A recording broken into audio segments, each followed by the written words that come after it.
Will it load? Will it load? Will it freaking load? Will the stream finally load? There we go, now it's loaded. Send out to the Book of Faces, tweet out to the Wazon.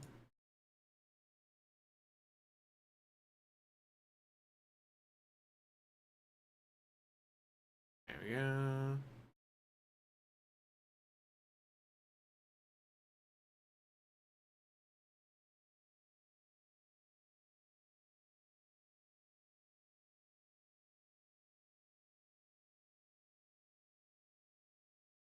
Or tweet it out.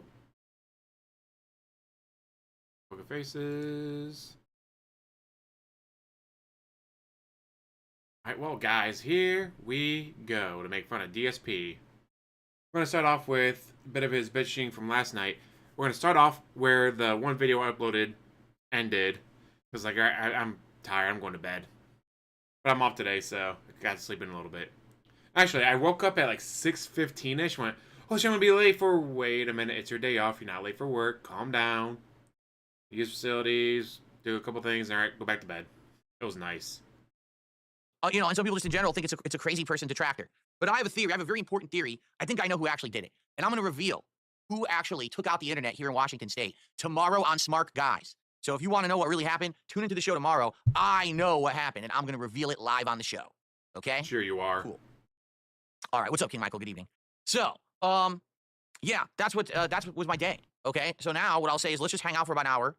We'll have a little Q&A, hang out, see what you guys want to talk about. If anyone contributes, thank you. I have a couple contributions to shout out right now, and we'll see how it goes. All right, now, what about Dino Crisis? We're going to push Dino Crisis to Friday, okay? And hopefully, my nose itches. Hopefully, you guys will show up for Dino Crisis on Friday. I really hope so, all right? I hope that you guys will come and hang out and support Dino Crisis on Friday. Friday night will still be Friday Night Fights, only now I think we'll go to Dolzim. So instead of playing Honda 3 times in a row, we'll probably swap it out and start playing Dolzim again, okay? So yeah, my week is thrown into disarray. Sucks. What can you do? But I hope that you guys understand. All right? Cool. Week is in disarray because he doesn't get to play Dino Crisis. He has to play a different game. How terrible, guys, having to play a different game. Just the first world problems here, guys. I don't know how he's going to live through this. Shout-outs. Vidus of Vidus. Subscribe. Getting 200 yen super chat. And man, I forget about the conversion here. So Vidus of... But dude, you're right. He can't change the schedule. That's impossible. Vidus, please give me a second here to convert. So I need to do yen. USD. Yen. 200 yen is $1.28. Yeah, it's thanks, not worth a Vidus. lot right now. $1.28. He says, why don't you change internet providers? Well, you may not know this, Vidus. We looked into this in the fall of 2023. Allow me to explain what happened, because if you're relatively new, you probably don't know about this, okay? So Discord Gaming. One thing I'm wondering is, what is so important that he has to take off Thursday? Because remember, he originally was going to take off Thursday and Saturday. But it's like, well, with Tuesday being messed up, maybe he'll do a stream on Thursday. Nope. He still has to take the entire day of Thursday off. Which makes me wonder, what is going on Thursday? He has to take the entire day off. But fine, you had to take a day stream off, okay. Then maybe play some Dino Crisis on the night stream. Or Balatro. Or Street Fighter. Or Call of Duty. Why can't you play something on Thursday night? If you have an appointment at noon to go to the divorce lawyer or IRS agent office on the day during Thursday, why can't you do a night stream on Thursday? Because I already scheduled to have that day off. Cat getting a final saddle fitting. Terrible. How's everybody doing today? Finally got above 0. Last time I asked, it was like 4 degrees out. Yay. Is currently the top super chatter with $1.99, or was there one bigger than that earlier? There was a noose with the $10. Let me get a noose up there. I thought I did have a noose up there. Oh, I went to top sub. He's in the wrong spot. I gotta fix that. Accidentally put him in top sub. So let's get him out of there. It's we have no subs on Kick tonight. Zero subs on Kick. So thank you, Vidus, for $1 super chat. And he says, why don't you change internet service providers? Allow me to explain. So in the fall of 2023, something incredibly shocking was determined. All of a sudden, in the late 2023, my internet kept getting messed with. Like my modem kept resetting itself, and I kept having issues with my internet. Dang, that's so cold one day, there. a tech came over here, okay, from Comcast, and explained to me where to look on the modem for the logs of people who are doing stuff with the modem. And we looked at the logs together. And as we're staring at the logs, we determined it was a Comcast employee who was messing with my internet. They were going into my modem without my permission, which is illegal for the record, unless they're instructed to do so by someone for a technical reason, which was not the case. They were renaming and enabling my wireless networks and naming it insulting things so that people in my neighborhood would see a wireless network that has a really disgusting name on it. They were also just sitting there hitting the reboot button over and over. So I would stream, and right in the middle of a critical moment, they would hit the reboot button. They actually did it during my Side Scrollers interview. When I was at a critical moment talking to Craig about WWE champions, they purposefully hit the reset button to disrupt. Yeah, I forgot about all that. Okay? That was hilarious. Like, yes. Everyone's accusing me like I did it, like I quit the interview and stuff. When that's not what happened. Okay. So after we determined that this is what I forgot about that. 28 in your part of Texas, and I heard that there was like snow in the Gulf of Mexico, which everyone in Mexico Gulf area is like, what the fuck is this shit? Because yeah, they're not used to getting snow. Or Baton Rouge was just like they're ecstatic because like they don't see snow ever. So all the videos they're posting on Twitter and TikTok and stuff of them enjoying the snow is great. It's like, oh right, whatever, snow. I get that all the time here. But for them, they were just ecstatic and having so much fun playing it. It's like, you know what? That's adorable. I'm glad for them.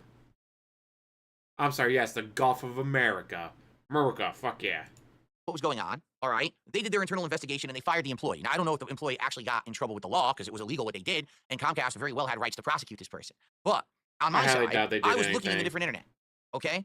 And we looked into it. There is no other internet out here that will allow me to live stream. We looked into everything, and the other alternatives are much slower than what I have right now that are not fast enough to allow me to live stream. The only other one is Starlink. And Starlink is bad out here. Like, I looked into it, and it's just not good because we don't have frequent, clear weather. We have frequent rain and clouds and stuff like that, which interferes with Starlink. So unless you have an open sky, Starlink isn't that good. So I can't get anything else. We looked into it. And again, fall of 2023, there was nothing. Now, someone in chat just said, AT&T has fiber in your area now. We looked into it, and in 2023, they didn't have it. All right? Now, maybe things have changed. I haven't heard of this. You would think. DSP. Guys, when I looked 22 years ago, they didn't have this, so I guess it doesn't exist anymore.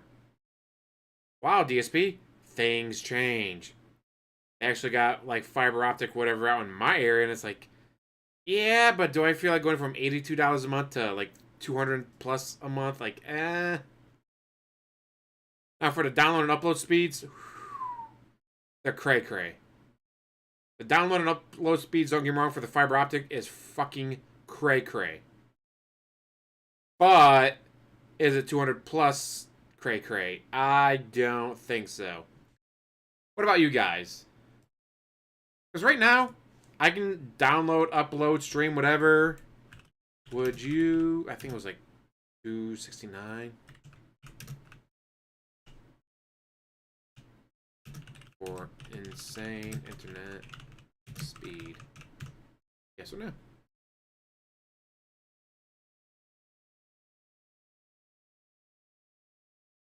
He probably could, Luis, but you know, like he's gonna do that. That would mean a change, and he hates change. I love the Sonic 3 movie, by the way. Yes. America, America, America. Lee. The 2 gig speeds by Cox. I'll say for the internet plan that I have, yeah, it's $82.99 a month.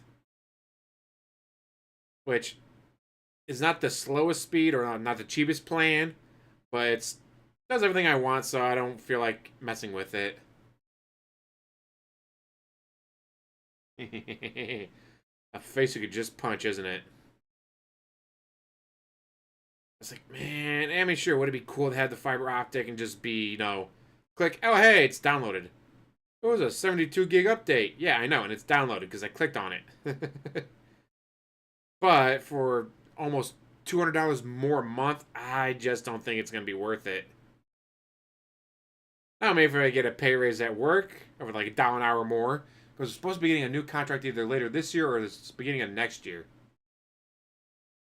Which, if I get a new contract that's more than $1 an hour plus pay raise, like, maybe then it'll be worth it. Or if they lower the price or something like that.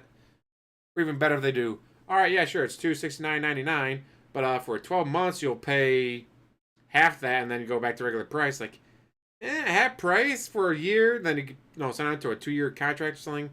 Then it might be worth it. The Ohio State won. Yes, they did. And since the convention fashion, I was able to go to bed before the game was over, so I was able to get plenty of sleep before work. That's my issue with late games. Is I gotta go to bed, people. Although for the Super Bowl, I always request the Monday after off. Like, yeah, I know I'm gonna be up late. There's no me going to bed early. I'm gonna be at a friend's house, watching football, eating good food, eating good snacks, hanging out with a bunch of people. Yeah, I ain't going to bed early. Terrible, Greg. That if AT&T was rolling out fiber internet in my area, they would be advertising this, and I would have heard. But I got nothing to tell me that. So I'm basically just. You don't watch TV.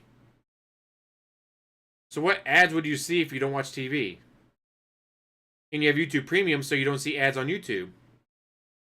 So if you pay for the ad-free service of everything, and you have YouTube Premium, so you don't see ads on there, how the fuck would you see an ad? My ideal Super Bowl matchup would have been Vikings-Bills, but obviously that can't happen. So it would have been Lions-Bills. Oh, wait, that can't happen. So this point is going to be Commies-Bills. Or Eagles-Bills. Just not the fucking Chiefs. I don't want to see the Chiefs in there again. So yeah, go Bills, go Commies. What about you guys? Who do you want to win the Super Bowl or get to the Super Bowl? Stuck with Comcast, okay? So that's why I wish there were other options, things I could do. There's nothing, all right? So, by the way, like, I basically get treated well by Comcast now because I think they're deathly afraid that I'm going to sue them for what happened with this person who was messing. Yes, DSP. $1 billion company is worried about you suing them. DSP, they pay more per hour for a lawyer to sit there and do absolutely fucking nothing than you make in a month. They got lawyers. They got so many lawyers that work for that company that just sit there and go, all right, well, they didn't call me today. Guess I get to go home. Oh, they didn't call me today. Guess I get to go home. Look at that. They didn't call me again. I guess I get to go home. All the lawyers that they have, DSP, just waiting to get the phone call, waiting to be told, oh, hey, we got this coming in. Do your job. All right. And they've already been paid. Like, they get paid to sit there in waiting. A company like that, they don't have to be like, oh, no, I need to call 1-800-JG Wentworth. Get your cash fast now. They don't need to do that because they have people on standby. They have people that they pay for, like, all the stuff about their company to be ready to go at a moment's notice. If something happens, they got a guy that is ready to go. So you go ahead and try to sue him, DSP. Please, I am begging you. Try to sue a $1 billion company that has so many lawyers on payroll that they pay more hourly just for them to sit there and do nothing, waiting for a phone call, than you make in a month. With my internet. So when I have issues now, they basically jump to help me. So anyway, no, again, it's not that there's no other providers. The providers are not good enough for live streaming. The providers are fine to give you like basic internet of downloading and slow uploads and shit. None of them are good enough for live streaming. Only Comcast in this area is fast enough for live streaming, and all the businesses in this area have Comcast business if they run a business, which is what I have. So you have a business? Gee, DSP, what about all those? It's not a business. It's not. I'm not selling anything, guys. I'm not selling anything. It's not a business. Now suddenly it's a business again. I wonder. Big Boss did a $2 super chat. Threw away a 2K computer because the Wi-Fi didn't work? I mean, you're not wrong. And wants a FEMA check. Did Comcast ever compensate you for that BS? Let me put it this way. I can't fully tell you anything because if I do, basically it would kind of screw it up. Let's put it that way. And it's not, let me put it this way. No, they're not paying me. But basically I got some special treatment to prevent my internet to be messed with again. So I can't tell you guys. I can't tell you anything, but I'm going to tell you. And this sounds like absolute fucking BS. There is no way, again, a $1 billion company is that worried over this. DSP, they are a $1 billion company. Your $500 a month you're paying them is nothing. They wipe their asses with $100 bills. You really think they're that fucking worried? This is saying Dash should pay how he has a fan base, I know. $1 billion.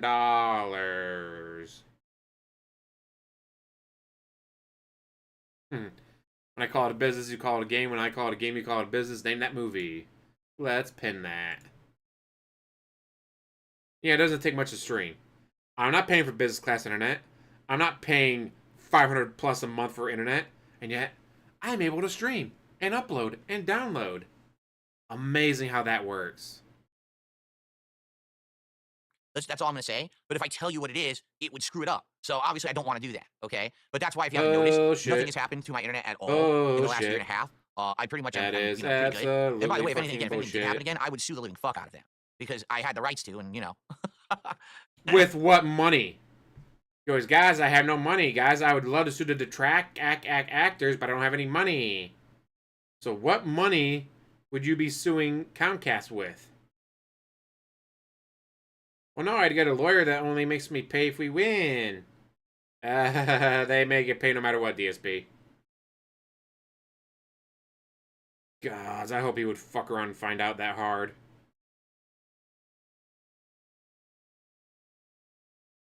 Such a fucking moron.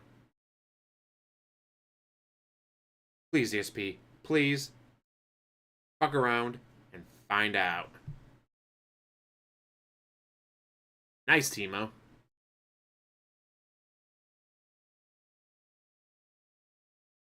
I say my 82.998. It's not the fastest. Nowhere near the fastest. And I showed what's his name? Phantom, I think his name is.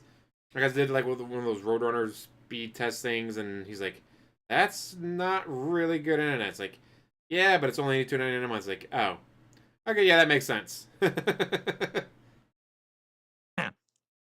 Okay. All right. So thank you, Big Boss. And then I received a $10 tip.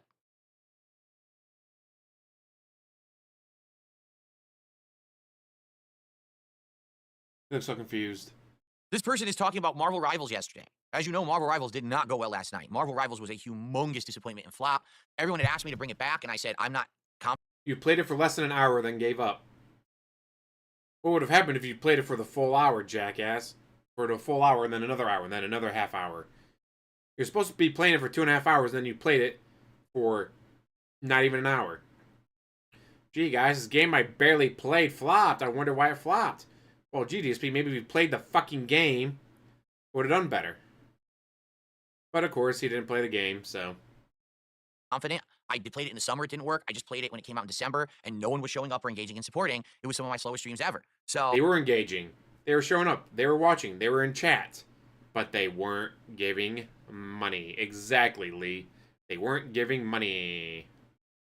Last night, I brought back Marvel Rivals. Guess what happened? Basically, again, 2 or 3 people were actually paying attention and trying to help me with the game.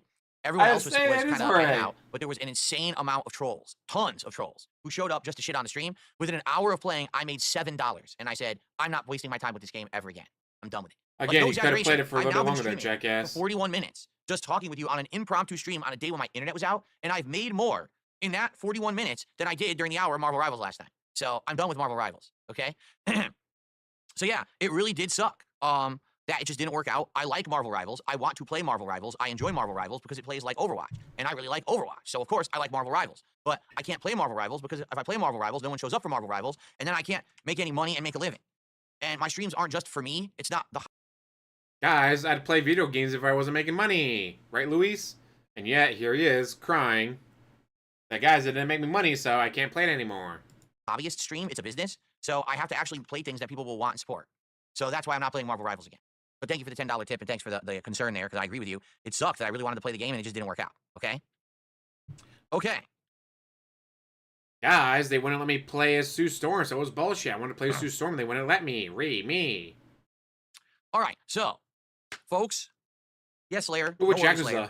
So, folks, that's what I got. Let's hang out for about another 40 minutes or so. Whatever you guys want to talk about, please tag me in the chat. And please, guys, if you can, please support the stream tonight. I would really appreciate it if you did.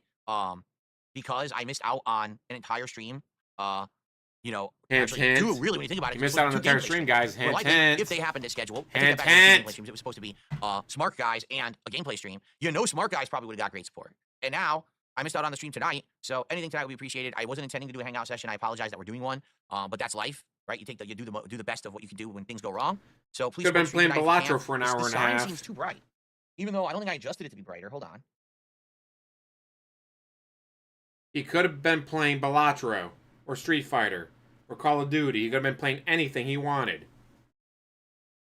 Instead, he's doing this. Womp womp. I guess it's okay now.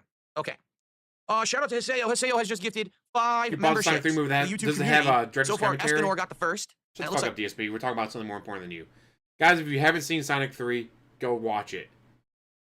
Rent it online, or if it's streaming, whatever, do that. It is so fucking good. When I went to go see it, on the first day that it came out, it was funny to me because, like, half the audience there, my age, they were the fans that grew up with it, and the other half were people there with their kids. And I still remember, the family sitting next to me, the one kid was, like, super excited about it, kept talking, and his dad's like, I'm so sorry. It's like, dude, it's okay. Your kid's excited. He should be. Like, if you grew up with this shit, you're gonna be excited. If you're a kid who just, started playing the games, and Dad, oh yeah, I want to go see the new Sonic movie, then your kid's excited to go see the Sonic movie, please be excited. Now, if I was, like, watching Longlegs and there was a kid there, although Longlegs being rated R probably wouldn't happen, but if it was, like, watching Longlegs and there was a kid, yapping and talking and whatever, yeah, sure, that probably would have been annoying. But for Sonic 3, for a kid to be there and be excited and, oh, Dad, it's this person. Oh, Dad, I remember that person. It was fucking great. It was great to see, little kid there be so excited for it. Like, fuck, when we had video game movies back in the day, it was the Mario Brothers movie, and it was trash. It was just, what the fuck? You're in a different New York City where dinosaurs evolved because the asteroid never hit. It was just so weird. I was like, this isn't Mario. What the fuck are you doing? So yeah, it was great to watch. It was great for that environment of people my age being excited to see it. People there with their kids there being excited to see it. It was awesome. If you get the chance to go see Sonic, watch it. It is great. So, and also, again, Luis, does it have director's commentary, deleted scenes, stuff like that? Maybe crew interviews? For the most part, there's no real reason to buy movies anymore because it's like, alright, you get the movie. And the movie? Oh, fuck, you don't get anything. You just pirate it for free. But if you get director's commentary and deleted scenes, behind the scenes stuff, worth getting. Don't spoil. I won't spoil it for you.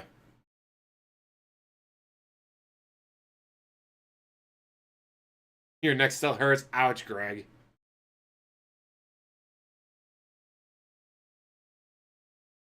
Ah, too true, Timo. Too true. Oh, yeah, exactly, Greg. Like, as you get older, the little kids being excited, and it's like, alright, it's not that big a deal. Like, they should be excited. And of course, there's times and places for it. Longlegs, I mean, I don't know why you would have your kid there, since it's a rated R movie, but for a kid's movie, like, how are you going to get annoyed at a kid being excited at a kid's movie? Like, he should be excited. Especially since it's a great fucking movie. Like, some more people will be getting more, but thank you so much, Hiseo. Yeah, YouTube's been dragging their feet recently. I don't know, it's running slow. People will get them. It True, just takes a little Jorge. bit. So, Hiseo, thank you. That is the equivalent of $15 of support. So now we're up to $42 and climbing. Thank you, guys. We got about 40 minutes left. Maybe we can actually hit the goal tonight. And then we only have one goal to hit to do DSP tries it. I mean, it's possible. I'm not expecting it, but let's see. We got some momentum going now. Please support the stream, Spoiler, guys. he hits Okay. it. One sick puppy. I've paid no attention whatsoever to Trump and his executive orders. I'm too busy with all this shit going on. It's the last thing on my mind. I don't know what's going on over there, nor do I give a shit right now. I'll probably get... Guys, I'm going to do a political show. Guys, don't you want me to do a political show? I don't care about politics right now, guys. I'm too busy trying to beg you to pay my bills. And this is why DS Politics failed. You don't care about anything that's not money or WWE champions. If you cared about anything other than money and WWE champions, maybe your political show would still be going. But you don't. Womp womp. Not me, Vangelis. They got the fiber optic, super fast speeds where, oh, it's a 72 gig update. Click, done. But right now I'm paying $82.99 for my internet, which Not the best, but does what I need it to. But man, the getting that click done. Oh no, the new Call of Duty came out. It's 1.7 terabytes. Click done. But to have that kind of internet would be crazy. But I just don't think it's worth that. You get caught up at his future date. Did nothing wrong, guys. Did everything Captain correct. DCW says he resubbed and I missed it. I'm sorry, Captain. As you know, I'm kind of messed up tonight. When did you resub? I'm so messed up, guys. It was at 10:30 due to snow, and I just got home, and I'm glad to be chilling with you. All right, welcome home, Captain, and thank you. Appreciate that. Coming by here and hanging out with me here tonight. I know that was a previous membership, so that doesn't count towards our goal for tonight. Okay. Way to be grateful, what I mean about DSP. Way to be DS grateful. Politics, people bring back DS Politics. How and when, exactly? Right? My internet's out. I'm already backlogged on the content I'm supposed to be making. I'm off on Thursday of this week to spend time with my wife. I can't. I don't have time. I don't have time for the politics shit right now. Then why didn't you spend time with her yesterday when your internet was out? Why did you ignore your wife yesterday when your internet was out? You could have spent all day yesterday with your wife when your internet was out. But as we saw from the video uploaded, he spent 0 time with her. You completely ignored her the entire fucking time. Holy fuck, DSP. This is why I love making fun of you. Hopefully I can, maybe in the future, but the truth is, you Yeah, you guys could are be already playing burnt out on it. Bellagio or No Call one of was Duty or really anything like caring that. so much for it when I was doing it. You know, now I understand that politics are heating up now that Trump is president. I get that, but I don't know. I just don't foresee it happening anytime soon. How far into the future do I plan for my projects and content? Not too far because things change a lot. But the kind of content creator that I am, being a variety creator, and a lot of the times things happen on the fly that can change my schedule, like today. I try not to plan too far into the future. Like right now, potentially I have 2 completely different styles of shows that I may be a guest on soon. Actually, within the next few weeks, possibly. It's a possibility. I don't have it. Name them. Who is getting a hold of you, DSP, to do a show with them? Who could possibly be like, we want DSP on our show because it'd be great for us? What's that? You can't name them? That's what I thought. Because there is no one. Shut the fuck up, DSP. I swear. Locked yet, but it's a strong possibility that's going to take place. Okay. In addition to that, well, I mean, Medusa, it takes hours. You got to put it in the dryer, then you got to wait. It's like, yeah, but you can do whatever the fuck you want while you're waiting. Like, I don't get people hating on laundry because it's like, all right, I put it in the washer. Then when it's done, I put it in the dryer. You know what I'm doing while it's in the washer and dryer? Anything I fucking want. I'm playing video games. I'm vacuuming and dusting. I'm watching TV. I'm whatever the fuck I want to do.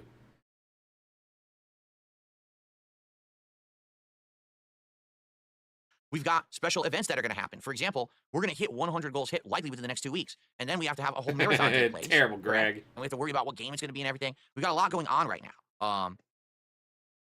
Got a lot, guys. I just can't tell you any details. It's all bullshit. Okay. Take a sip, sleazy asshole. Cool. So yeah, but yeah, there's stuff going on. But right now, I don't even know what I'm going to be doing with my normal stuff. You know what I'm saying? So we'll see. Zach just did a $10 super chat. He says, Phil, I'm loving the foot cam. If you consider doing a donation goal to take off your socks and put on fun socks, would love to see those footsies during a heated Street Fighter 6 session. Perhaps if you contribute tonight, all right, I will go widescreen and I will change my socks for you. Because let me tell you, I have some crazy looking socks now. I've got bright blue, dark blue, green, various shades of green, orange, red. I'm serious. I have weird socks now, like really weird. I have merino wool socks that have patterns on the top. They're crazy stuff. So if you contribute tonight, who the fuck wants to see this? Goddamn How about if you streamer. get me to the goal tonight? Get me to the goal tonight. We'll get some sockage. Maximum sockage. What do you think about that? Oh my fucking god. Instead of this boring foot right here, you'll get some maximum sockage. Okay. Thank you, Zach, for the $10 super chat. Now we're up to 52 and climbing, more than a third of the way to the goal, but we only have about half an hour left on stream, just so everybody knows. Let's see here. I received a $3 tip. I think you forgot a 0 on the end of that one. Kenny says GTA 6 is rumored to be 80 to 100 bucks. What do you think about the impact on the industry for the consumer? I guess it depends. It depends on, is this really going to be an insanely long, groundbreaking, revolutionary game that's worth it? Would you pay $100 for a game that's 150 hours long and is completely groundbreaking when it comes to graphics and gameplay elements? Would you? I mean, me for GTA 6, no, not at all. But I'm not a GTA fan. If you were a yeah, actually, that's a very good point. That's a good question.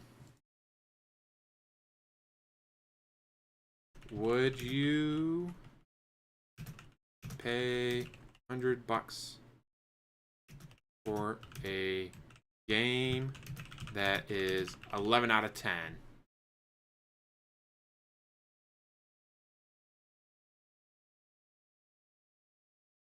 I wonder.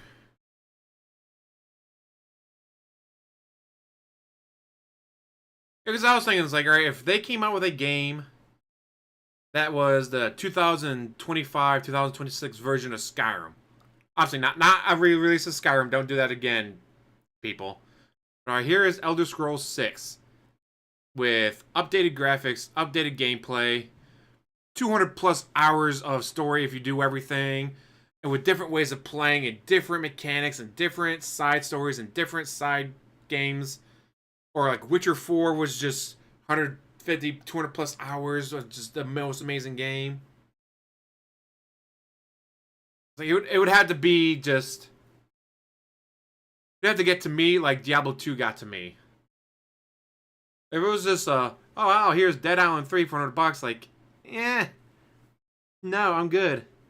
Even if like I love the Until Dawn style games, like it was Supermassive Games came out with a new video game, it was gonna be 100 hours, like, but it's 37 plus hours of gameplay, and you can play it multiple times to get all the storylines. Is like, yeah, but is that still gonna be worth $100 for me? I think I might wait to go on sale. But it was going to be something so absolutely fucking groundbreaking, like an Elder Scrolls 6 should be. I might be tempted to. Or like GTA 6 should be. If GTA 6 is going to be just the end-all, be-all for the next 10 years of video games, then you know what? I think $100 might be worth it. If you're a fan or you like those style games. But if it's just going to be, alright guys, here's the new 12-hour game from Supermassive, $100. No, fuck you. Alright guys, here's a new 12-hour game from Bethesda, $100. No, fuck you. It won't, I mean, yeah, it probably won't be, but...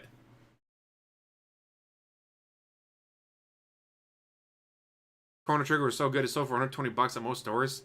But see, it had to be something just absolutely groundbreaking, mind-blowing, amazing. And do they just... I don't think they come out with anything like that anymore, you know? I just don't think that games are like that anymore. It would have to be something so fucking amazing and incredible for it to be worth that price. I mean, shit, nowadays, a lot of these games ain't worth 70. You gotta either A, be a really big fan, like say College Football 25 that spend $70. Or it has to be something like, okay, I love the first two of the series, and they said that they're going to do this and this and the third one. Another review saying it's a 9 out of 10, 10 out of 10. No, I think I'll go out and get it for $70.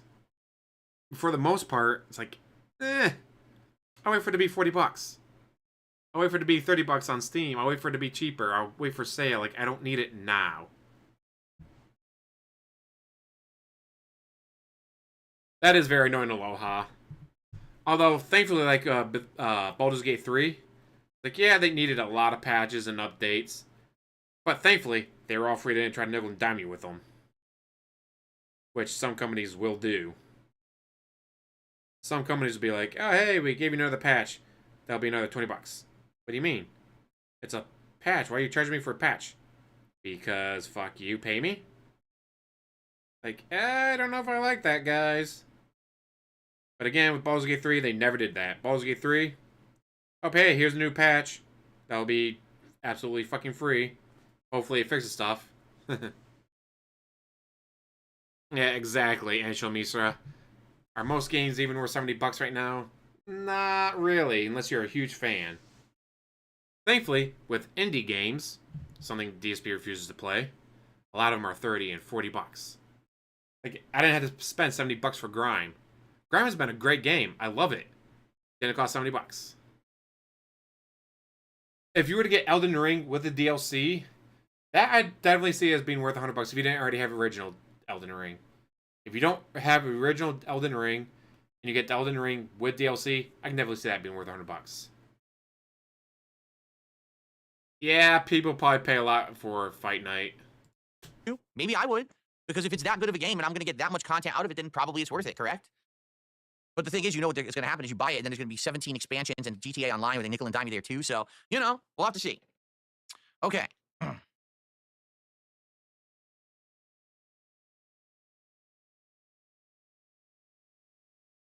Captain says, instead of hats and vests, now it's become socks. Yeah, who knows? The sock empire has begun. 18 pairs of socks. Like I said, out of those 18, 12 of those pairs, they're duplicates. It's 3. I bought a pack of 6, and it's 3 and 3 that are the same. You see? So really I have 15 unique pairs of socks. 15 uniques. Wow, DSP. So groundbreaking and amazing. Slayer says, do you watch highlights or read up on the highlights of SmackDown each week? I have not seen anything whatsoever about SmackDown at all since we started Smark, guys. I'm not going to, unless I could watch it. I don't want to read summaries. And DSP, you're supposed to be doing a stream about wrestling, and you're refusing to watch the majority of wrestling. What the fuck is... I mean, alright, we know what's wrong with him, but... Seriously, DSP? Guys, welcome to my wrestling stream, where I don't watch any fucking wrestling. Then what the fuck are you doing? It is just mind-blowing to me that he'll sit there and be like, alright guys, we're doing Smark guys today. No, I don't watch that. I don't watch that. I don't watch that. I'm sorry, PPP. I don't watch that. I don't have enough time to watch wrestling. From a guy who has no friends, no job, literally absolutely nothing in his life but playing video games and watching wrestling. That's probably half a dozen stories about the socks now. I can't watch it right now. I have no access to it. So once WWE figures out their shit on how you can watch SmackDown without needing 17 subscription services, I'll watch it. You know, I want to watch it. I wish it would all be on Netflix, but it's not. Let's see. Dark Maggie says, just don't buy games at launch if you're not sure. Wait for reviews and opinions for people you trust. That's very sound advice. If you're going to go soon, Jade, it's all good, Jade. Thanks for at least stopping by tonight, Jade. I appreciate you coming by to say hello. I'll say, indies being the future, definitely feels like it for some of them. Hollow Knight, great game. Vampire Survivors, my Switch, you know, I've played Fire Emblem 3 Houses, I've played Astral Chain, I've played Super Mario Maker 2 and Tetris 99. Vampire Survivors, probably the #1 game I've played on there, like, for hours put in. Vampire Survivors. And that's not even counting the amount of hours I put in on the PC with PC Game Pass, me playing it. That is just straight up me playing on the Switch. It doesn't need to be AAA, it doesn't need to be $250 million invested into the video game to make it. Sometimes all you want is something that's fun.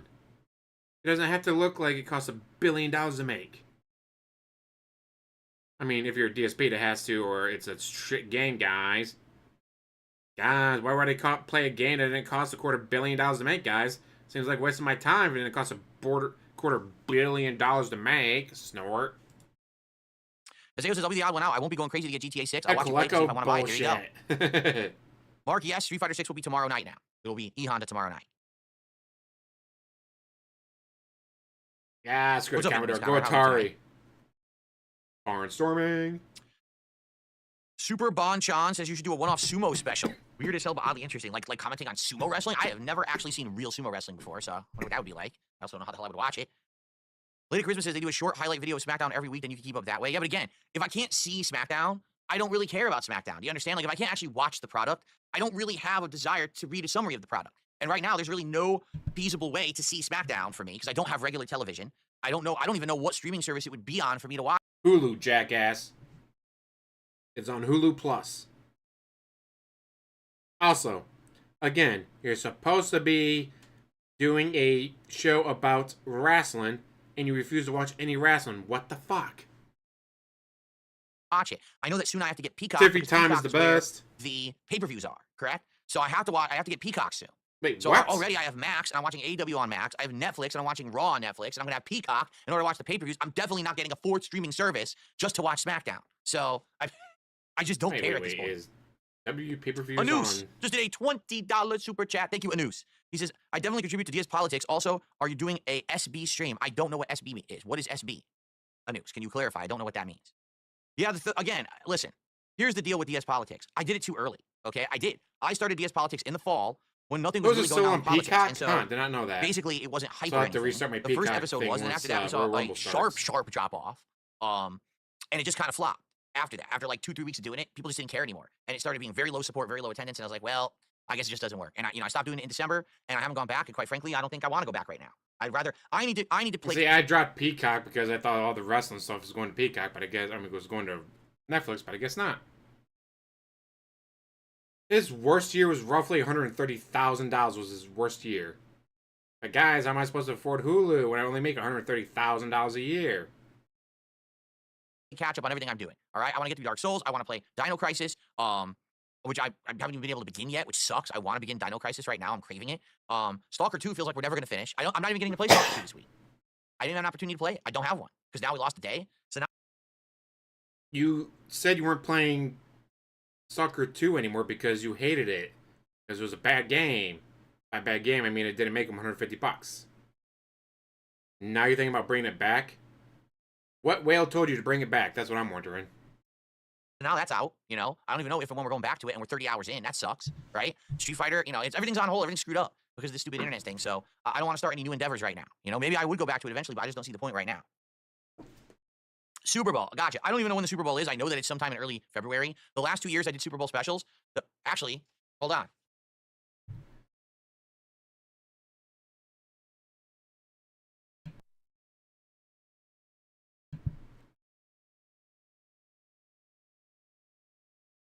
He's not doing a Super Bowl special this year. I'm calling it now.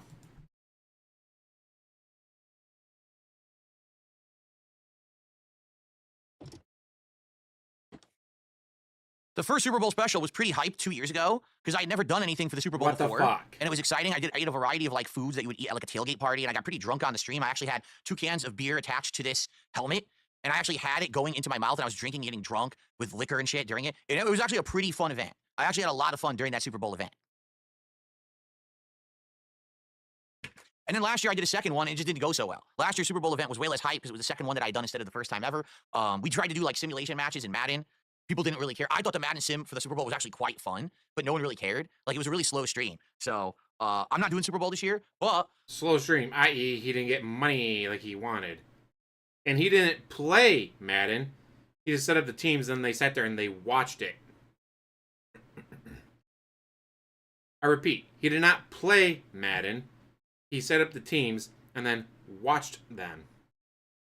Why aren't you guys getting hyped for this? This is literally the stupidest fucking thing I've ever seen. What the fuck are you doing? we're coming up on the 80 goals. Like I said, not the 80 goals. The 100 goals hit. We're at 78. When we hit 100 goals, we're You doing can a do a lot of marathon. things, Medusa, That's viewers' but he's choice. not gonna do it 'cause he's a Viewers are going to dumbass. nominate and vote on a game. That game will become a marathon stream that I play the game all day. If it goes well, it's going to turn into a full playthrough that I'm going to do here over the course of the next month or two, whatever the game may be. So it's going to be like a hype event. That's the next one, okay? Excuse me. So no Super Bowl event this year. Yes, Alaire says it's good. Outside the U.S., all WWE is on Netflix, but you don't see Saturday Night Main Event. Oh, really? You don't see Saturday Night Main Event? Saturday Night Main Event is on Peacock. So Ashton and I have some good ideas tomorrow about what we want to do for the special goals for Smart Guys for next week, okay? We're thinking about it. We talked about it. We figured out what we want to do. And so I hope you'll tune in tomorrow, and hopefully we'll hit some of those goals for some special stuff. Alex from Phoenix, Smart Guys is tomorrow. Smart Guys is rescheduled for tomorrow. Basically, everything that was supposed to be today got bumped to tomorrow because of the internet situation, okay? Cool. Now, guys, this is it. I don't care what it takes. I don't care if I have to bend over backwards. I don't care if I have to contort myself into a pretzel. I don't care if I have to show you my feet in 17 different colors of socks. Let's hit the goal tonight. We're already... I'm always, how is he so flexible? Like, whenever he's like waving his feet around, like how is he so flexible? I don't get it. Like, for someone that out of shape, for him to be that flexible is weird to me. more than halfway there, right? Or are we halfway there? I think we're around halfway. Let's hit the goal tonight. Seriously. This sucks that everything got thrown into a screwed up situation because of the stupid internet. All right? Let's do it. Let's hit the King's Tax goal tonight. We're at 76 out of 150. We're more than halfway there. Let's get some subs right now on Kick. Who's going to drop a few subs on Kick? We got absolutely no contributions on Kick. Let's get some contributions right now. And let's hit the goal. Let's get the 79 goals hit tonight. Let's do it.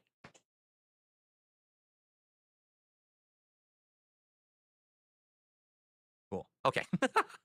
You'll be lucky if he ever plays Dino Crisis at this point.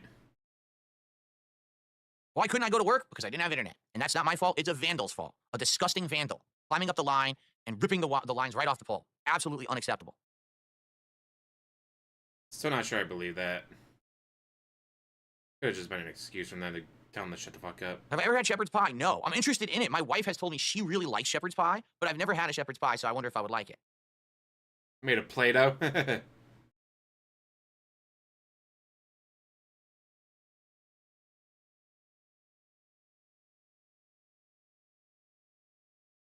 Stare at chat, stare at chat, demand money, stare at chat. Okay, I'll get rid of that person. There you go.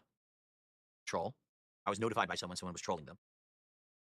Wah. You got a cruise coming up? Oh, that's cool.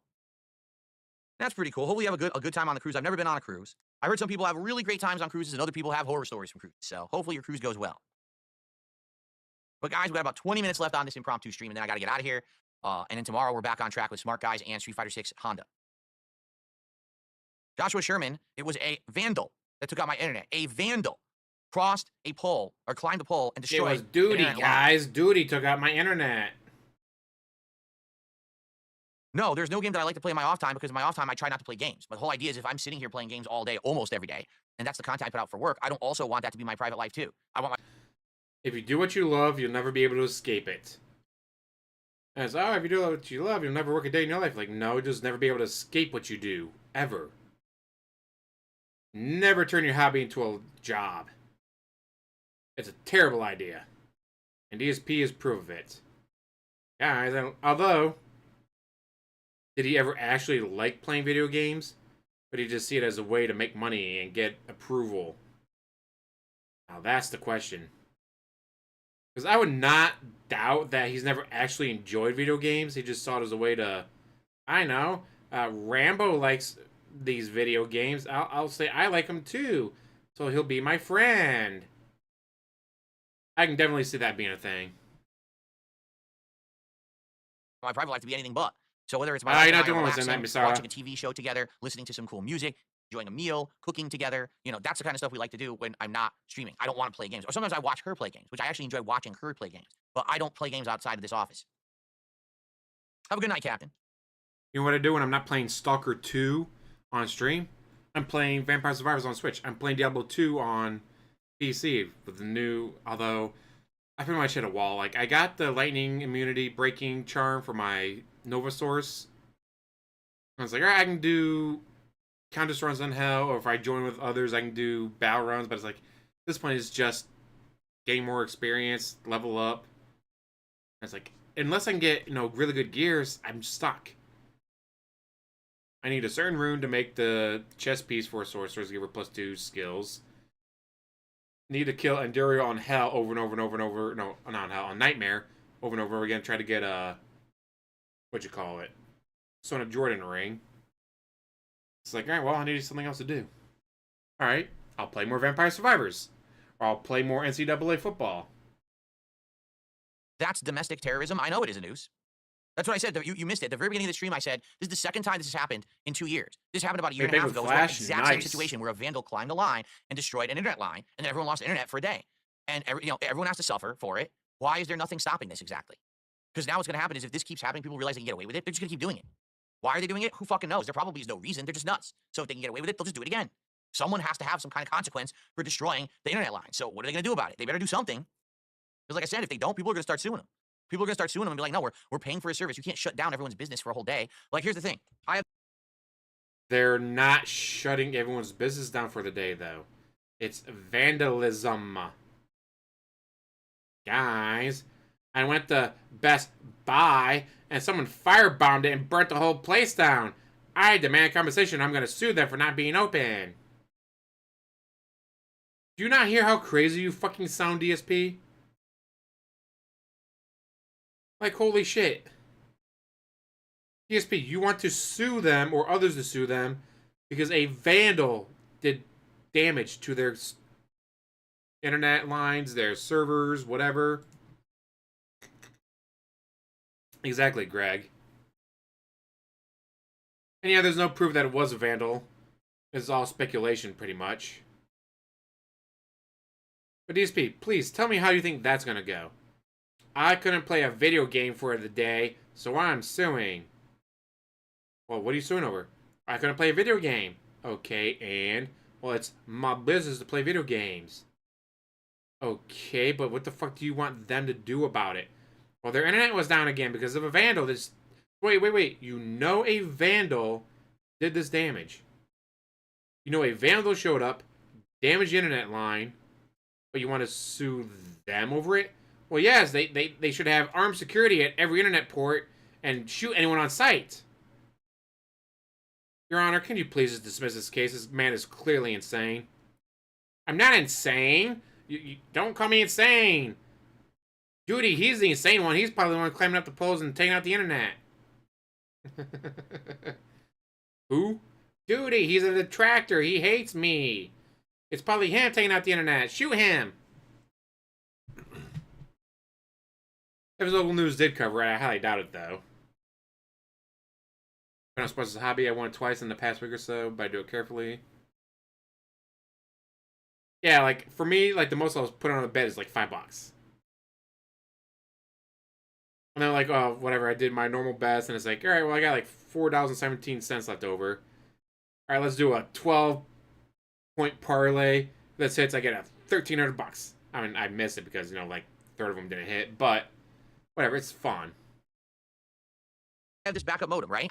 So was I able to do stuff today? Yes. But was it my work? No. It was paying bills and doing my schedule, personal schedule. It was my tax stuff, which, yes, I have to do, but I didn't have to do it today. I was supposed to work today, right? So this is nice for a business that's a brick and mortar business that needs to do point of sale transactions and their internet goes out. This is their backup, right? For me, this is not even close to being sufficient. So they need to just fix the fucking internet or have redundancies. If some weirdo climbs a line and cuts a fucking internet line, that somehow the internet still works because they got a backup plan. And what if someone cuts the backup line? What, do you think they're going to build an underground bunker in the middle of Seattle and then have wires coming out from there that's underground to stop people from vandalizing? Guys, I don't get it. They finally put in redundancies, but now my internet costs $1,800 a month. I don't get it. Why would they make me pay $1,800 a month for my internet? Well, you see, DSP, when they spent $1 billion building this underground bunker and then connecting everyone's internet to it, no, they should have just done that for me. Me. Everyone else needs to have internet when their internet line gets cut. They should have the only line going to me, so they won't have to spend $1 billion. That's exactly what I'm talking about, Greg. Imagine what happens to your bill when they got 20 different redundancy lines. Lord DS Parody, if you have a gym membership, go to the gym. The Planet Fitness near me that I usually go to actually has a thing of, they had a, no, whatever, the last time I went to the gym, like, hey, due to freezing temperatures, if you're a member and your pipes freeze, come here, use our showers. No, we are proud of having you as our member, and we want to make sure that you can enjoy the gym no matter what, so if you need to use the showers, come here and use our showers. Like, I thought that was brilliant of them. Do they actually mean it? Probably not. But just them be like, oh yeah, we love our customers so much that if you need to use the showers because your pipes froze, come here. It's like, that's smart thinking on their part.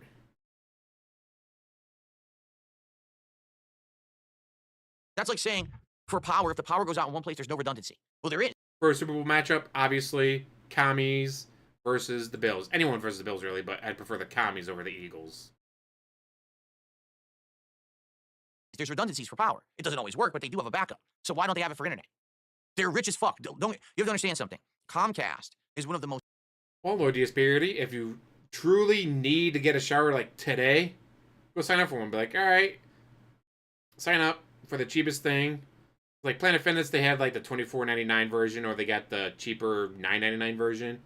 You know what, $10 being able to take a shower might be worth it, depending on your situation.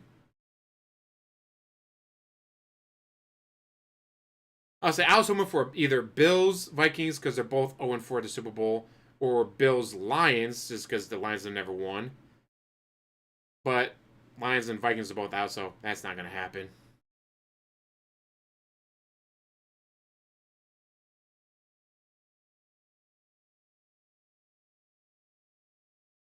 Your shop was Gucci, but my house still had internet. Nice. Yes, it denies the 3, as long as it's not the Chiefs. But you know what? With all the time, money, and energy that they put into getting the Chiefs a three-peat, do you really think the NFL is going to allow the Chiefs to lose? Not a chance in hell. They're going to go out. They're going to have, like, why do they have 3 extra refs out there? Why are they all carrying baseball bats? Oh no, this wide receiver is making a break. He's going to score a touchdown. Ref comes out, hits him in the knee. No, you're not allowed to score against the Chiefs. Medusa, imagine, if you will, the Lions aren't dumbasses. Barry Sanders says, trade me or I retire. And instead of letting him retire, they go, fine, we'll trade you. Hey, you know what? The Dolphins have Dan Marino still. Hey, Dolphins, give us like 5 draft picks and your backup left tackle for Barry Sanders. Okay, we'll give you 5 draft picks and our backup left tackle for Barry Sanders. Holy shit, Dan Marino just won 3 Super Bowls in a row before retiring. Or, gee, the Patriots just gave us 1 through 5 first-round draft picks for Barry Sanders. Oh, I guess with a 6th-round draft pick, they'll get that quarterback from Michigan. What's his name? Tom something? Well, they don't need to worry about that. They got Barry Sanders on their team. Oh no, Drew Bledsoe goes down. Now they got to put that Tom kid out there. Oh shit, Tom Brady has Barry Sanders? Tom fucking Brady has Barry Sanders for like the first 2 years of his career? Oh no, even more Super Bowls. Instead, they let him retire. But same thing with Calvin Johnson. Can you imagine, instead of letting Calvin Johnson retire, they went, all right, well, Patriots need a wide receiver there. Take him. Oh no, Tom Brady now has Calvin fucking Johnson for the last 2-3 years of Calvin Johnson's career. Calvin Johnson gets 2 or 3 Super Bowl rings. Tom Brady now has more Super Bowl rings. What could have been if the Lions weren't such dumbasses? Unfortunately, they were dumbasses, so we never got to see those play out. I mean, it's just crazy to think about what could have been if they had allowed players to leave. Brett Favre. Oh man, if they had Calvin Johnson and Randy Moss, they would have gone 18-0 3 years in a row.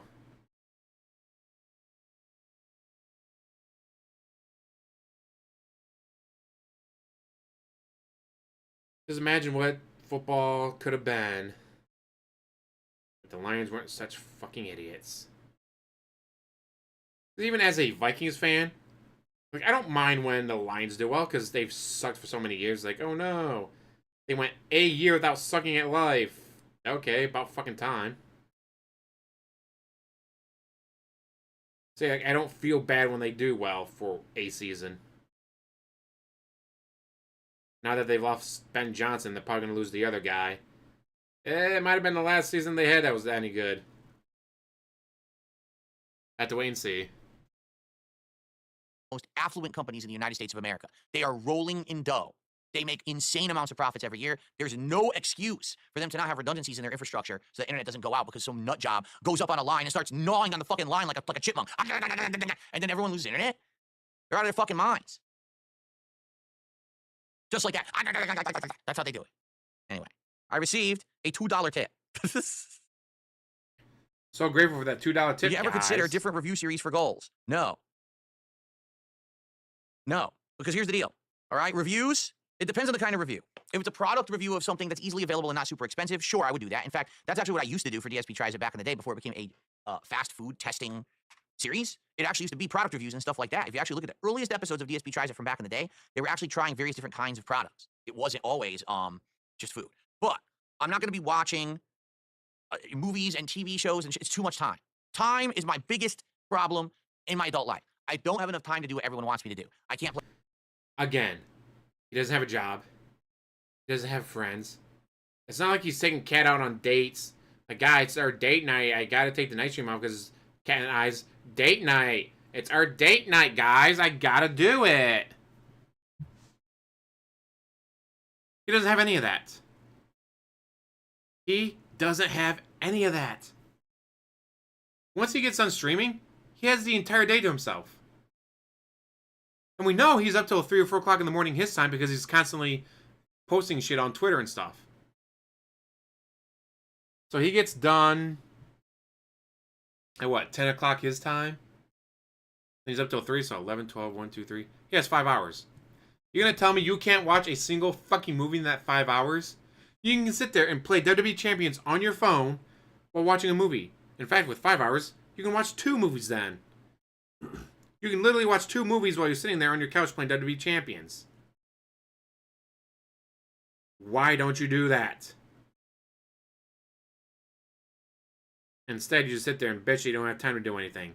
When you literally, you may be the only American with more time on their hands than an unemployed person because you're practically unemployed as it is.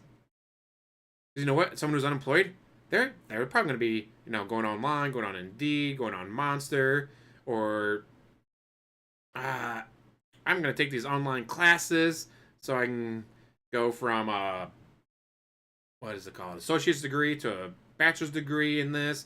So maybe I'll get a better job when I'm applying for stuff. Like, an unemployed person probably has less free time than this jackass. He has nothing but time. Yeah, he's role-playing as a busy adult. Because it's all he has for his life.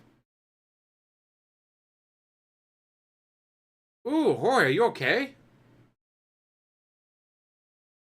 Play every game. I can't do a podcast while I'm also reviewing wrestling, while I'm also reviewing movies, while I'm reviewing TV, while I'm doing a politics show, while Oh I'm yeah, speaking of wrestling, gee, you have 5 hours between 10 p.m. and 3 a.m. before you go to bed. Why not watch SmackDown or more AEW? I say, I think if I don't work 11, well, I don't usually work 11 hours a day. Sometimes I do because I stay for overtime. Which, hey, more hours, more money, and it makes them like me more.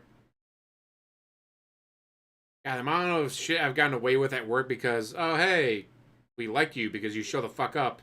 When we need overtime done, you do it because you're already here, fuck it. Or, I've talked about it before, be the microwave cleaner at work. What's that? Be the person that when you show up, you don't have to be told to do it. You don't have to wait for it to be gross and nasty. Just be like, oh, hey, it's Wednesday, it's time to clean the microwave. So you clean it, and they're like, wow, how come the microwave's always clean? Well, Mike does it. Why does Mike clean the microwave? Who told him to do that? No one. He just does it because he likes having a clean microwave. Huh, that's nice. Oh no, we got layoffs coming up.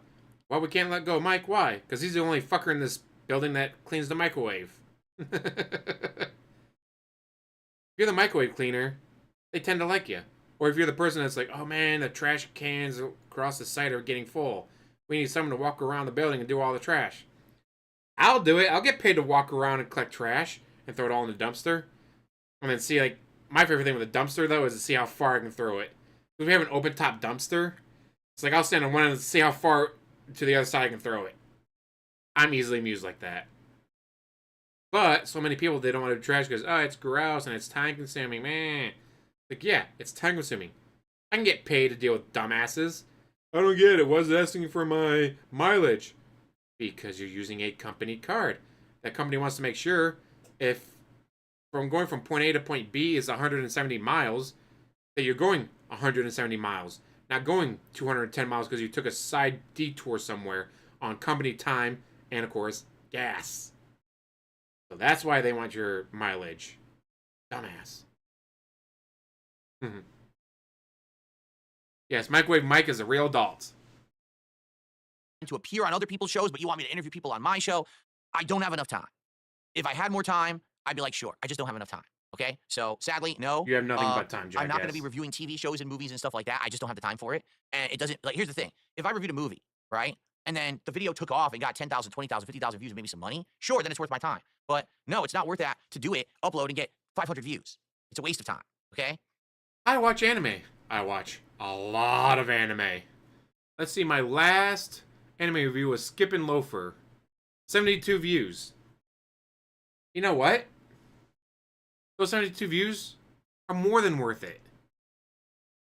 Getting 72 views is more than worth it for me. You know why? Because I watched it, I liked it, I want to tell other people about it. When I tell other people about it, and then someone's like, hey, you know, after watching the... what was it?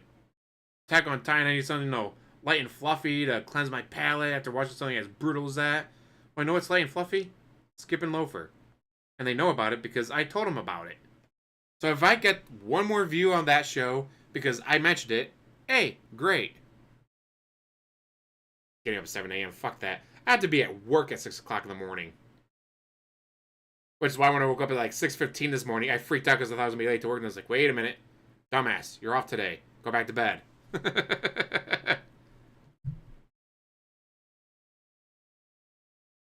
you take a look at DSP Tries It, it's actually the most viewed content that I put out on the DSP Reacts channel. Every single DSP Tries It gets over 1,000 views. So at least I'm getting some views. Yes, the Red Ranger Another World. I got that on my wish list to watch. Ooh, waffles are good. Now I want waffles. Arkham Asylum Lego build for $399.99, but also Batmobile and Batman Forever for $99.99. Now see, that's what DSP should be building.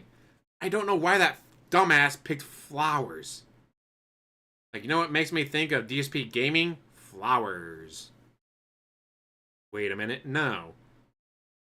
Why he picked a flower set, I don't know. It's the stupidest fucking thing he's done. Alright, maybe not the stupidest thing he's done, but stupidest thing he's done lately is, guys, I want me to build Lego, so I bought a Lego set, and it's fucking flowers of all things. Viewership on it. But the movie reviews, the TV show reviews I was doing didn't do so well. Go to the gym Every before once in a work. while, Damn, you're on it, and I want to review smashing. it, I will. But for the most part, I'm not doing the reviews. They just don't make sense. I'm barely But if you have ideas for live products at and 6 things for me o'clock to in the try, morning. as long as it's not like super expensive, I'd be willing to do that if you have ideas for products and stuff. Yeah, get a gaming one. I don't know why you didn't get a gaming one. It's fucking stupid. I have no idea if Nintendo's making Splatoon 4, nor do I care. No one likes Splatoon 3 for my audience. I bought it and Troll played it suggested one the stream, and flowers, everyone complained, so I never maybe. played it again.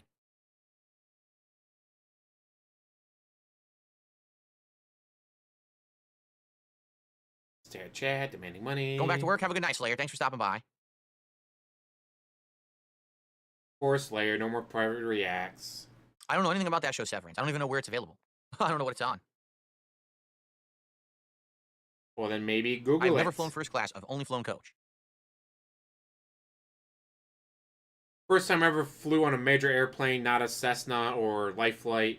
I flew first class down to South Carolina. It was during, like, the very tail end of, like, the COVID lockdowns and all that. So it was super fucking cheap. Like, one of my friends heard, was like, how are you going to afford that? Like, and I told him the price, like, dude, that's like $50 more than what we're paying for Delta.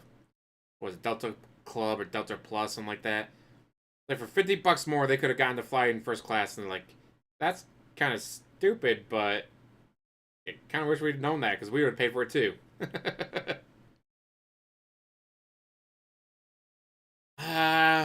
My Atari died years and years ago. I do have a Super Nintendo, I just don't have the power cords for it. So I don't actually know if it works, because I don't have the power cords for it.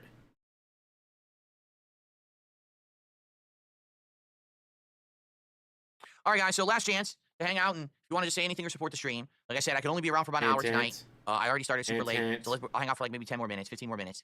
So last chance to ask a question or contribute, and then I gotta get out of here and get set up for tomorrow, which really sucks that I lost a day. It really does suck, but it's life. You deal with it, right? You roll with it. Thanks to those who did hang out here tonight quickly, and thanks to those who did contribute. At least we got half a goal tonight. But here's the thing. Half the goal doesn't matter. It doesn't carry over to the next stream. Once he went to being goal-oriented and not streak-oriented, it should have very well been, alright guys, if we don't make the goal, no, I get $47 today, then we'll start the next stream at $47. Isn't that nice, guys? But he doesn't do that. He doesn't make the goal, well, that's it, we're done, fuck you. That money's mine, it doesn't go towards anything. Dumbass. You have extreme low humidity and heat in South Australia. When you were in Singapore, they have crazy humidity. Yeah, Singapore is like tropical climate, like hot, humid, like Florida in the United States, which is pretty nuts. I hate that. I can't stand humidity. It drives me crazy.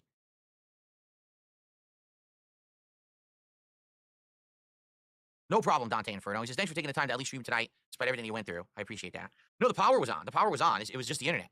I told you, it was freaking these people, these vandals. Everything he went through was not having internet for a few hours. Crisis does well. What about Dino Crisis 2? I don't know. Is Dino Crisis 2 available to play? Like, the reason I'm playing Dino Crisis 1 is because they finally made it available. If you owned it, or if you had PS Plus, you could play it on your PS5 or PS5 Pro. And I owned it. I bought it ages ago, digitally on PS3, so I could play it on PS5.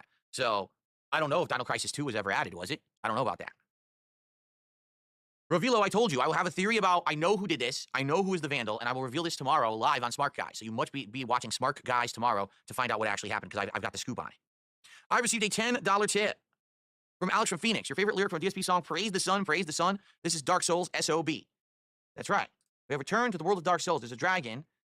We got trolls. What the fuck? They impale you? Oh, yeah, he I was play video games for the gorgeous view. Day. Praise the sun. Oh, praise so the sun. I love that. I love that song. The Dark Souls remix is one of the best ever, for sure. Thank you, Alex from Phoenix, for that $10 tip. Is that our biggest tip of the night, or do we already have a 10? We already had an anonymous $10 tip. Sorry about that, Alex. I would like to put you on the leaderboard. But all right, we're up to 86 guys. Last chance. Let's. Well, then take the anonymous off. If they're the exact same amount, one was anonymous, put Alex on there. Let's do it. We're right there. We're right there. Do me the solid. Hit the goal. I told you I would show you more socks. Don't you want to see them? Don't you want to see socks tonight? It's almost like you guys don't want to see socks tonight. Wow. What's wrong with you? No, I've never been to Canada, except ages and ages ago, about 20 years ago now. I went to Newfoundland, okay? And Newfoundland is a unique place in Canada that is a fisherman's village. And I went there because I worked for a helicopter company for work. That was the only time I've ever been to Canada. I would one day like to visit Canada. You know, preferably when Justin Trudeau is no longer the leader there. Then I'd like to enjoy probably visiting even. Why? What the fuck do you care who the leader of Canada is? What does the leader of Canada is matter to you, DSP? What the fuck? You're so weird. More, but haven't gotten around to it. Back to Poland. It's Newfoundland, not Newfoundland. It's Newfoundland. Which sock is my favorite? I don't know yet. I've only worn these. This is supposed to be the bamboo thread, and like I said, it's unique design on the bottom there. So I don't know. I have to wear the other 14 pairs of socks to tell you what my favorite sock. I have 14 other kinds of socks to wear, including merino wool, which I really nice. Free. I wear slippers whenever I'm walking around my house. I've heard it both pronounced Newfoundland and Newfoundland. I've heard both. If you heard it pronounced Newfoundland from anyone, they're a dumbass just like you. It's Newfoundland.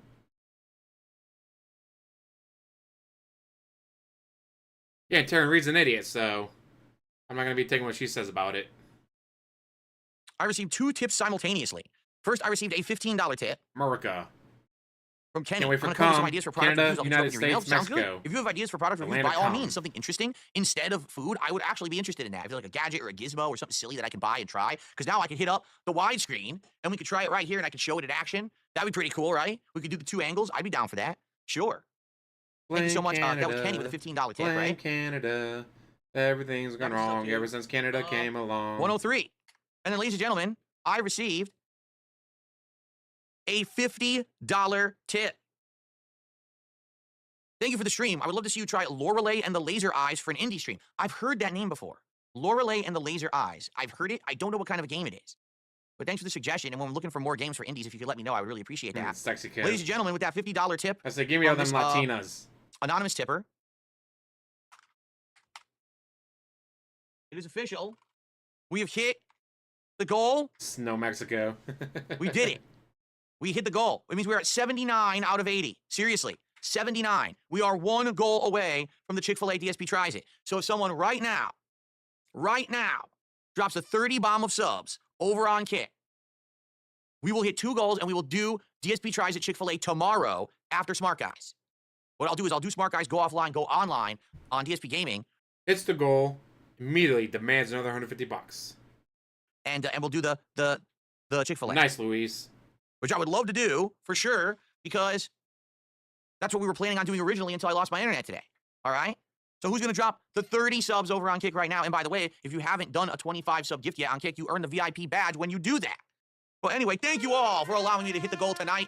Now, how funny is it? In 1 hour of... Shut the fuck up, DSP. Shut the fuck up, shut the fuck up, shut the fuck up. God, I hate that music. The music is so fucking annoying. Too bad his internet didn't stay down for days. If his internet stayed down for days, it would have been hilarious. All right. But in all seriousness, I gotta get out of here in like 5 minutes. Hold on. Back to the closet. Oh, now suddenly he has to leave. Getting squishy. He can't stay at all, guys. He's got to leave now that he hit the goal.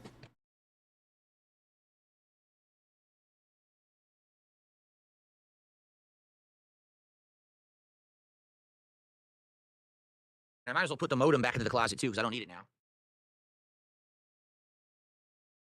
DSP hiding in the closet. Imagine that. Oh, okay. Gamer dad joke. What do Americans do after winning the World Cup? They turn off the PlayStation. Here you go. Good one, Alex from Phoenix. Would I play Rivals with fans? No, we're done with Rivals. I'm never playing it again. I tried it 3 times and it hasn't worked any of the 3 times. I'm done with wasting my time.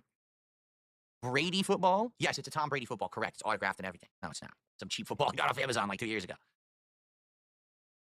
How much did the socks cost? I don't know. I bought 3 different kinds and each one was various different pricing. I think altogether, I mean, it's 18 pairs of socks. I think altogether it was like $60, something like that. So probably one was like $60 for 18 pairs of socks? What? No. Okay, we're going to Walmart. Special site. There is no. How the fuck do you spend $60 on socks?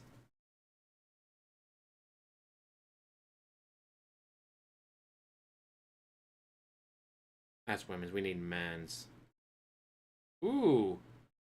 10 pairs of men's low-cut socks. No-show running bathable socks. $10. $10 for 10 pairs. You could have gotten 60 pairs of socks for $60. Well, I don't like the no-show. I like the regular kind. All right, well, let's see. Here's a 10-pack of Fruit of the Loom for $16.99 a piece. So you could have gotten 20 of them for $34. $34 of the Fruit of the Loom style socks to get 20 pairs of socks. $34.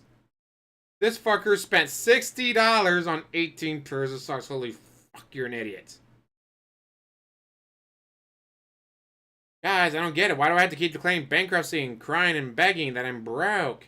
Gee, DSP, I fucking wonder why. 10, 15 bucks. One was probably like 20 something and one was in the middle. I don't know. They weren't super expensive socks, but they're nice. They're comfy. Not super expensive. 18 pairs of socks for $60. Have I ever thrown a football? Absolutely. I used to throw the pigskin around with my dad, with my friends. Absolutely. Oh, is Kino Casino on tonight? I didn't even know. If they're on, I'll rate them. For sure, I'll rate them. I didn't even know that they were streaming tonight. With all the chaos of today not having internet, I didn't know what was going on.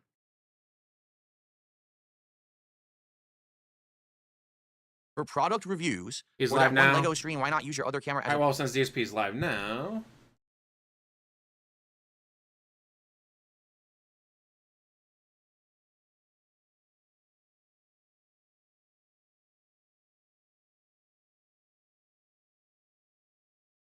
There we go.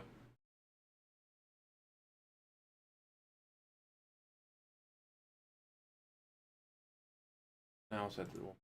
We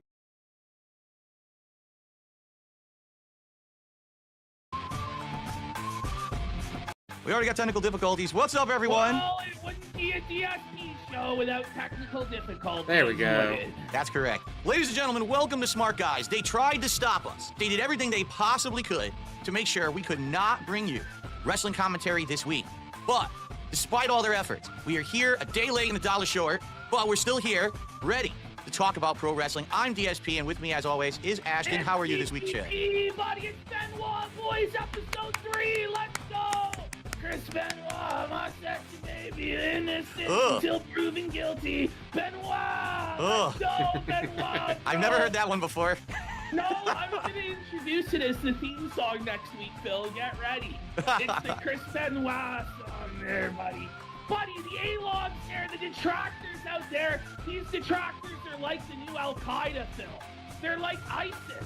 They're insane. Sabotaging the infrastructure of the United States of America.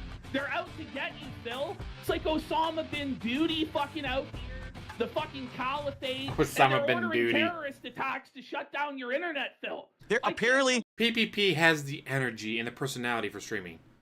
Unlike DSP.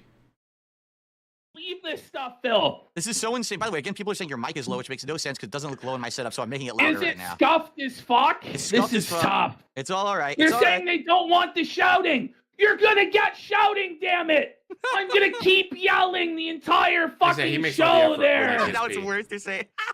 It's even worse. I do a lot of- Welcome to the Dark Side Phil Technical Fail Hour. Basically, every stream over on the Phil channel these days, technical difficulties, this and that. I wonder. Okay, hold on. Maybe it's spatial delay. I think I know what it is because I've been I'm doing going to surround keep sound moving recently. away from the mic. It's going to be great. Okay, I think I did it. Let's see if that worked. Go ahead, talk again. Oh, now I can't hear him at all. Now he's muted. Now I can't hear him at all. Okay, hold on. I guess that didn't work. Now he's muted for some reason. Figure that one out. Is he back? I don't even know what happened. I literally don't know what happened, guys. No one can hear him, right? He's muted now. What the hell happened? Coding. How's everybody doing today? Huh. And I didn't mute him or anything. What the hell? Just leave him on mute? No, that'd be pretty messed up to leave on mute. What the hell? I don't know. I have no clue. I thought what it. Okay, so here's my rationale. You guys are saying that he sounds like he's in a tin can. I think that's because I had surround sound on via Windows.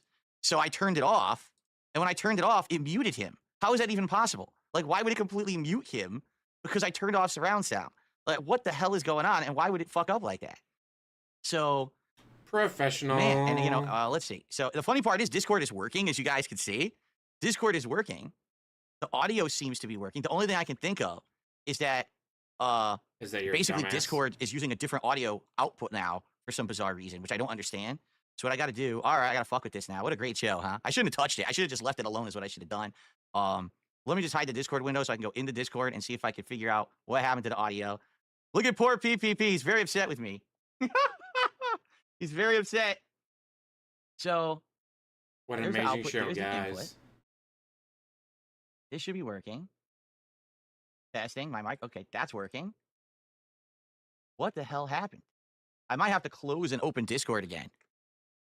This is a massive improvement having him quiet. I mean, it's going to be pretty boring just having one person doing the show. The whole idea was to have two people doing the show. And I have no clue. I really have no clue why it muted him. I can't figure. It has to be a Discord thing because he's talking through Discord. And it's showing that Discord is working. So I have no idea why we can't hear him. He went Chat, completely help. mute. He's still there, by the way. I got the different page open. Hold on. Now Jasper's on me. It's just making things even worse. More compounded and worse. Let's see. Go back to the video. Now the call's ended. Right? It looks like the call's ended. He's gone. I might have to restart the call is what I think. I might have to call him again. Here's what we'll do. I'll try to call him back and see if we can get him back on the line. I don't know what happened. Everything was working fine, perfectly fine. And then it just cut off his audio completely. Very bizarre. Let me see if we can get it back working again. Let me call again. We had it working. Video Okay. call. Oh, there you are. Is it? Can you hear me, or is Yeah. it better? That had to be an OBS or not OBS. That had to be a Discord issue because now you're working just because I restarted the call. So that's really stupid. All right. Well. I don't know, folks. Welcome to the technical support issue. Now, Phil, you told me that you hired a private investigator Oh, to yes. get to the bottom of this situation. Yes. And you've discovered who is the mastermind behind the Comcast attack, Phil. Well, I mean, we've got literally. I don't know who's taking out the internet, but it would be hilarious if it actually was a DSP troll. Because for years, he's cried about his trolls, but his trolls don't do anything. If he had to deal with Chris Chan trolls or Wings trolls, oh, he would have Minecrafted himself years ago. So what if his trolls are finally like, you know what? We're tired of this. We're going to fuck with him personally. These people are climbing the telephone poles to shut me down and stop me from broadcasting at this point, okay? First, we had the inside worker at Comcast who literally was a Comcast employee from the inside changing my router settings and resetting the router. We got him fired a year and a half ago. But now we actually have people physically climbing the fucking poles, all right? So, yes, I researched this. I put a lot of time and effort into it in the last 24 hours, and I think you're all about to be shocked, all right? Because, you know, a lot of people said they thought, you know, oh, it's got to be a detractor, right? It's probably Doody streams. Doody slid his turdy body up the fucking pole and was fucking with the wires, or maybe it was like one of the Reeee streamers, like maybe it was Tevin or Raw Phil or someone like that, right? But ladies and gentlemen, wait till you see what we discovered. This is it. This is the culprit who shut down my internet yesterday. Ladies and gentlemen, it is the president of AEW Wrestling, Tony Khan. It was Tony all along, Phil. The author of all your games joined the detractors, Phil. He's writing the shows bad on purpose just to fuck with you, Phil, and force you to watch this garbage slop, buddy. He was so afraid. How dare Tony do this? So afraid that we were going to do commentary on AEW this week, and he knows the insane amount of reach and influence we have on the internet wrestling community that he had to delay, or at least try to delay us. But we will not be deterred. Today we are talking AEW, and it's going to be an interesting endeavor to say the least. It's going to be first time I've seen AEW ever, and it was pretty eye-opening. To say the very least, but very reminiscent of things from past times. So, you know, we'll get to that for sure. Well, they say that seems odd. Uh-oh. Now your microphone is going out. Your microphone is actually going out when you talk too loud, and I don't know what's up with that.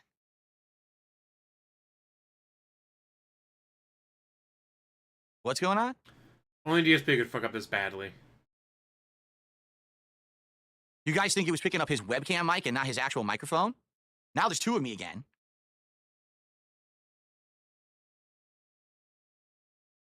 Oh, really? You guys are saying this might be a PPP thing on his end? Oh. His mic blowing out is definitely his mic. For sure. Oh, it's not my fault, guys. I don't have to do anything then. I don't know. I can make him louder again. I had him at max volume, but it was showing that he was going into the red on my OBS, so I put him down a little bit. But yeah, maybe we have to restart another call. His Discord was messing up last night on the casino too. Oh wow, I wonder what's going on with his equipment.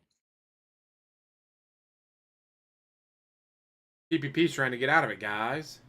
All right, hold on. I did not watch the Knuckles series, so can't say I swear we'll get it working at some unfortunately. point. It may just be a very long. Good thing I have nothing Heard else to nothing do but good today. things about it, though. Let's see here.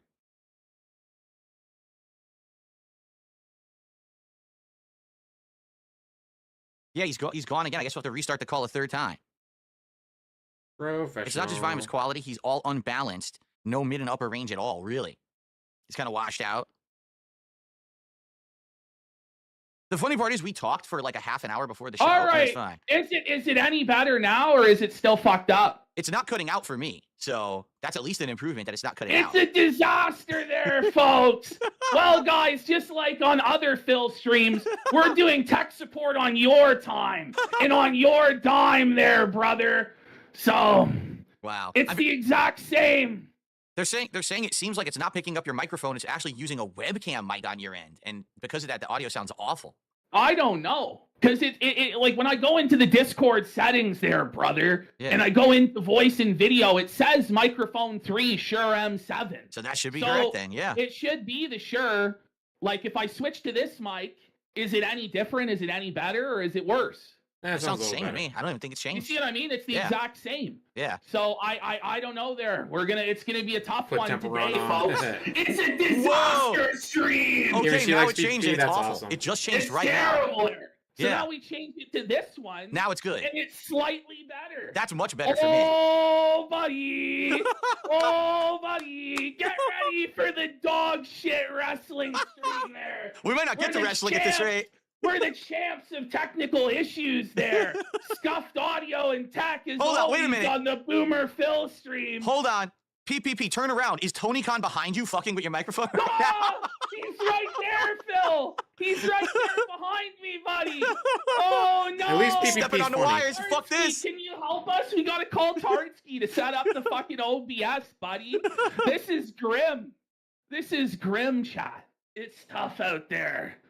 Oh, we're wrestling with this equipment. Yeah. We're wrestling with this equipment. I don't know. I guess that's about as good as it's gonna get, folks. Yeah. So Womp Well, I'm womp. looking. They Oh, wow. want the connect Now mic your back? audio is desynced from the video. Your audio has been desynced from your video.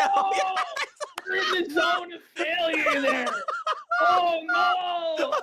Oh no, they're gonna clip this. Phil, the detractors are gonna clip this epic fail. What are we gonna do, Phil? What are we gonna do? It's Oh my game God. over, buddy. Yeah, I think It's game over. I think it's when you change the mic to the other one, the shitty one, and then back. I think it fucked the sync up. Maybe if you jumped out and it back in, All then right, it well would fix listen, it. let's once again take a This is so fucking 2-minute bad. detour. Let's get some tips. We got some. Let's get some subs. Yeah. Let's go. Let's go. We got some support. Let's do some shout outs, actually. First of all, IDK Anymore did a $10 super chat and said, AEW will be shut down soon enough. I can't wait to watch Twitter Meltdown and the IWC Smarks cry. Well, we're going to talk about it. I And doubt my that. initial impressions are not very good, although I wasn't completely Tony Khan has enough money that no, it's not getting shut down. Tony Khan has the kind of money where it's like, oh no, it lost money again, and fuck you, I like it. Turned off by it. I definitely wasn't really like compared to WWE. I know, Sonny. This has been pretty bad already. Night and freaking day. It really is. Should be. And we'll get to that. We Tomorrow got 10 and gifted Friday should be subs Sucker 2. over on Kick from Rare Tricks. Thank you to Rare Tricks for 10 subs over on Kick. I appreciate that very much. Well, we appreciate that very much. This is our show. That gets us a nice big jump of support up to $60 so far. Thank you so much, Rare Tricks. There's actually a couple of tips that have come in that I want to shout out as well. So we've got, let's see here. So there was a couple of tips that actually came in from Slayer, and Slayer wanted to talk on the show yesterday, but of course the show didn't happen. So I saved the tips for today, and they'll count towards today's Smart Guys goals because we kind of messed up to not count them. Oh, I know he's gone. I think he's messing with his stuff again. I think what I might have to do is call him a third time here and see if we can get him to sync this time. I have no clue what's going on his end technically. I seriously thought that was my fault. I thought I fucked the whole show up, and then come to find out it's actually his stuff that's messed up. So here we go. Right, we're back on the Stuff City Wrestling Show with Phil. We're synced. We're synced. Definitely synced. I only saw it once in theaters, and it was so good. I put the Tartsky signal in the sky there, but I don't think he's coming to save the tech of this disaster show, Phil. I think we're all right. I think it's game over, buddy. I think people just, maybe they're not used to your mic. Like, your mic to me sounds kind of how it does on Kino Casino, so I don't know why they're complaining. I think they're all just detractors, Phil, that are fibbing to us. And I think my audio is pristine and clean, Phil. I don't think there's a problem with it at all. I definitely don't sound like I'm in a submarine tin can underwater, buddy. You did with that other mic, but now this sounds fine to me. So I think we're good. The audio levels look good. Oh yeah, it's totally fine, bro. Just don't worry. We're gonna persist with this shit. But listen, here's the key. Just unplug your headphones, and it'll sound great. If you just unplug your headphones and listen to it like a normal person, it'll be totally fine. Wow. Don't worry. As a matter of fact, it's you with the scuffed audio detractors. As a matter of fact, it's the show that's fucked up. I legit wonder. Larry for $20 says Tony Khan deserves everything he gets. He destroyed Ring of Honor in New Japan. Views in the trash for Max. He and Jericho have an ongoing relationship where there was some sucking and fucking going on. Some Vince McMahon, Shawn Michaels, Sodom and Gomorrah 1997 shit. Unbelievable stuff. Like, I knew it was going to be bad just because it's DSP, but holy shit, this is even worse than I was expecting. You thought after doing it last week they would have the shit set up, but they don't. How do you not have any of this stuff set up and ready to go when you did it last week? Meltzer kissed Tony's lips there. Big ups, Lipstick Larry. Let's get some support. Phil missed out on a whole day of streaming yesterday, guys. It's the Tony Khan, that piece of shit. It was Tony Khan, that motherfucker. Now, Phil, like, I'm concerned, brother. We gotta have an intervention. I'm being told by all the detractors, all the haters, that you've become a foot fetish OnlyFans model. That's correct. I've been told you're raising money to show your feet on the show. $75 to show your feet. What's going on, Phil? That's right. In fact, right now, when we hit 100, I will show you my feet for the first time of the show. See you, Greg. Thanks for hanging out. Socks I'm wearing today. Oh my God. That's right. Phil. No, but Phil, this is demented, Phil. This is some sick stuff, Phil, isn't it? Like, how low are you gonna go, Phil? Like, is there no depths to which you won't stoop to scam these people now, Phil? Really? Listen, really, you don't understand. You're behind the times. This is what the people want in 2025. This is the kind of content that, in fact, someone said for $250, I should write their name on my foot. What do you think about that? Like in a marker or something? Is this what it's come to, Phil? You miss one day of work and you're writing people's names on your feet with Sharpie? Yeah, what the fuck? That is the new generation of content creation. No one wants opinions. No one wants gameplay. No one wants drama. They just want to see appendages. Many, many appendages. I mean, look at me. I'm completely covered up. No one wants to see that. So, you know, every little bit, you get a little bit more. That's how it works. Okay, so it's all true. All of it. Of course. The thing for the the Raw Phil OnlyFans is all open? automated, so How he much doesn't is it a actually. month? sit here OnlyFans, and they take too listen. much of a cut. Fuck OnlyFans. You just do it right here and you get some subs and then you get a bigger cut on Kick. That's how you do it, man. This Only- grift is beyond shameless, Phil. Phil looked into the OnlyFans cut. What are you Terrible, going to Medusa. Fansly, Phil?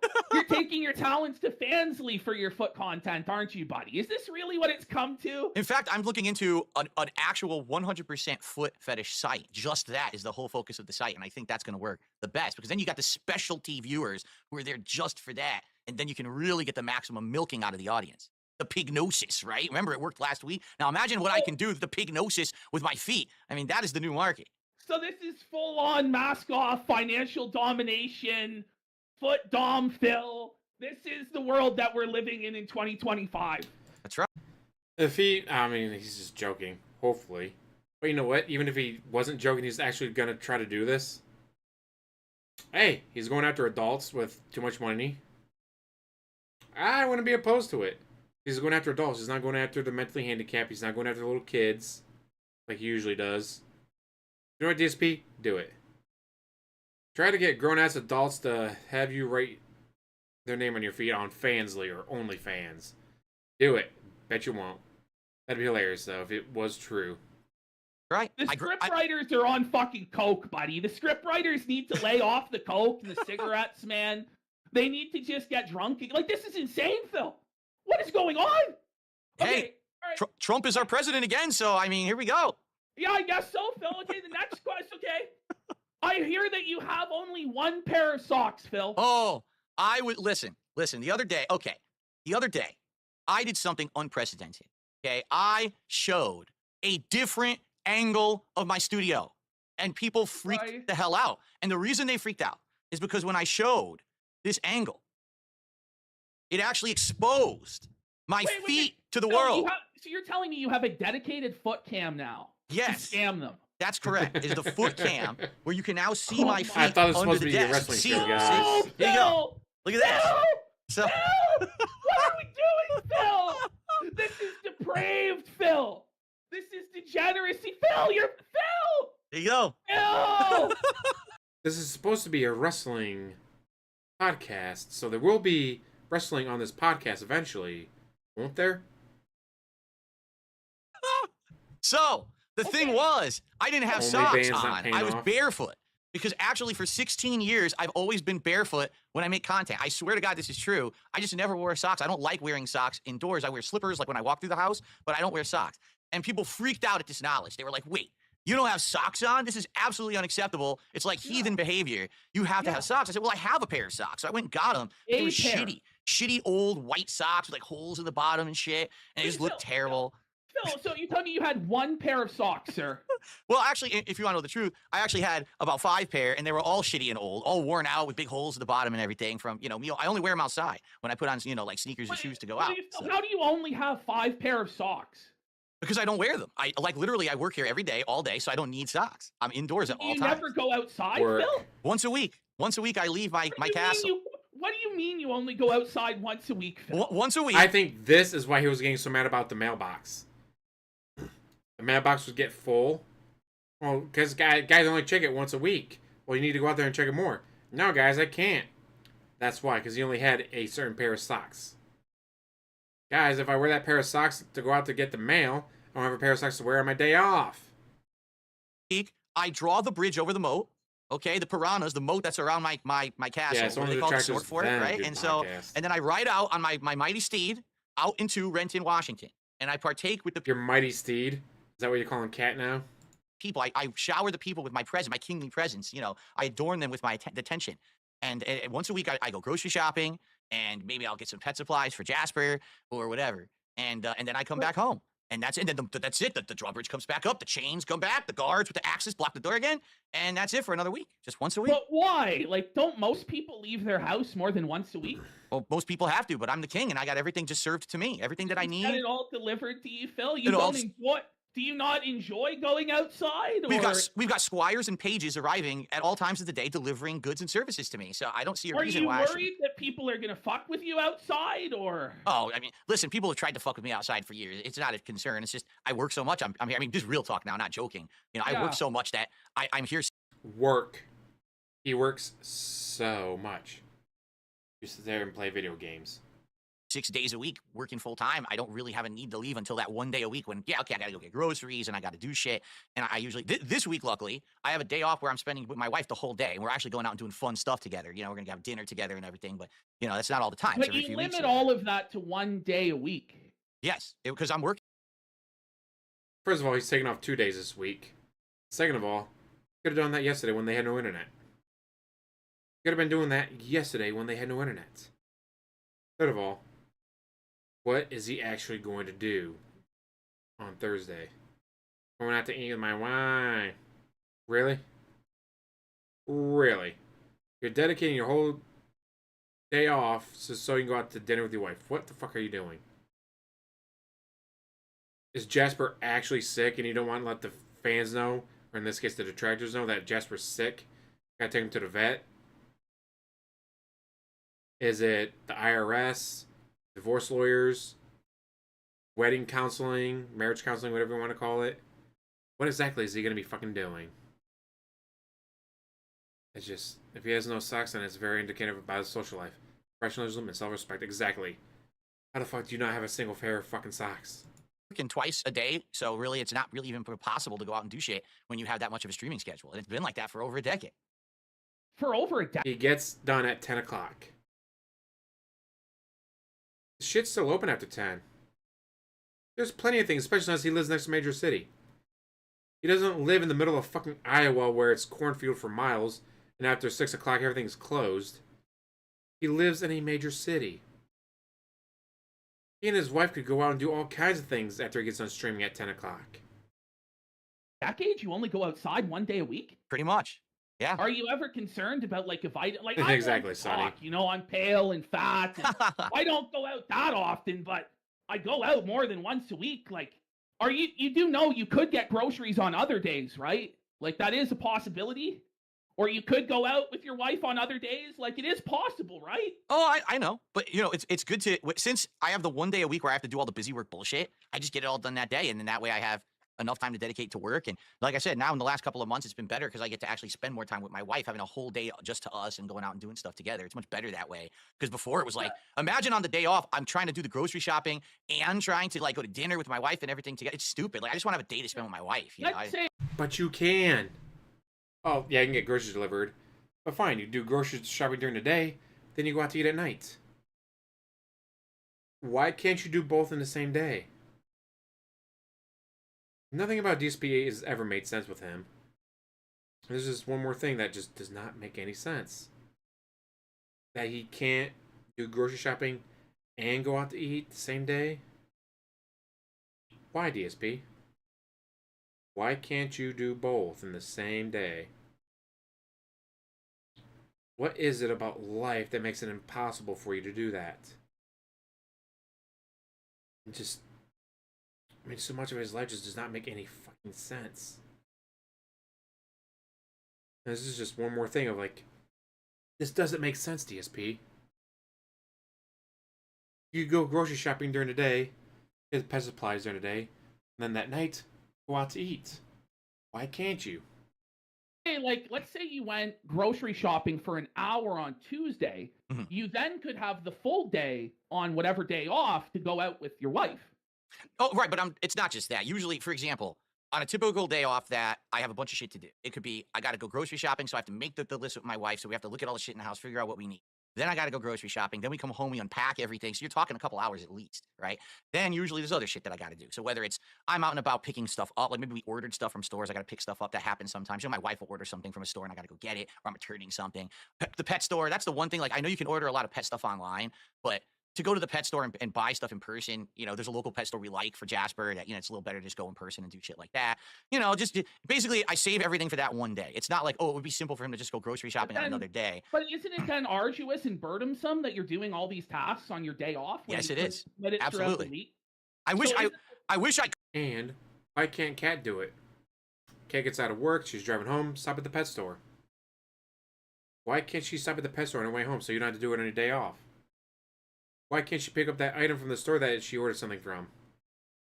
If she ordered it, why can't she pick it up?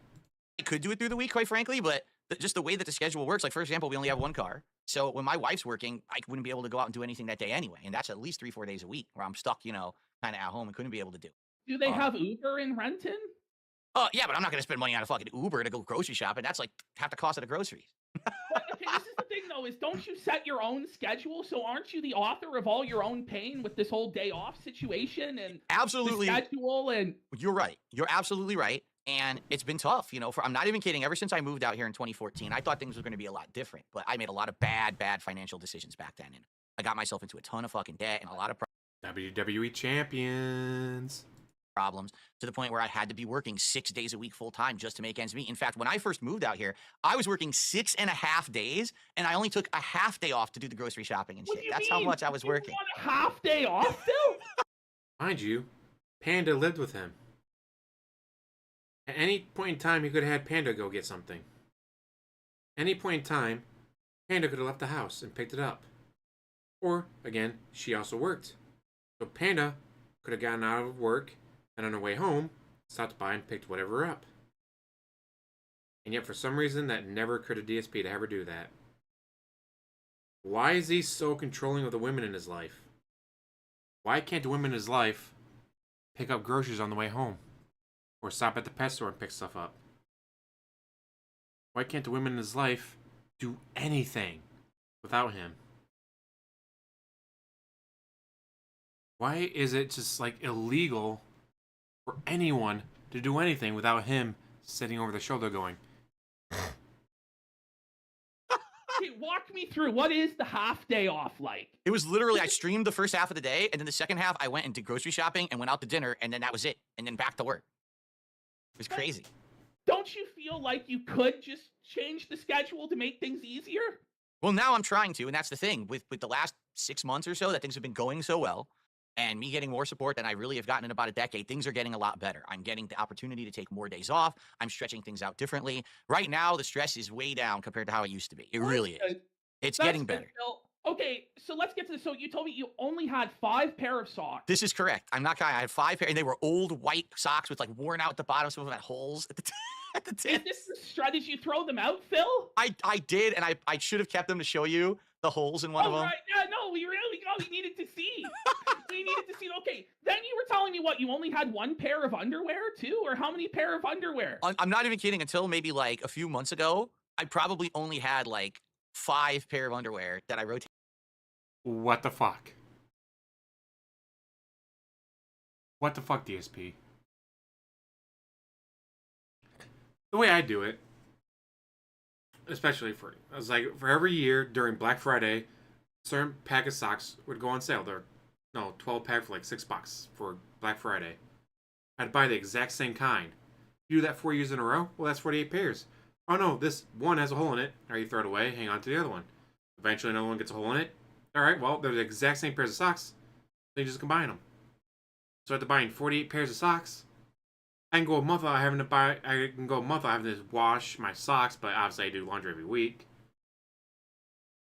Now I think one of the reasons why he didn't wear socks was because when Panda left, he didn't want to do laundry. Well, gee, if he doesn't leave the house, he doesn't need to wear socks. If he doesn't wear socks, that's less laundry, so he can go longer without doing laundry. And also, him saying he only has 5 pairs of underwear, so he was just free-balling those pajama pants. So when he shit himself wearing the Zelda pajama pants, he wasn't wearing underwear. How gross is he? He was sitting there in pajama pants, no underwear on, when he shit himself. What the fuck? Between. Now, not to say that I didn't wash them. I did. I washed them all the time, but they were like old. They had holes in like the waistband and shit. Because I'm the kind of guy that like I wear shit till it's worn out. I don't wear shit till I don't like it anymore and then I throw it out or donate it. I'll wear shit till it's done. Like my last pair of sneakers had holes in the soles and water was coming up through the bottom of the sneaker. And that's why I got rid of them and bought a new pair of sneakers. Phil, how are you living like this, Phil? This is fucking demented, Phil. You're wearing fucking sneakers and fucking underwear that are crusty and fucking holes in them. Did you at least get new underwear now? I now have new underwear, yes, and it is official as of yesterday. Again, the pages and the delivery squires delivered 18 new pairs of luxury socks to my castle that I can now wear daily and alternate between on stream. What defines them as luxury socks, Phil? They are not just regular cotton socks. These socks have either bamboo or merino wool lining. It is the cream of the crop of socks that I've had delivered. Various kinds of designs. In fact, get this. I'm not wearing them today. One of the pair of socks, I've never seen this before in my life, actually is marked right foot, left foot on the Fuck sock. off. You must. No, like, Yes. No, it's not. What Yeah, the I can fuck? show you. I'll show you right now. No, all right, go, Phil. Go. I'll get 'em. Let's gotta do show That's and it. tell with the king. I'll get 'em. He's got. This is the new foot fetish grift for Phil. Like, he's committed to this grift, guys. What? Again, He's telling us this is about supposed to how be they're a labeled wrestling right foot, podcast. left foot, his old fucking. You're supposed to be dirty talking socks about with fucking wrestling. holes in them and the whole fucking nine. I don't really know what to say, folks. Oh yeah, he doesn't take care of his I clothes. really He definitely the doesn't take care of schedule, the house. the 5 pair of socks, the fucking fuck is 1 going pair of on? underwear. No socks, no underwear. This is Phil. This is his life, and we're going through it Fuck. together. This is what they call a struggle session. I'm pretty sure. This Um, has been I'm- worse than I was okay. expecting it to be. This is the life of a king, is what this is. I mean, can at hear least you down the Big hall. B's This trying to is play the it up, life though. of a Good for king. him. okay, this is the life of a king. All right, you king ready? I'm not mentioning runs it. wrestling. Hold on, I except gotta turn for on the Tony Khan. autofocus It was so outside that his it'll By actually the bedroom. way, focus we so you can had see a this. $20 dono before we get into this. Nice. My king, Tony Clown's AEW is not worthy to touch the hem of your cape. Wow. Canadian Netflix gives you ad-free access to all WWE shows, including their best show at the moment, NXT. PvP, it's stacked with hot chicks, all the puppies and gooning. And by the way, guys, if we do $500 on this show, Saturday night main event review next week. Right. $750 will do the next AEW show. And then Phil has these sock and foot goals up until the $500. Okay, so show us, Phil. What? Okay. Okay, let's see these socks. I'm not kidding you. I wasn't making it up. There it is. That's the left foot, Phil. That's the left foot. And there's the right. You have to wear them on the correct foot. Uh-huh. Or What else. happens if you... Is it like crossing the beams in Ghostbusters? Like, what would happen? These socks are so luxury that they have a I design hope on the it's bottom, all a not. padding I on hope the he's just bottom fucking with them. that is contoured to Oh. the left and right foot. So if you accidentally put it on the wrong foot, you're padding the wrong side of the foot that doesn't touch the floor properly. Now, Chad has pointed out that you were literally holding the L right there, Phil. How does that one feel? But you're literally holding the L. All right, are we trying these on then, Phil? Oh, you Are want we me to try getting these a- on? let- Is that what Let's this is? get a live DSP tries it of the left foot, right foot sock. All right, here we'll go Let's wide. get the dedicated Here we foot go. cam going. The foot cam's on. Here we go. So let's see. Now hold on. I got to be sure not to cross the socks. That would be deadly, and we might have Oh a total my. plutonic reversal here on stream. We don't want that here. All right. So here we go. So this was the sock. Oh, I didn't show you this. This is another bamboo line sock. But look at the design on. Hold on. Look at the design on this one. Look how Okay. wild this sock looks. What the kinda- fuck? Is that a basketball net in the surface of Jupiter with a baseball home plate at the bottom? What's It's bizarre. It's weird looking, but it's very comfortable. It's probably one of the most comfortable socks I've ever had. It's so nice. So what's the idea behind? Like, what was it described as on the site, Phil? I think it was just like colorful, but this is like, these are the bamboo lines, so they're supposed to be like moisture wicking, prevents uncomfortable sweat on the foot kind of sock, but also like luxurious feeling, they kiss its ass on Amazon. They say a million different things. Right. But, Yeah, and there's he like, took the the whole foot and the pack, heart, every dude. This is hilarious. set is different color scheme and Now, like weird design on it there. How much are these incredible bamboo line socks, Phil? Surprisingly enough, they're not that expensive. For a 6-pack, like 6 pair, it was maybe just over $20. So it actually wasn't bad at all. It was Oh, very this is reasonable. like So you're paying over $3 for a pair of socks. Paid over $3 a pair of socks. You can go to Walmart and get cotton ones for $1 a pair. God, he's such an idiot. poverty socks. The king needs better True, socks. he than loves that. anything. Well, that that's says because I got them luxury on it. Amazon. I mean, if I go to like a name brand luxury store, I'm sure you could buy $200 socks, and but who gives a He shit? needs you to get the $200 socks, Phil. That's what the king needs. All right, let's get All these right, bad boys on. All right, switch to the foot cam. Here it is. All right, here we go. This is the left sock. Here's my big disgusting stinky foot right here, live on camera. You're really selling them, Phil. You're really selling them for this content. It's gross. It's like the feet. You ever seen the Lord of the Rings movies? You ever seen the Hobbits and their feet? That's what my feet are like in real life. They're disgusting. There we go. All right. Oh my. I mean, feet are So there pretty we are. disgusting. Left foot. Wild. Custom sock, and I'll show you with the close up. Ready? So with the close up. You have a close. Oh my god. Here we So go. it's aligned with my foot.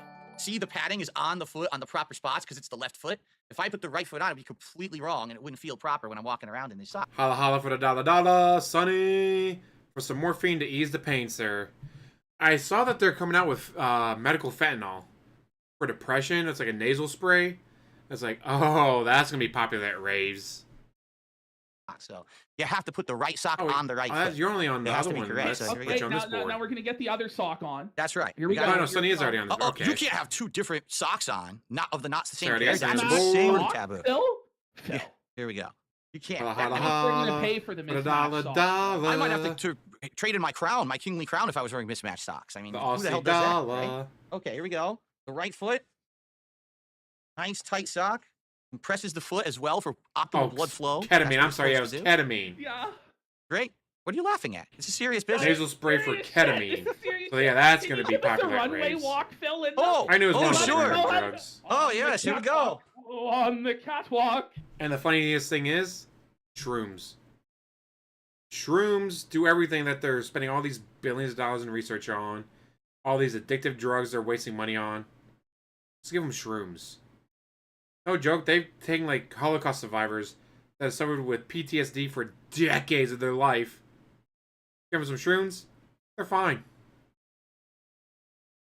Gave them shrooms and they cured their PTSD. You can cure decades worth of PTSD and depression with shrooms. Instead, let's do ketamine. Let's do something that's really addictive. Here comes Phil. He's on the catwalk. On the catwalk. Yeah! Let's go, Phil! Oh, peyote or I bust. was not planning on utilizing the camera as much, but what are you going to do? We're really putting that camera to good use, Phil. Now, We're really putting it to good use. sock pro tip. The moment that you remove your socks, you should immediately fold them together so you don't lose the other sock. Because this is how people lose socks around the house. They don't immediately bundle them together. Even if they're dirty, bundle them together, then you can't lose them. There you go.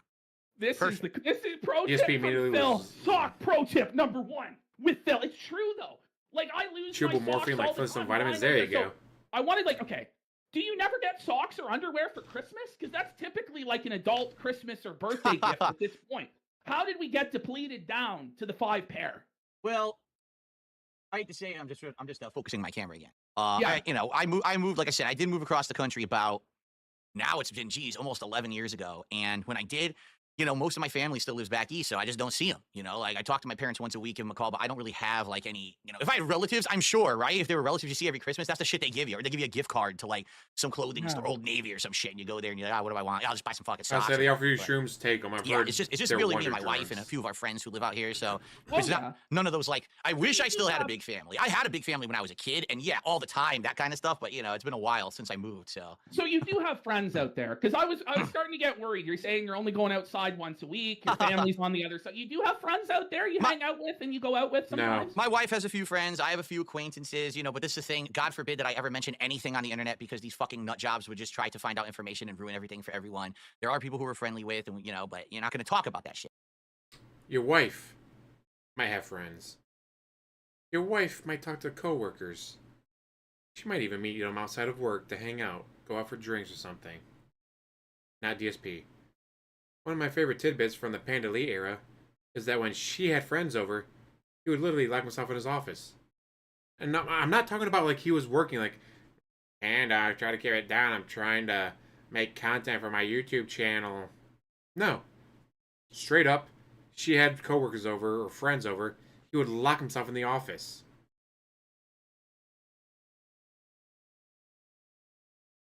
That's how antisocial he is. That when his girlfriend at the time would bring friends over, he literally locked himself in the office. It is just insane to think that I could not imagine not having friends. I cannot imagine being, alright, Sunday, time to go watch football with my brother and friends, have family over, have friends over, make a bunch of good food, have some snacks. Not DSP. He literally would lock himself up in the fucking office. The day I learned about that, I was like, are you fucking kidding me? No, that's gotta be trolling. Then, of course, they post a video of him talking about it. It's like, holy shit. Not only does he do it, but he admits to it. Like, we know about this because he said he does it. He told his chat that when Panda Lee had friends over, he'd lock himself in the office to stay away from them. I'm crazy. shit because you don't want to have. That's the sad part of being a content creator like me is accidentally you might make a mistake and then someone else pays for it. You know what I mean? Like, I Right, don't want people to yeah. get harassed just because they know us. You know, so that's why I don't really talk about that kind of shit. Yeah, while you're Okay. downstairs, And you get have, back so we have upstairs. 18 new pairs of socks. 18, yes. So as the show goes on, can you try on each new pair? But we're gonna need donos. How much for each new trying on of socks? To be fair, it's only 15 unique designs because one of the packs had a double design. I didn't realize that. It was 3 and 3 of the same. So it was really 15 different. So you've seen these red that are the bamboo. And you've seen, these are also bamboo, but these are the ones that are the left and right foot socks. So you've seen 2 so Right. far. I can't wait to get to the merino wool. I've never worn merino wool socks before, and I wonder what they feel like. They feel like really comfortable. So Now, Celis, what is merino wool? I honestly don't know. What is the difference between regular wool and merino wool? I've always heard the term merino wool. Merino It's a wool luxury costs you more wool, but I money. actually don't know like how much of an improvement it is upon just regular wool. I'll say Maybe his someone chat in the is there would for be more design WWE focused and be able to talk, share and that they're not talking information about with us. wrestling. I actually don't know. Okay, final thing, Phil. On this edition of Grill Phil, what the hell was going on with this? So there was supposed to be a Balatro stream, the Yes. coin game. What happened, Phil? Why So- did you scam the Balatro fans? I Phil? scammed the Bellagio fans. No, it's a sad story. I'm pretty pissed about this. Okay.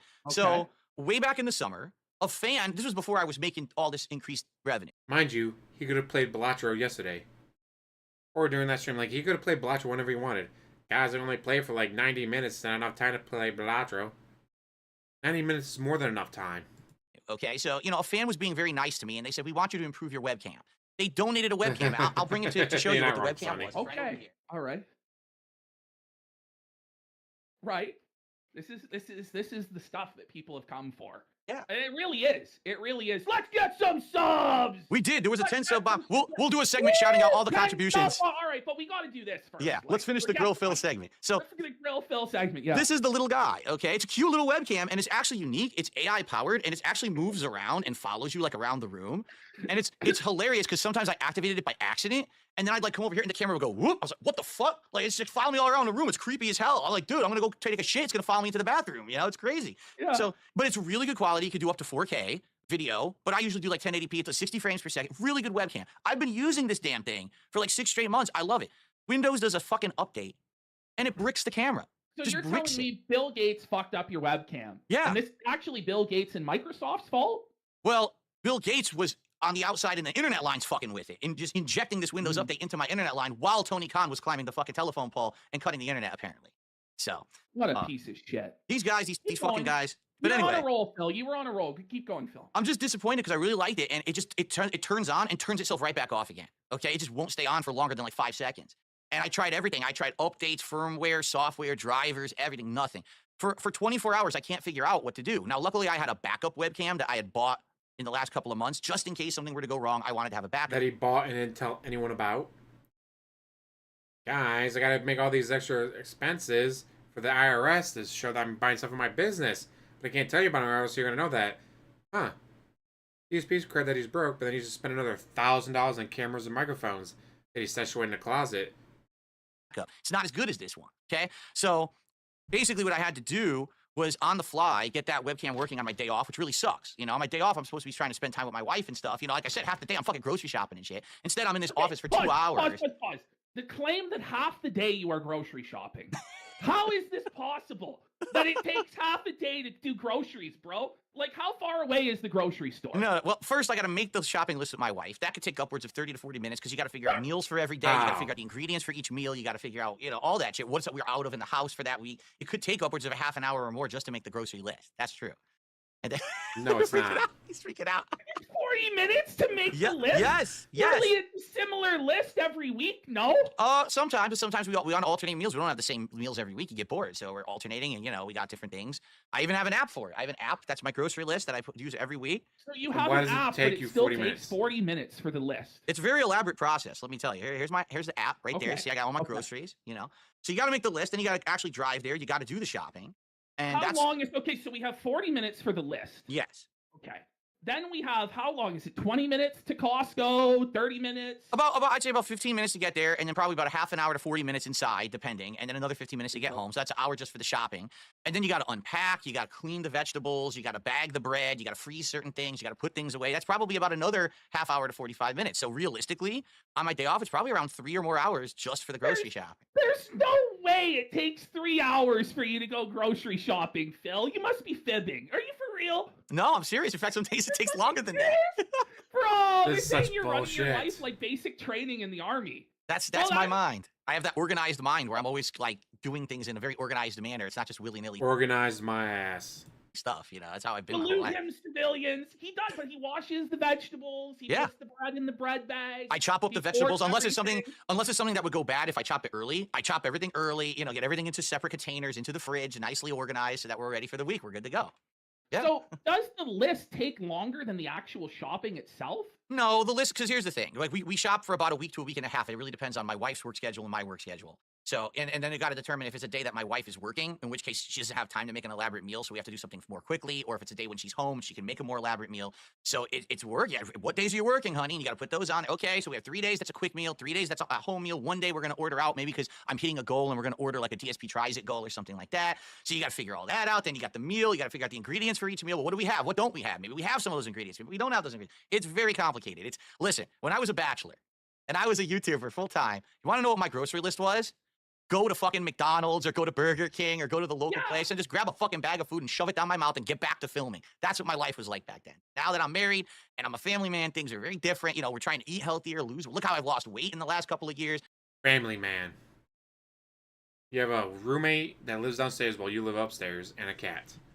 I think that's why she was confused about him being downstairs. This isn't your time to be downstairs, Phil. You're not supposed to be downstairs when I'm home. I'm not downstairs when I'm not home. Get the back upstairs where you belong. Because we're You're eating looking better now. slim, King. You're looking fit. Go, continue. Go off, King. So you know, it's just a different life. A lot of people don't get it. And listen, when I was younger, I made fun of people too. I would hear this story and I would laugh my ass off. No, You know? I'm not. I am actually genuinely curious about this.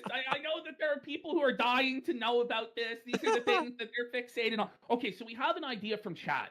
Have you considered Instacart? That's when they shop for you and they deliver it to your house, Yes. correct? Well, the problem with that is you're paying a lot more. That's just the same as if you're ordering, you know, DoorDash or Uber Eats. You're paying for the service, like the delivery service. You got a tip. So you're going to end up paying way more money. And here's the real problem with Instacart, because I've seen it.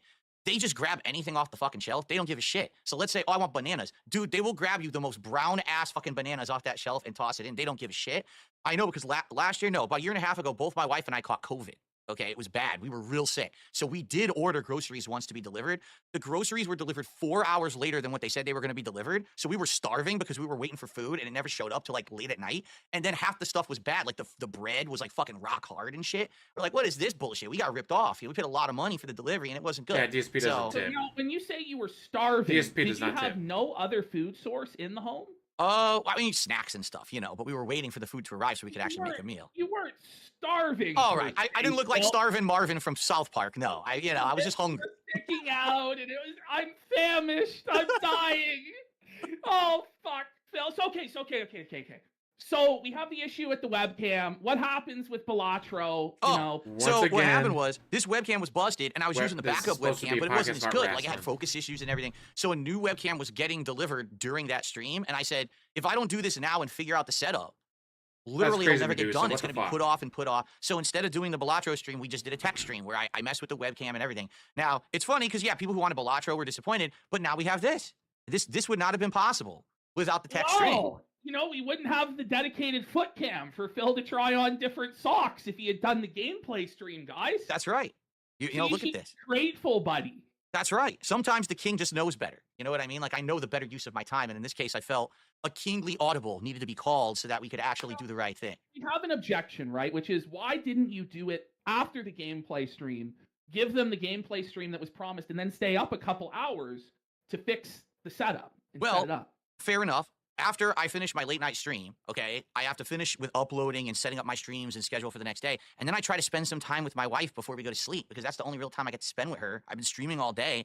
So I try to spend like an hour, hour and a half with Kat because she has to go to work in the morning. So she has to get up way earlier than me. She, she has to go to bed way earlier than me. Some nights what's happened is she goes to sleep, and then I come in this office and I'm working like fucking late night trying to get my setup working. That's December. Mind you, DSP ends his streams around 10 o'clock his time. So if he's spending an hour and a half with his wife's staying up till 11, 11:30. What job is she going to early if she's up until 11:30 at night with you? When I gotta be at work early, it's 6 o'clock in the morning.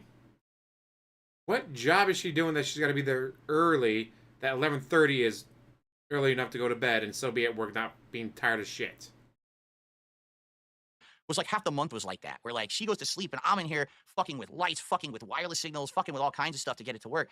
I don't want to do that every night. I could, but it gets exhausting. I want to be able to have a normal life where I can spend time with my family and relax. And I get it. Every night, or would it just have been the one night after Balatro?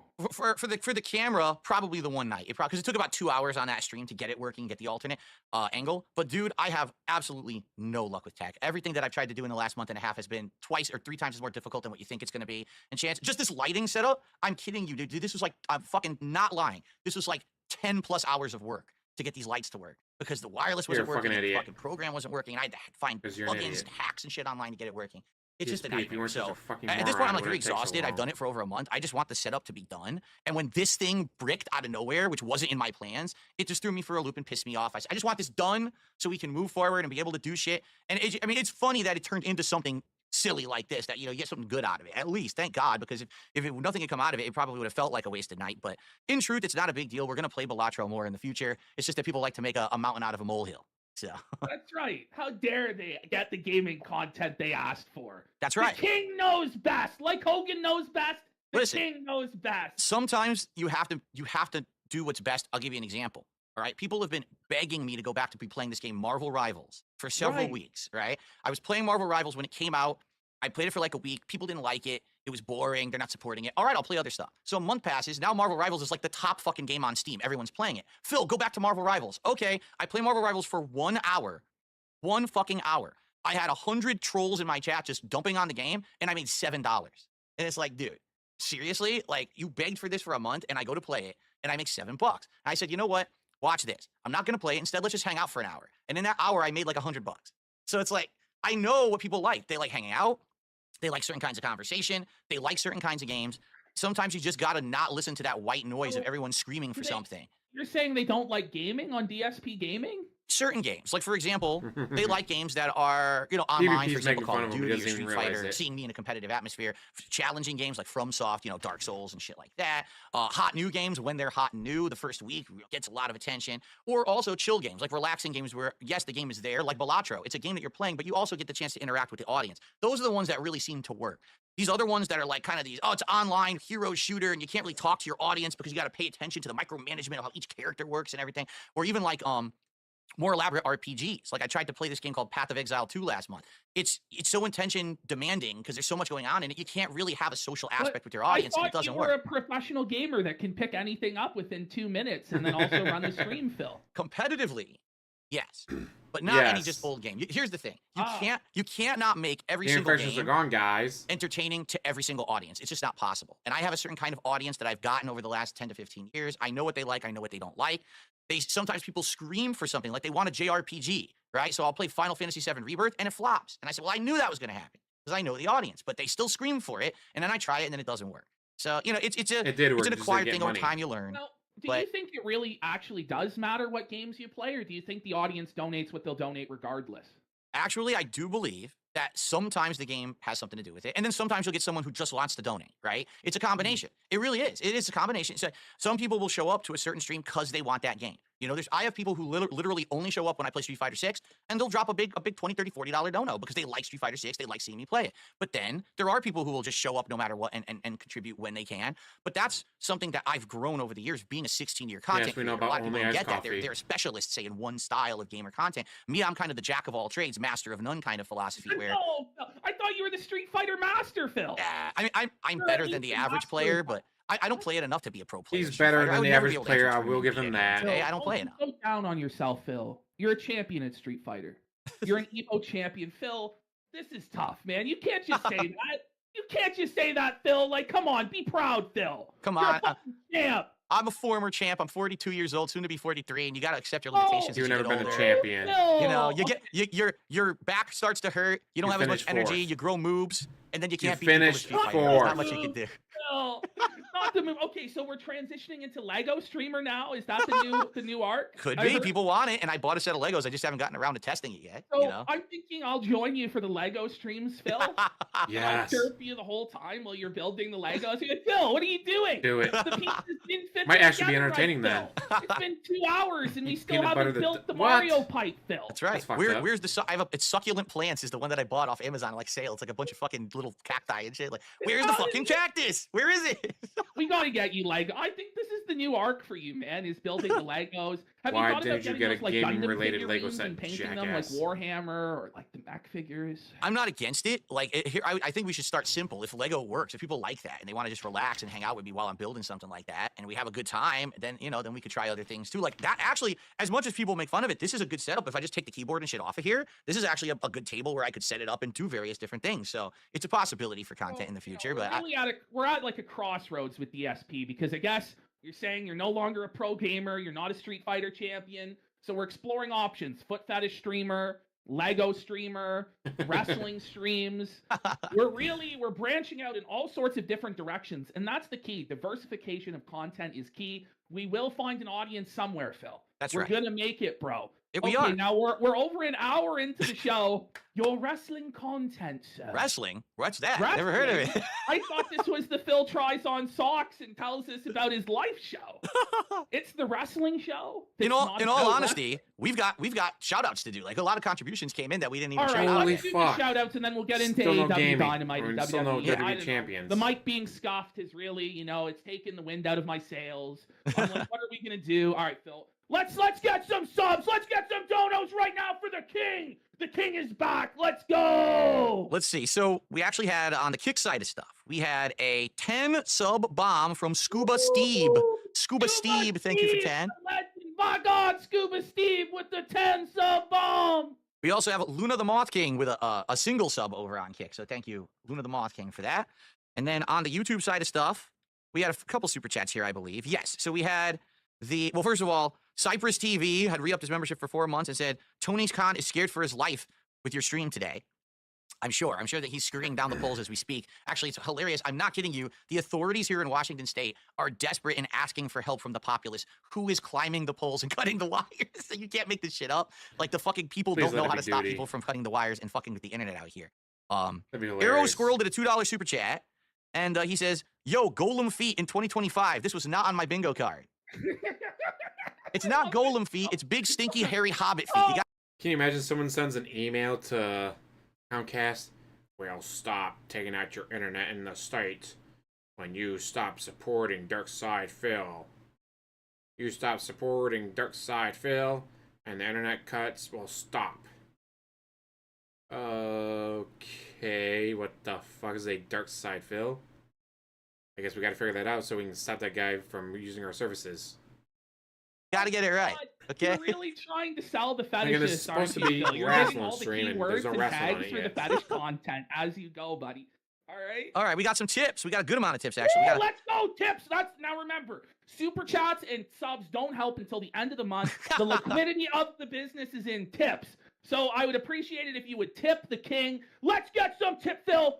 Let's see some big tips. Come on. So we Come on, start big off tips. with no whammies, and a $10 tip from Slayer to start the stuff. He says, I really enjoyed Smart Guy's revival so far. My friend is going to go to Las Vegas for WrestleMania. He got the second floor seat, and it's $2,000 for the ticket. Holy shit. Yikes. He says he's planning to get front row seats for the following Raw and SmackDown after WrestleMania.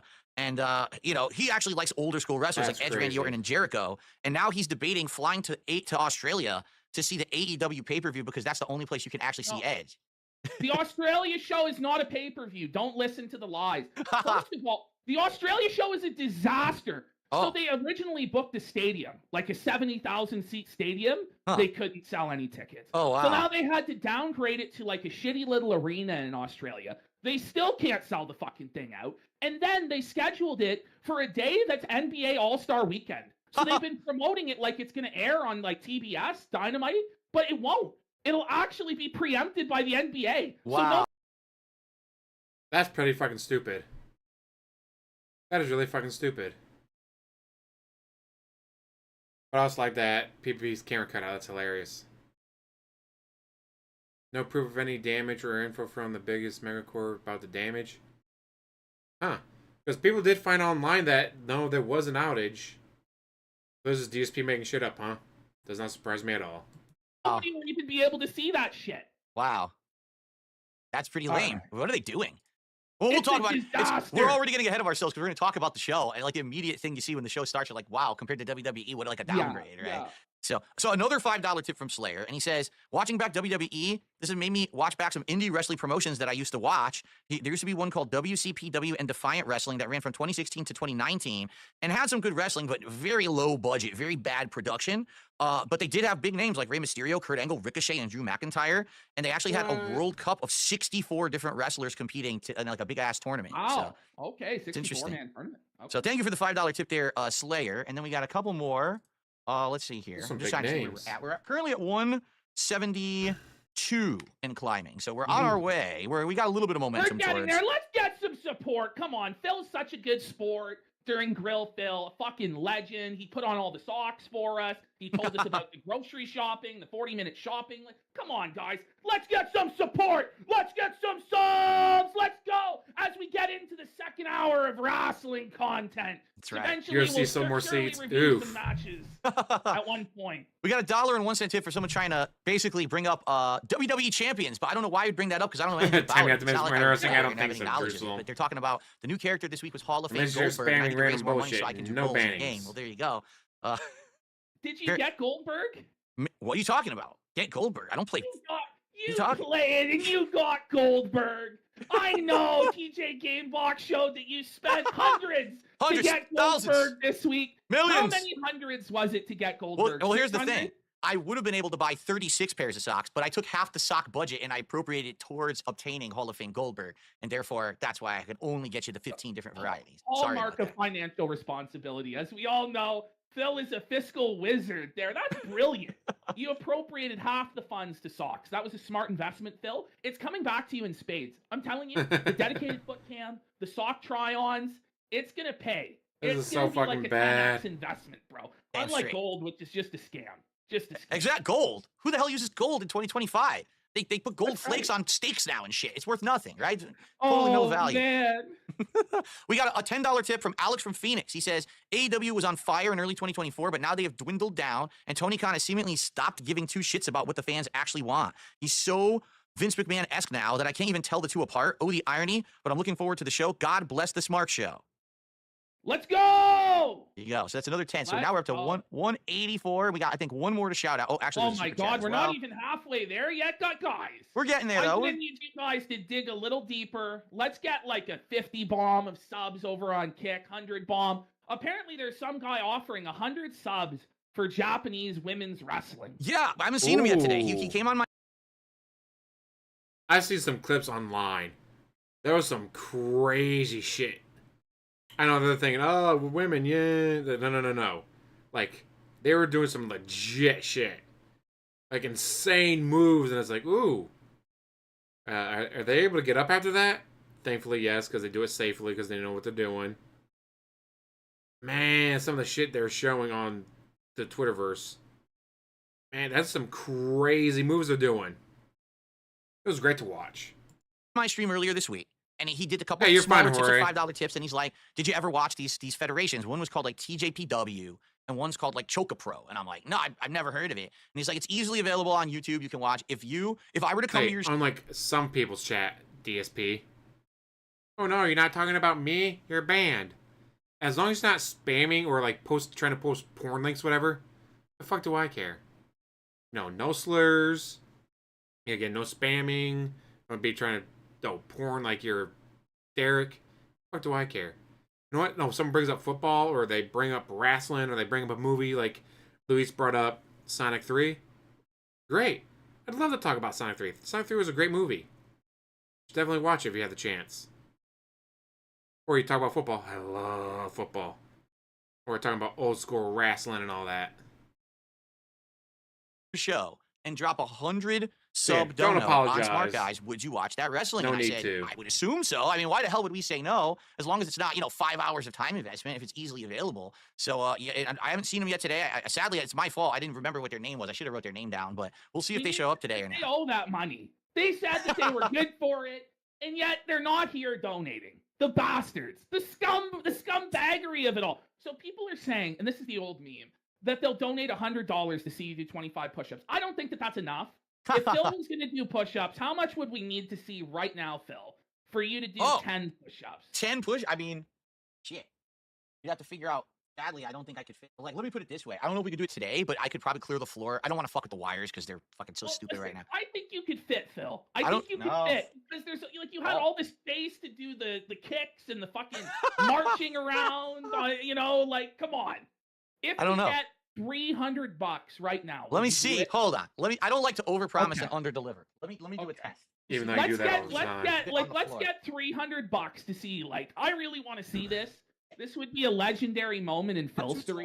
Too goddamn tall. Bro, I can see that you'll fit. I think you'll fit. Come on. You got this. You're fitting. You're fitting, bro. You're fitting. Hold on.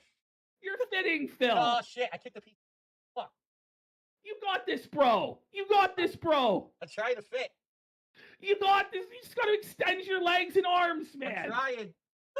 You can do it, Phil. Oh, yeah. Oh, yeah. I can do it. Yeah, I can do it. I can do it. Oh, there's one. I can fit. Huge! I can actually fit. Yes, wrestling show. Best show ever! I did one. I did one. Oh my God, Phil did a push. Let's get some fucking support right now. Let's fucking go. I fucking love Phil. I fucking love Phil. Maybe half of one, but I guess good enough for his fans. Let's go, guys. Everybody gotta support Phil. Gotta give Phil props for that. Come on, give Phil props. This is legit the first time I've had an office set up where I can do shit. I was a slob. The shit was everywhere, and now I can actually fucking do stuff on. Mind you, the meme is in existence because he claimed that he did, 25 push-ups in under 20 seconds and wasn't out of breath. Obviously, he didn't do it. He just stood off camera. 1, 2, 3, 4, 5, 6, 7, 8, 9, 10, 11, 12, 13, 14, 15, 16, 17, 18, 19, 20. All right, guys, I did my push-ups. Give me money. But you didn't actually do it, DSP. There's no fucking way in hell. Yes, it did. Oh, now you're banned because you're not giving me money. But now, suddenly, he has the room for it. He didn't have room before. Then how did you do those push-ups earlier? How could you have possibly done push-ups earlier if you just now got the room for them? Just saying, DSP. Doesn't make any sense. Camera is pretty interesting. This is awesome.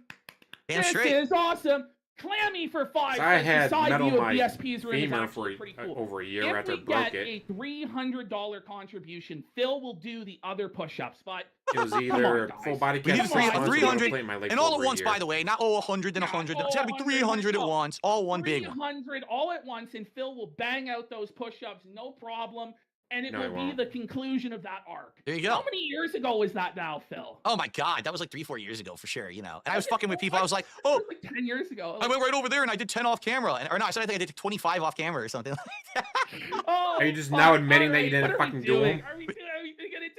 He's now admitting he didn't fucking do them. Jasper Cam. Actually, this is actually a really good Jasper Cam too. See, you can see him crawling around. Look how cool that is. Cute. He's very cute. Oh, he's way better than Andy's cats. Way better. Oh, don't say that. I'm sure Andy's cats are super cute too. Come on. We got Big Boss for $2 saying everybody's looking real jacked today, brother. Let's go. It's just like Hogan. Phil's like Hogan in his fucking prime. The 24-inch Phil Pythons, brother. Let's go. Well, you guys moob shamed me last week, so I had to wear a sweatshirt this week, so you can't see it. You gotta get the lifting with Phil streams. We got a Phil in the gym. We got a 420 tip from Lady Charisma, just saying, as an avid viewer of both WWE and AEW, I don't go in expecting WWE levels of anything, but sadly AEW is in that in 2019 WWE position right now. You're better off waiting for the highlights to be uploaded to YouTube and watching what you like. To note, I like smaller arenas. They are starting to run. A smaller hot crowd is better than 2,000 people in an NBA arena, in my opinion. Okay, and we got a $5, and I was going to bring this up. Has PPP seen the video of Ricochet where he puts his fingers in the stinky hole? It's better than his promo work. So yeah, years and years ago when Ricochet was first in WWE, a tape got leaked where Ricochet was fingering his asshole and and it was at that point I knew he was going nowhere. And I was like a fan from his Lucha Underground days, his Prince Puma, but Ricochet is Ricochet, fingering his bum like a bum. I don't know. Like a Are we sure about this? Because you remember, what was it? Almost a decade ago, Seth Rollins had his ex leak his tiny dick pics and stuff on the internet. No. And he's in a good position right now. So I don't know, if, you know, if it's an indication. That is no Seth Rollins, my friend. Well, And that's saying something, you know? Like, Seth is looking Fruit Loop as fuck all the time, but at least he never put his fingers up his bum. You know what I mean? And both of us have had our embarrassing moments, but thank God neither of us did that. And then, yeah, for Japanese characters for 420. Japanese says, characters. Kevin Nash, summer of 92, Tony Khan wanks dogs quab. Oh. Are you aware of this lore, Phil? Are you aware of Kevin Nash in the summer of 92? I keep hearing the meme. I have no idea what it actually means. So maybe today will be the day that we clarify. I will clarify, Phil. In the sweltering summer heat of 1992, Kevin Nash was sexually assaulted and raped against his will by a number of ebony gentlemen in an alleyway behind an arena in Cincinnati, Ohio. What Really? the fuck? He's been living with the shame ever since. It's terrible. This is documented, like it's real. It's not a meme, or is it actually just like a meme joke? I mean, it's as real as it could be. It's as real as it gets. It's as real as wrestling. Wow. So Kevin Nash is What the haunted fuck? forever by the specter of 92. Wow. All right. It's a great wrestling stream there, guys. We got a Yeah, one this is anonymous really- gifted what the sub fuck are over you on guys Kick. I doing? don't know who did it because it was anonymous, but thank you for the anonymous sub over on Kick. So now we're up to 205. We've got momentum going. Now remember what we had said, the goals for this week. Our first goal is 500, and if we hit that, we're going to be reviewing Saturday night's main event next week, which is kind of important. Like, all these WWE plot lines are leading towards Saturday night's main event, and if we don't review it, we're going to be kind of missing out on that. So it is an extra And show. do it no matter what, To at least jackass. $500. Guys. Exactly. Let's be real. And then the big stretch goal, 750 to do AEW, because AEW is in a rough place right now. And yeah. We'll start off this review here in a second. Yeah. Here. And I'll just say to Phil's coming in at a really bad Oh, I got time the for screen too AEW. big. I guess so. Time where AEW, they were selling out Hold on a second. arenas, 10,000, There we go. 20,000 people. They had, you know, My bad. 76,000 or 82,000, or depending on which numbers you believe or trust, people in Wembley Stadium. And then over the course of that year, from, you know, 2023, where they had 70, 80,000 people in Wembley, the next year, it was only like 30,000 Moon speak for people. kanji. Wow. And it's just been a massive decline since then. And they went from stadiums to arenas to basically they're in fucking bingo halls. So let's start off. This Hey, is the ECW was in AEW bingo halls for review, years. From 15th. January 15th, Yes. 2025. The show starts with Excalibur and Tony Schiavone on commentary. What do you think of these commentators, Phil? So immediately, I made a few observations about the show. Okay, observation number one, AEW is broadcasting at 60 frames per second while WWE is still doing the more cinematic 30. And immediately it feels like a throwback, because back in the day, like in the 2000s, all the broadcasts were 60 frames. And then as things went HD, WWE downgraded to do 30 because they claimed that would give them like a more fancy presentation. But it strikes you as like the old days of watching this live on TV as opposed to the streaming service days. It really made me feel like this is more of an older school show. I had never heard Excalibur ever. Like, I had no idea what kind of commentary. And he speaks completely fluent English, but he's wearing the luchador mask. And it's so off-putting because it's like, wait, I'm so used to luchadors having like a heavy Mexican accent. And he is like so fluent. I'm like, oh my God. And then when it pans away, forget that he's a luchador guy with the mask on because he's so well-spoken. I don't know. I guess Taz wasn't regularly part of their commentary team. Guys, he's Mexican. He's not allowed to speak English. DSP. This is what they call subtle racism. Where, guys, he's Mexican, but he's able to speak English. I wasn't expecting someone from Mexico to speak English, guys. It's insane. How can someone from Mexico speak English? He's returning, I guess. This is like his return night to the commentary. I remember him from back in the day from obviously WWE and even TNA. If only, doing Medusa, commentary. if So for me, that's only. kind of like it feels at home. Same thing, Tony Schiavone. I mean, this guy's been around for a million years doing this kind of commentary. So it's, again, Excalibur is like the new element, but it feels like a throwback presentation to me. Like, this is an older show. They're going for kind of nostalgia vibes because they've got these guys who've been around for so long. They've got the 60 frames going. But the one thing that stood out to me, for some reason, their microphones, and I guess maybe I got to take the razzing here because our mics are fucked up today too. But Yeah. their microphones are like way sharp, like really sharp compared to WWE. Like, WWE commentators seem more smooth and deep, and these guys are like sharp, crisp, and it kind of at first it's jarring, but then you get used to it. But it just the presentation from the get-go when they start talking feels like a completely different product than what WWE is putting out. There is a big contrast there. I don't even think Excalibur is Hispanic, to Oh. tell you the truth. I didn't know that. I don't think he is. He looks pretty yeah, I guess it's hard to tell with the mask on. I've always thought it was goofy as fuck. And the thing is, it's not like it's Rey Mysterio or anybody knows. This guy, from what I understand, wrestled in Pro Wrestling Guerrilla for a few years. Huh. He was in WG, and he's just like an indie, like spot monkey, jobber, bum. His commentary is very polarizing because he uses a lot of insider terms and stuff. I do appreciate that he calls the moves. Like he says what the moves actually are. Whereas in WWE, a lot of the time they don't call out the moves. And so I kind of feel almost like if you were to start watching WWE like today or 5 or 10 years ago, you wouldn't even know what half of the moves are fucking called. Probably. Right. WWE. So I do like that aspect of it, but I find him to be kind of. I mean, when they say, "Oh no, he just hit him with his finisher. This match is over." I mean, yeah, I guess that would be annoying if you were newer or, all right, little Billy, I think going on to start watching wrestling. Then, Daddy, what's that move called? It's been like 6 months since I asked what that move was called, so I'm not really sure, son. Cringe, and he always is doing references to the indies and stuff like that. The show is coming from. Yeah, I'm American. I can barely speak English. Andrew Sorry, J. Jorge. Brady Music Center in Cincinnati, Ohio. True, he loves monetizing the dead. Andrew J. Brady Music Center. I wrote the setup is super low rent and small. It's a tiny venue. I counted 30 people in the upper deck from the hard cam side. I counted 30 people. It seems like this might be less than 1,000 people total. Wow. It didn't always used to be like this. They actually drew tens of thousands of people. Yeah. And I wrote the Intuit Dome. This is not. This is not WWE's presentation. And your overall take on this, it feels like the Impact Zone. It feels like a TNA taping from back in the day, doesn't it? It does. The entire vibe of the show feels like a throwback, feels like there was no progress in the last 15 years that took wrestling to the production value level that WWE has taken it. And, if they were really trying to be serious about competing, maybe what Tony Khan is thinking is, well, this is differentiation or differentiation, whatever the fucking word is. He wants it to be different from WWE rather than trying to copy, but it just really does feel like a major step down. It just doesn't look cool. Like, there's indie shows that run special venues. For instance, AEW was in Hammerstein Ballroom a few weeks ago, and it looked terrible. But when ECW used to run the Hammerstein Ballroom, like when WWE ran it for ECW One Night Stand back in 2005, 2006, it was hype, and they packed it full of people. They probably broke the fire code and the fire marshal's rules with a great presentation. Or like shows like Bloodsport, like GCW Bloodsport, that has more of like a shoot style presentation. There were shows that they did where it was a smaller venue, but they dressed it up like they made it look like Mortal Kombat kind of and stuff like this. That's cool. There are cool smaller venues that you can run. Like Karate Combat is like a kind of like a well, it's a UFC type thing, but they do karate. But they do all sorts of cool green screen graphics at their small venues to make it look like they're fighting in a video game. There's things you can do with a smaller crowd, like Paul Heyman said, accentuate the positive, hide the negative. But they kind of accentuated the negative when they open the show and they're filming this like empty fucking music hall that looked low rent and shitty. They're like not even trying to hide what it is. And it's not good. It's just, it looks cheap and fucking shitty, dude. Yeah. And it's just like, this is not what this company like used to DSP. be. And I'm going to try and defend them as much as I can.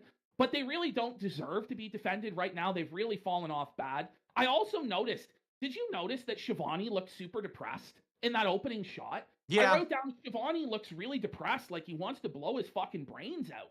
I don't know. He was like openly frowning to start the show, and I'm like, this is a weird probably not good, vibe, isn't it? I wonder, maybe because it was Taz came back, and maybe it's taken away some of his steam as being one of the announcers. Now that Taz is back, I don't know. Because again, I haven't seen AEW previous, so I don't know what it was like, what the vibe was like with him working with Excalibur or whatever. Maybe he was afraid, oh man, now I'm not going to be able to talk as much because we got this guy back again, this dinosaur or whatever. But it's hilarious because he's a dinosaur too. He's been around for so long. Yeah. Or Taz in TNA, he would always perv on the women, and he'd go, "Let the pigeons loose." Yes. I don't even know what that means.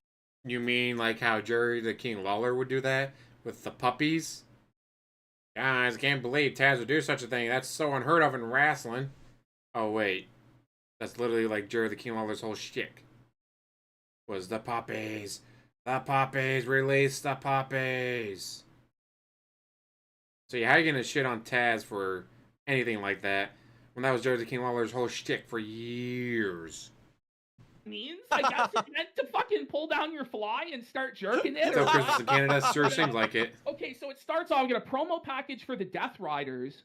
What did you think of this, Phil, like as a brand new fan or a brand new watcher? It's confusing because I remember when Moxley left WWE and he came to AEW and he was a top guy.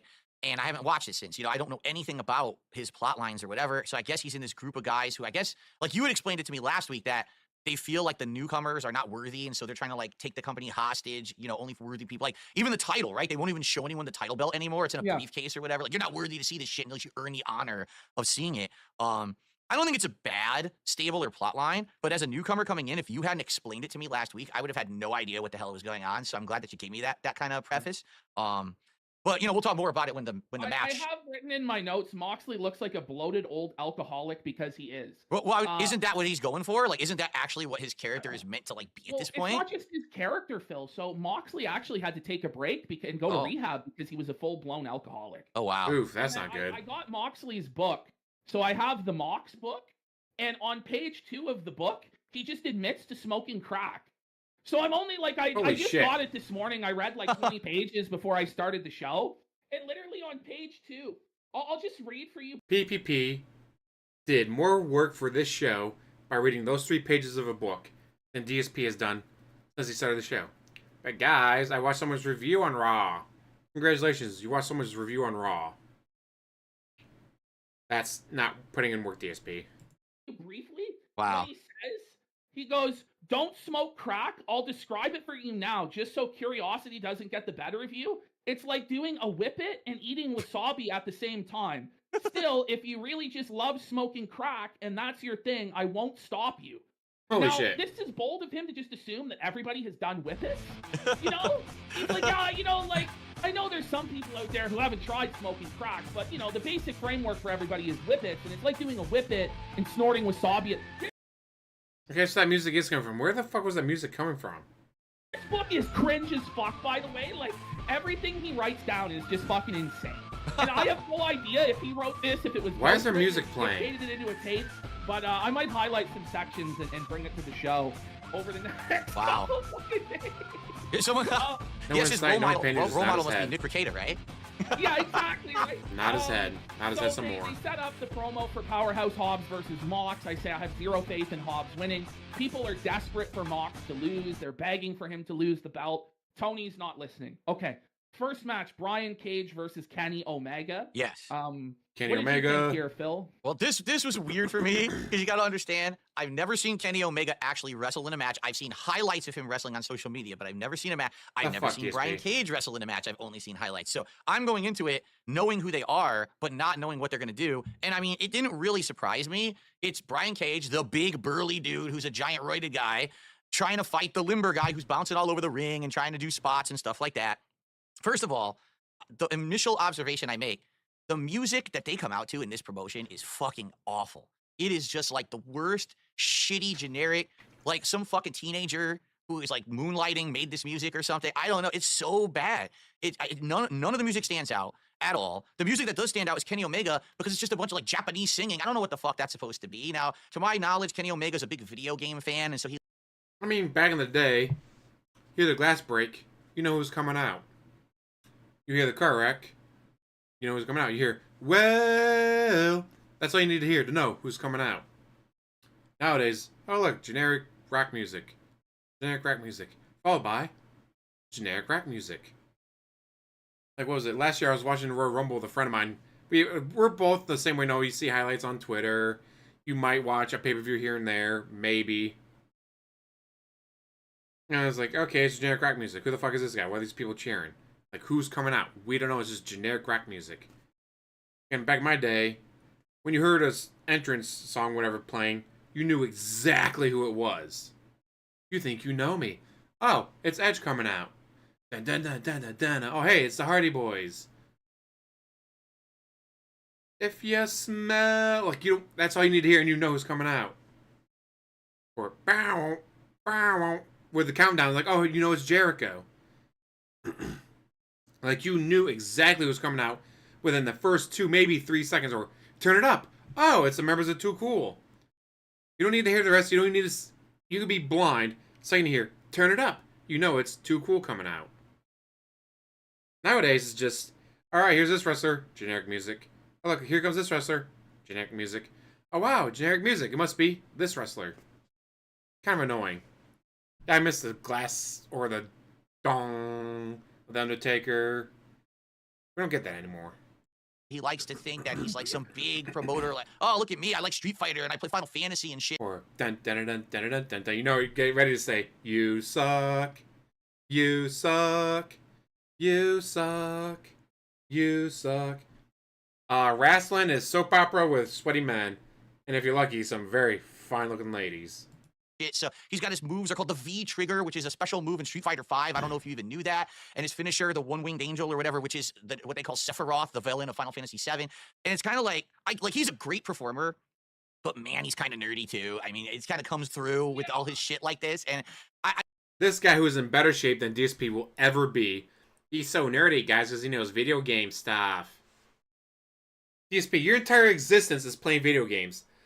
Are you gonna call someone a nerd for having moves named after wrestling, or wrestling moves named after video game stuff, when literally your entire life is dedicated to gaming?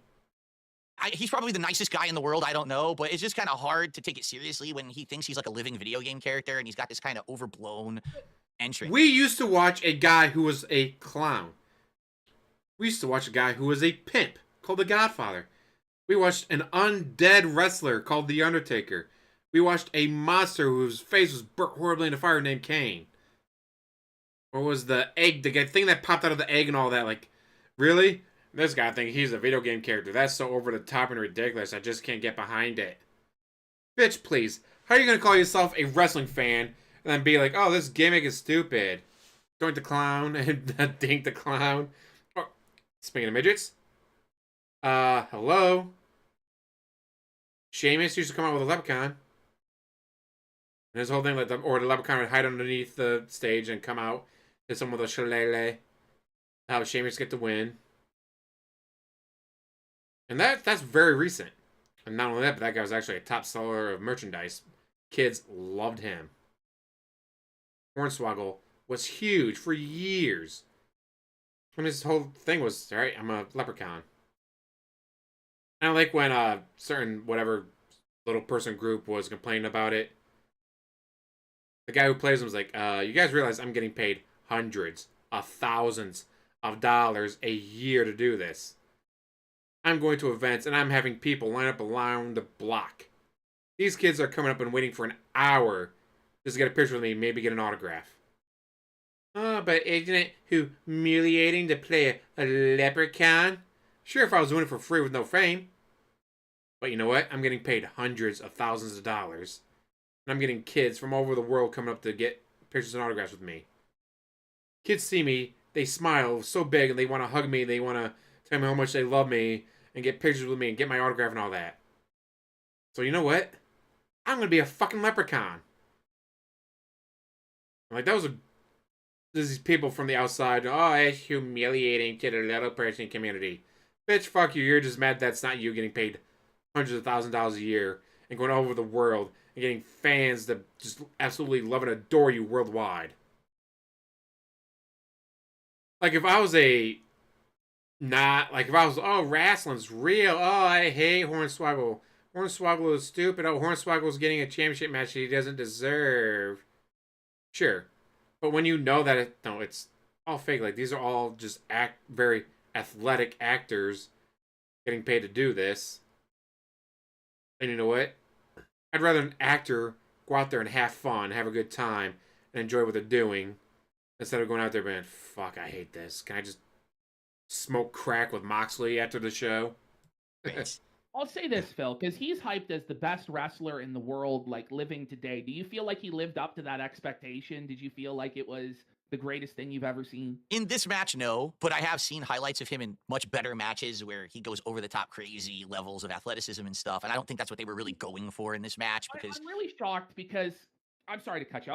That's okay. I'm just shocked because Kenny, he's been hurt, man, and he's been out for, I think, 13 months with this injury, diverticulitis. Yeah, I don't know what that is. You notice they didn't explain it? Like, they kept saying diverticulitis, and I think it has something to do with the intestines. Like, they said, like, he had to remove his intestines. Have to remove a portion of your intestines and stuff like this. Yikes.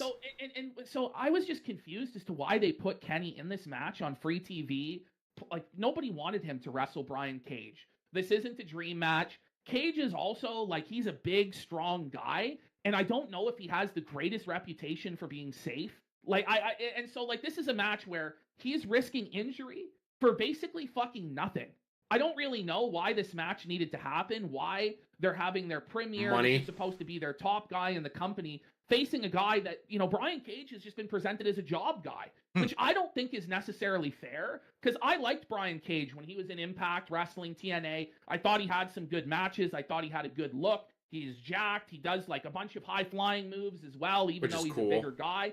But they've just presented him as a fucking job guy. So at no point are you invested thinking Brian Cage is going to win this match. At no point does it even really make sense for this match to even fucking happen. I really want to like Kenny Omega. He's Canadian. I like the look that he has.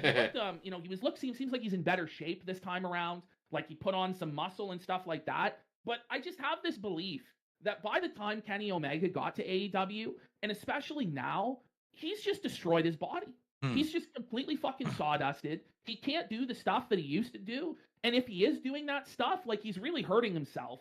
And I saw a lot of his run in AEW before, and I felt like a lot of it was really corny and lame. Like, when he was champion and he had the Elite with him and the Young Bucks, it was a lot of, like, homoeroticism and, like, weird, like, I'm not even saying, like, weird gay stuff, where, like, they would have, like, shirtless portraits of Don Callis in Kenny Omega's house, where Don's on a horse shirtless, and they're like putting his head in each other's crotches and doing all sorts of weird stuff there. So I've just never really got Kenny Omega.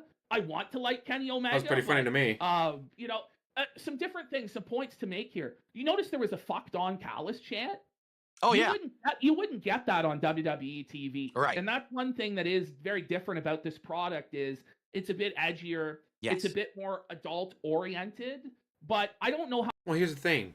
WWE is the PG wrestling. If you have two PG wrestling shows, like, well, what's the point of watching yours when I watch their PG? But yeah, they got to do something. That's ECW. ECW was like, hey, we're the edgier WWF. You can watch WWF if you want. If you want something edgier and hardcore, you watch us. And for the longest time, it worked. Until it didn't. The Attitude Era. If the Attitude Era doesn't work, that doesn't happen, I think ECW stays around for at least another 5-6 years.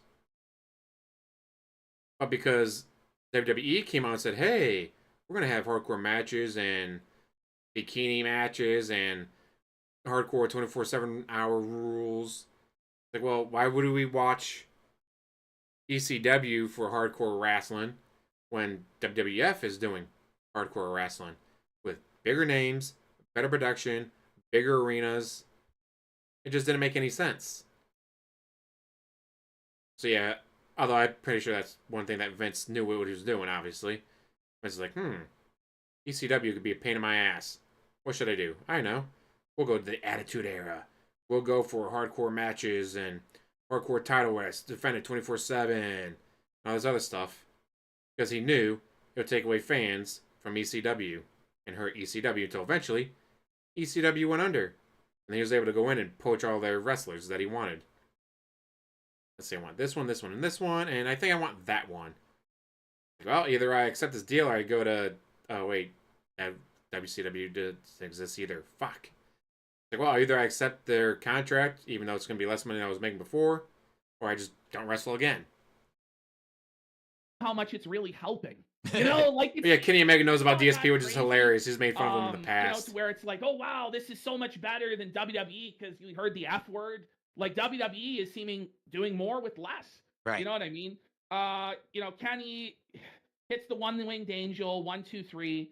I just want to say this. The stupid turning point of the match was so badly choreographed, okay? Brian Cage gets up on the turnbuckle for literally no reason. Like, he wasn't even, like, going to perform a move that looked realistic. He just gets up there for no reason, leading Kenny to just suplex him off the turnbuckle, and then Kenny wins the match. It's like, wait, what? At least make it make sense. Like, he fucked up a move on, and then he took a reverse. I'm just going to climb for no reason. Like, this match is going too long. We have to end it fast. Get up there so we can do the reversal and finish the match. So, for me to try to get invested, it's hard when it didn't seem like a great match. It didn't seem like everyone's heart was in it. And like you said, maybe this is because Omega's returning from this big injury, and that's really what it was. But I didn't like the ending at all. I thought it was kind of a stupid way to end the match.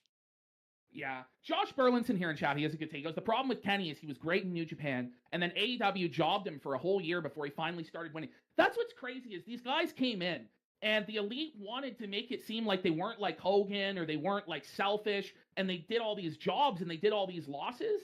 But they should have come in and won because they were the stars of the company. Right. And it made them immediately feel like they weren't a big fucking deal. And I don't know why they presented Kenny Omega this way. And he was just fucking run down. And, people say that his New Japan match that he had at Wrestle Kingdom was really good a couple weeks ago. And I'm sure it was a good match. But I feel like they should save him for big matches like that. If they're going to use him, have him wrestle only a few times a year, have him be the champion. I think people... Like The Undertaker in his later years, they'd done it like Undertaker in his later years where he's only come out for pay-per-views or come out on the Monday before the pay-per-view, now do some promos, and then only wrestle on the pay-per-view. Probably would have been better for him. The core fans would be more excited for it than Moxley, but whatever. I say it was a decent match. I give it 3 stars, but it's not anything mind-blowing. It's not way beyond WWE. Like, I remember when I first tuned into Ring of Honor, and I watched it, it was so much further beyond anything I had seen in WWE. I was like, wow, this is really different. But now the quality of the in-ring matches in WWE has gone up to the point where this isn't really anything special or never been seen before. Do you know what I mean? Right. You're right. With WWE for a while there, during that PG era, their matches were getting incredibly boring because everyone was so afraid of doing spots and it was just the same 5 moves of doom shit. But now the production value, even to the matches, the choreography, the level of complexity of WWE matches has increased dramatically. And now when you go back to their competition, well, that's what they were known for. And now they've kind of lost their identity. I agree there. Yeah. Then after Kenny wins, he gets jumped by Lance Archer. I wrote here, AEW really hasn't done anything with this guy since year 1. That at one point they had Jake the Snake Roberts as his manager. Oh, really? And I thought it might go somewhere. But oh my God, are you right? Is that true? IDK anymore? Yeah, I see that too. Just committed a school. Wow. I don't know if that's true or not, but that's fucking crazy. I'll probably cover that on the casino later. But they really never did anything with this guy. And then Kyle Fletcher jumps in. And then I wrote down, is Takeshita no longer a member of the Callis family or whatever his name is? But he came in later, so he was. Ospreay comes in for the save. Now they've really built up this Will Ospreay guy as like the savior of the company. Okay. I have Ospreay is wearing a soccer jersey / t-shirt with gym pants and looks like a regular guy you would see at the gas station or grocery store. Because isn't that what he looked like? You know what I mean? It was bizarre. He runs in. Now, again, I'm a newcomer, right? I don't know. I know of this guy from social media. Like a few years ago, everyone was building him up like he was going to be the next hot thing in pro wrestling. And then I kind of stopped following social media, so I didn't know anything about him. I didn't even know he was in AEW at this point. And he runs in. I'm like, oh, he's in there. This is cool. And you're right. He runs in. He looks like he was in the locker room, like working out or something. And he just happens to hit the ring. And he saves Omega. And they go, he hit the hidden blade. I said, he hit the what? The hidden blade? The hidden blade from Assassin's Creed. Are you fucking kidding me? Is everyone in this company a fucking video game nerd? Like, they all have stupid video game names for their movies. You're going to make fun of video game nerds while being a video game streamer. Your entire life is video games, DSP. How are you going to sit there and make fun of video game nerds? Moves. Just call it the fucking face destroyer, the knee it's very crushers, fake losers the discussing a face like, come They on. had this guy at a pay-per-view come out dressed as the Assassin's Creed character from the Japanese one that's coming up, and they did a big product placement for it. So I don't know. Then Takeshita comes out, and the Callis family beat them down. They leave them laying. There's fuck off Callis chants. That's basically all there was to that segment. Then there was like a Hurt Syndicate promo. What did you think of this, Phil? The Hurt Syndicate backstage, MVP. They are literally identical to when they were in WWE. They haven't even tried to change, which I guess a lot of people liked the Hurt business in WWE, and so it's good to see them if they're thriving in another promotion because WWE dropped the ball.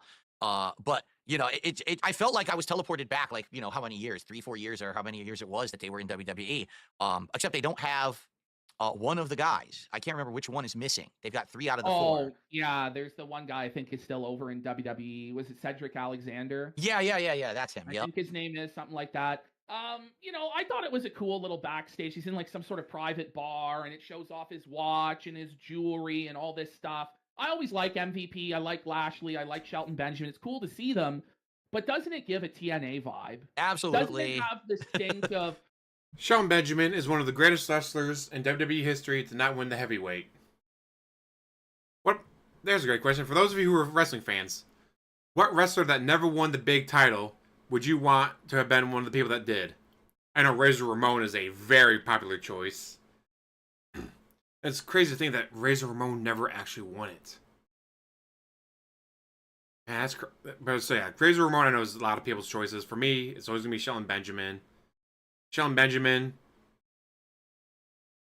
did so much for the company, did it for so many years, and he never had a chance to get the title. Then again, you say the same thing about Razor Ramon. Razor Ramon was on for over a decade, plus 22 different companies, and Big Show has. Big Show is a triple crown. Let's see, that's a good question. How many triple crown winners? Because I know he is. I think Kane might be a triple crown winner. Actually, no. I think Big Show might actually be a quadruple crown winner. Big Show might be the only person to ever be a quadruple crown winner. Ooh, yeah. X-Pac was member of D-Generation X. A lot of those guys got pushes. I don't think Road Dogg ever had it. Did Billy Gunn ever have the World Heavyweight? Or was it only Shawn Michaels and Triple H from D-Generation X to hold that? Uh-huh.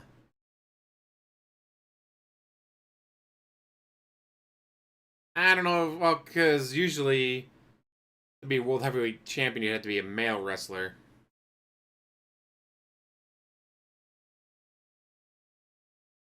Okay. Let's look up the Triple Crown on Wikipedia. Wow, I'm already doing more work than DSP ever has. Kenny Omega. Sabu, Taz. Alright, so for ECW, Mikey Whipwreck, Sabu, and Taz have won the World Heavyweight in ECW, World Tag Team, and then World Television. So those are Triple Crown winners.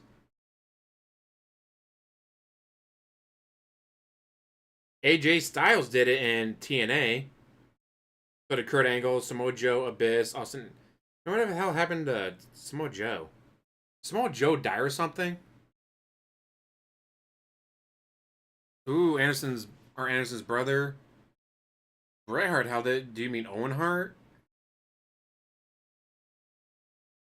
Bret Hart was definitely a champion. I don't know if Owen Hart ever did.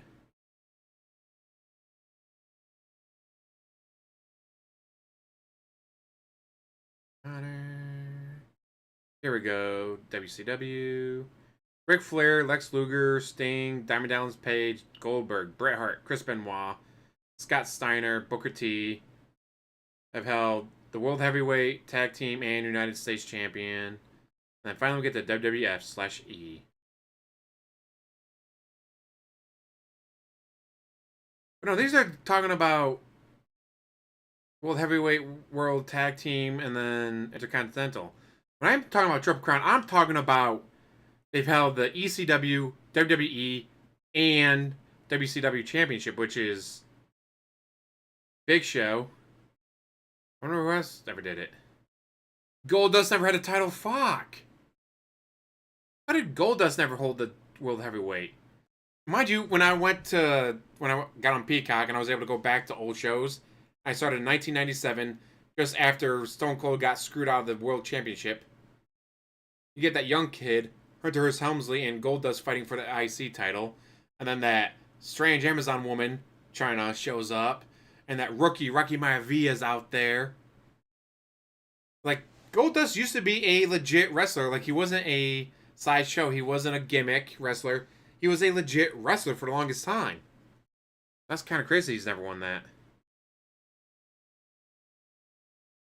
Alright, so they're doing the wrong Triple Crown. When I'm talking about Triple Crown, I mean all three world champions.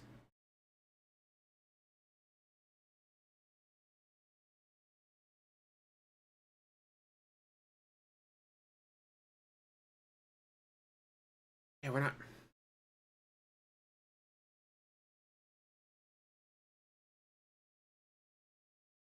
I'm pretty sure it's a very, very short list.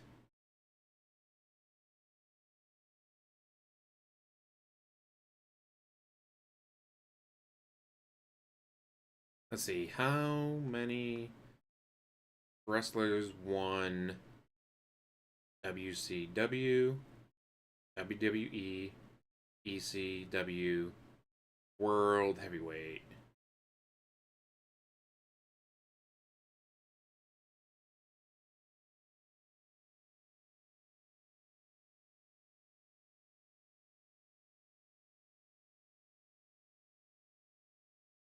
Ric Flair, Bret Hart. Wait, when did Bret Hart? Bret Hart never won at ECW. He wasn't around for ECW. What the fuck?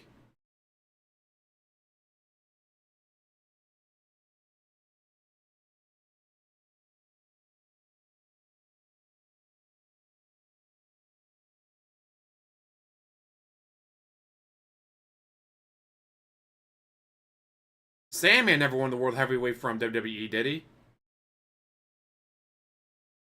Yeah, Chris Jericho, Big Show.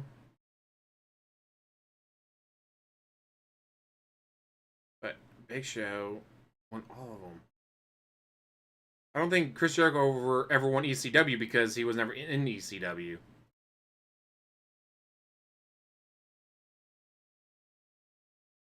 No, according to Reddit Wrestling, the only man to win WCW, WWE, World Heavyweight, and ECW championships was Big Show.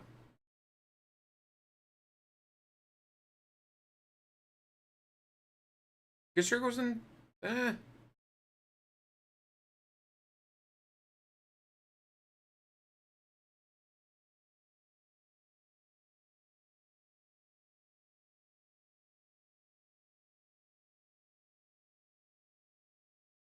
According to the Reddit, the only one to ever do all of them is Big Show. For WCW, WWE / World Heavyweight, and ECW champions, only one wrestler's on Big Show. Really? Chris Jericho had to have. Let's see. Let's look up. Did Chris Jericho ever win the ECW championship? Okay, he did. Oh, that's World Television. I don't care about World Television. I mean actual ECW World Heavyweight.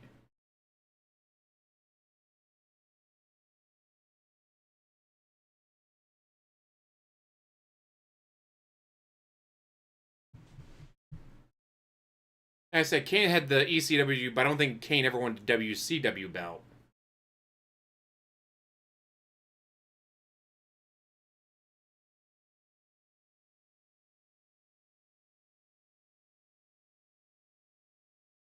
No, Chris Jericho never won the ECW World Heavyweight Championship. He did win the World Television Championship.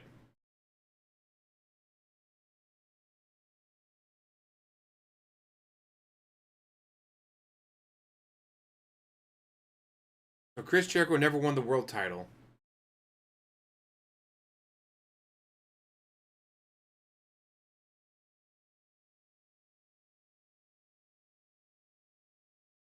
Yeah, according to Reddit, only Big Show's won all three of them.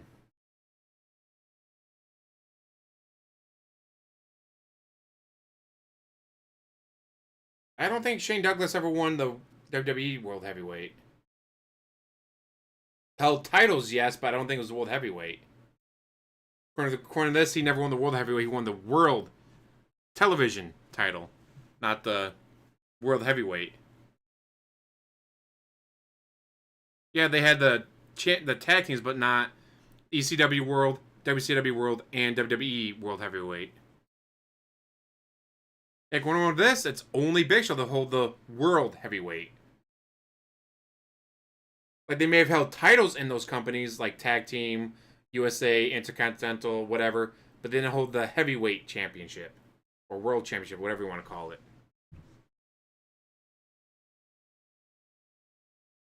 And already we've done way more work than DSP's ever done.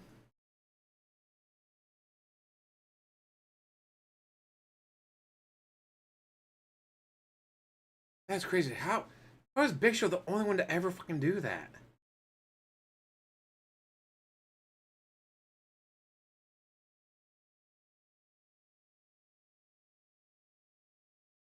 Huh.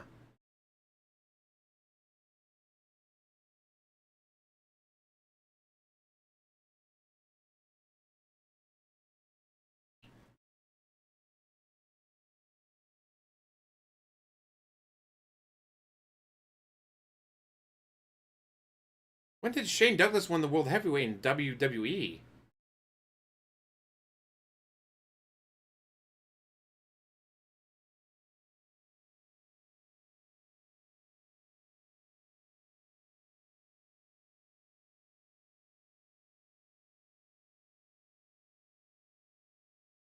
Let's see, I'm going to go on to the Wikipedia. Four-time ECW World Heavyweight, XPW World Heavyweight, NWA World Heavyweight,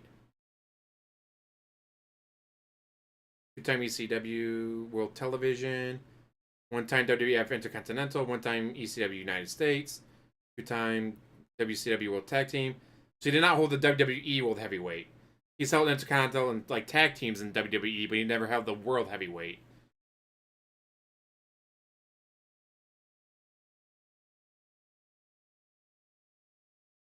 He was in the WWF from 90 to 91. Beat Buddy Rose at SummerSlam 90. Survivor Series 90, he defeated Buddy Rose again. Took place in 1991 Royal Rumble, where he entered as 17 contestant and lasted for 26 minutes, 23 seconds, for being eliminated by Brian Knobbs.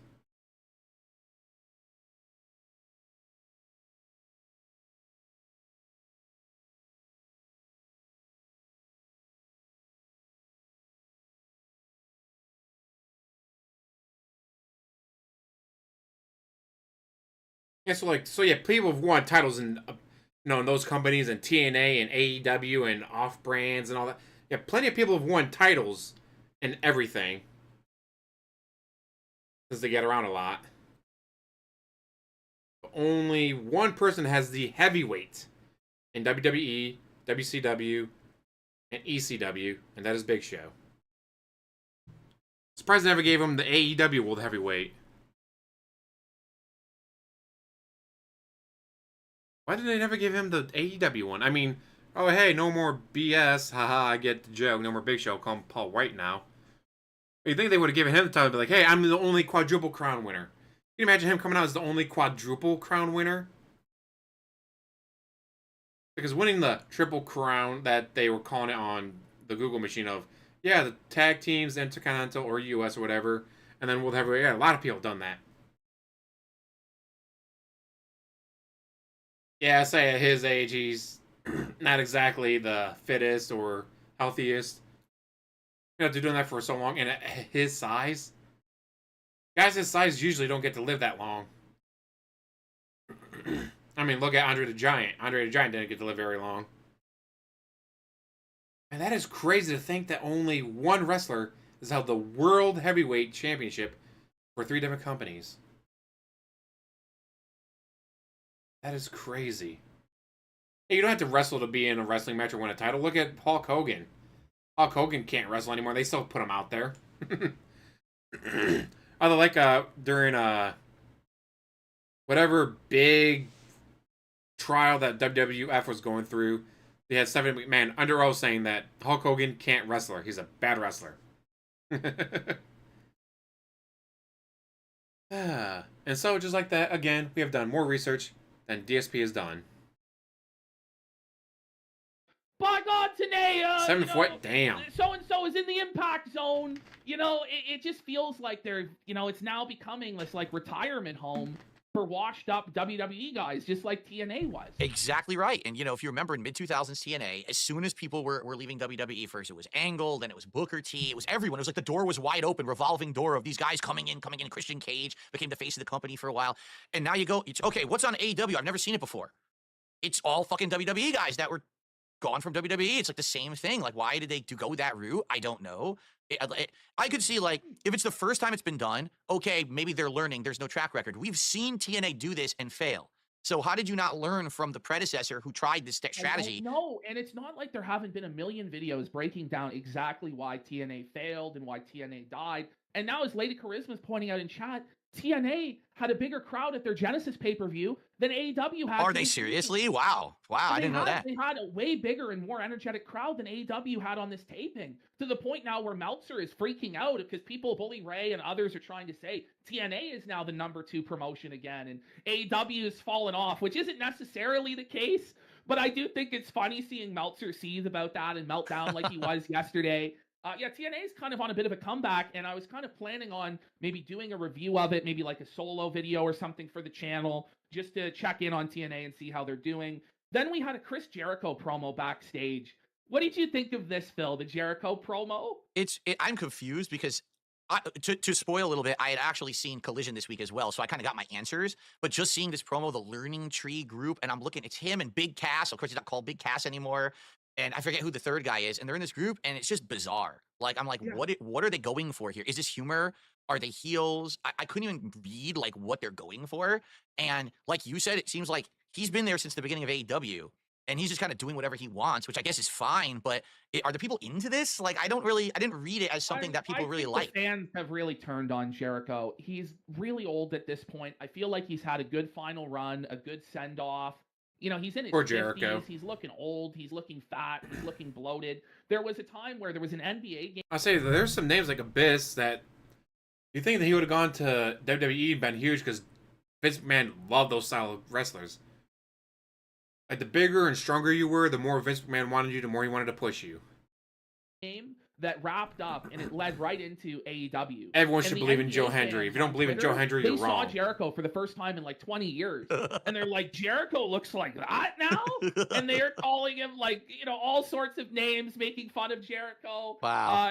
So, I don't know. He has the ROH title belt, which I think is stupid as fuck.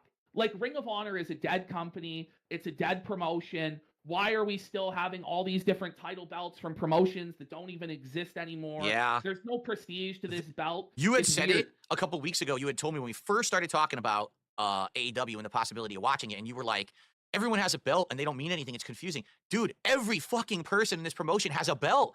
And I'm like, what is the Continental, the not Continental, the trios, the doubles, the fucking, you know, the corner fucking Wendy's fries and fucking. A trios tag team championship is, I think, a pretty cool idea. Back in the day when you used to have entire factions and all that, DX, and like the Dudleys had Spike with them, so there's a trio. You definitely could have had a, you get D-Generation X with Road Dogg, Billy Gunn, X-Pac versus the Dudley Boys with Spike. That could have been cool. Or the Brood, Christian and Edge with Gangrel. There's another trio you could have had out there. And that way, be like, all right, well, instead of doing just a tag team match, we have a trio match. We're going to have a triple threat trio match where you have 3 teams of 3 going out there. Or more recently, you had the New Day and all that with 3 members. Instead of them going, all right, rock, paper, scissors, all right, I lost, I don't get to fight this tag team match. You could have had a trios. Could have definitely had trios.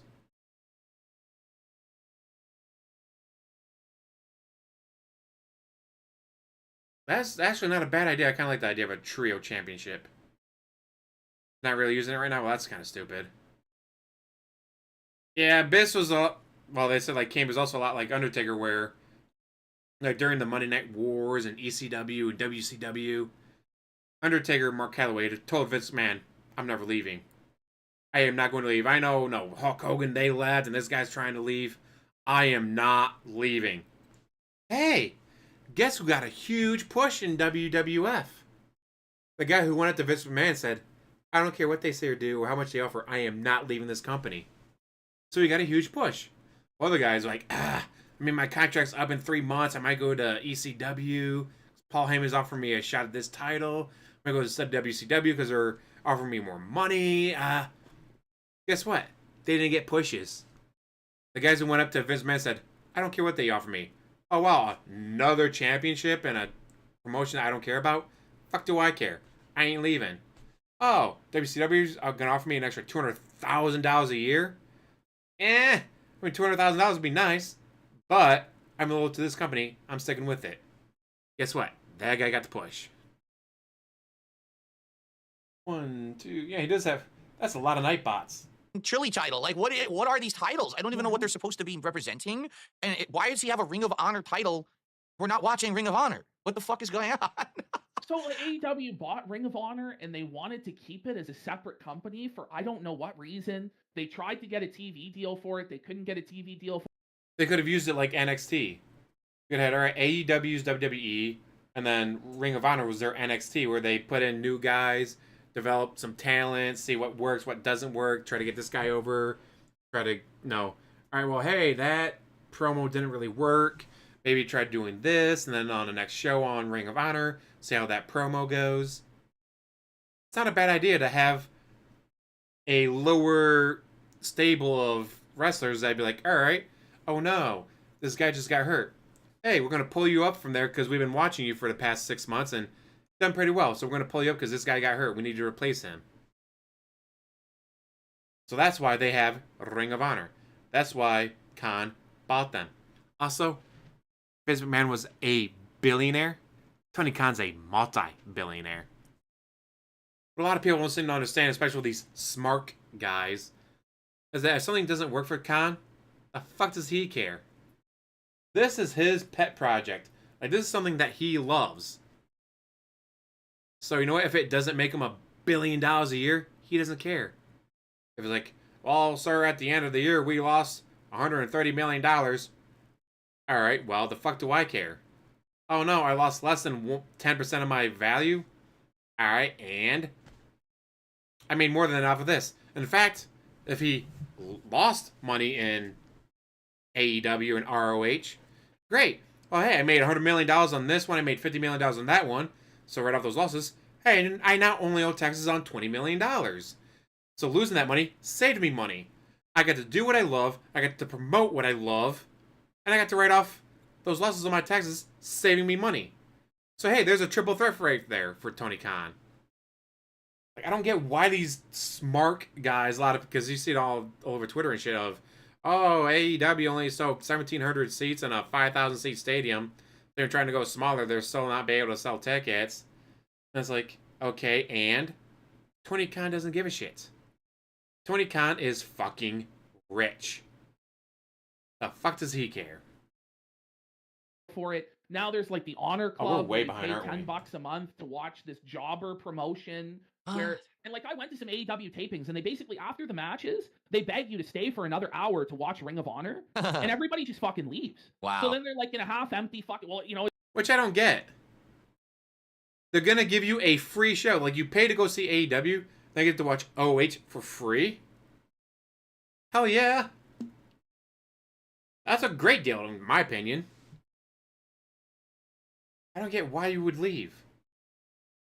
it's already half empty to fucking begin with. It gets even smaller, and I don't know. It doesn't make any fucking sense. Then we got Ricochet. Oh yeah, this cringy like Wheeler is a kneeler promo with Jericho. I don't know.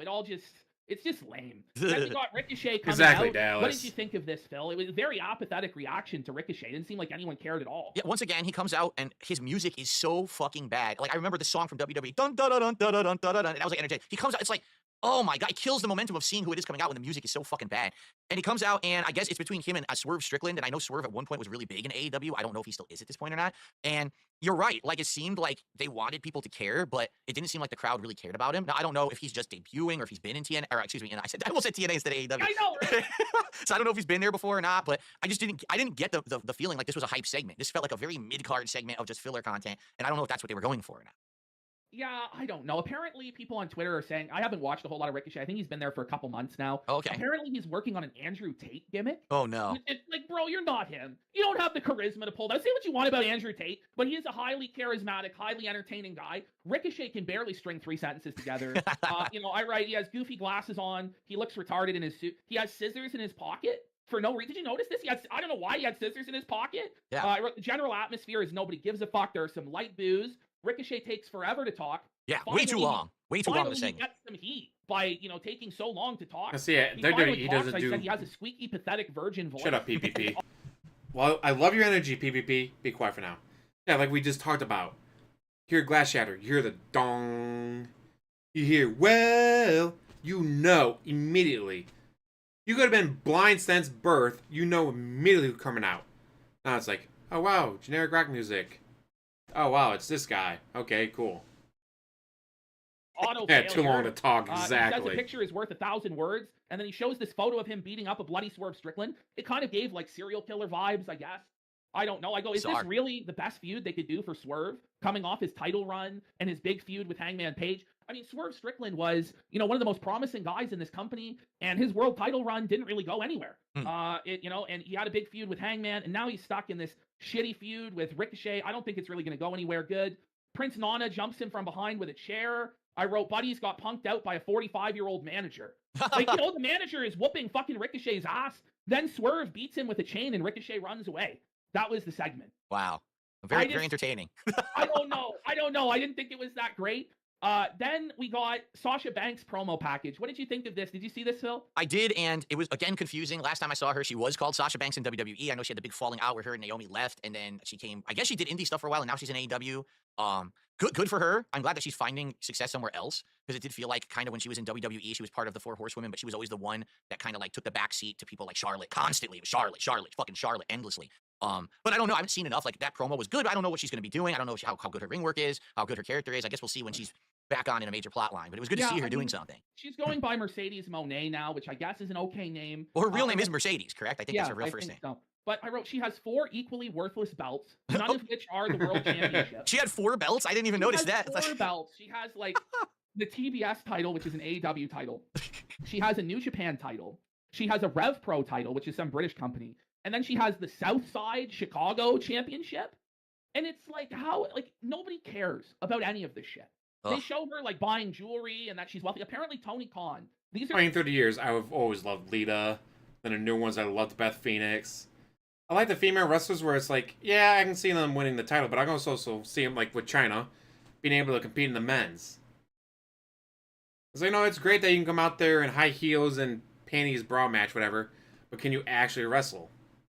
Watching Lita do a top rope move or whatever, or China versus Jericho was a great arc. Through the reports, I can't believe he got fleeced this bad, is apparently paying her $10 million a year. What? Which would make her, like, one of, if not the highest paid wrestlers. Yeah. And she's not a needle mover like that. And they've really gone all in on trying to push her. Every time I see her on AEW TV, there's hardly any reaction to her. Her promos have been really flat, really bad. The matches she's been in are okay.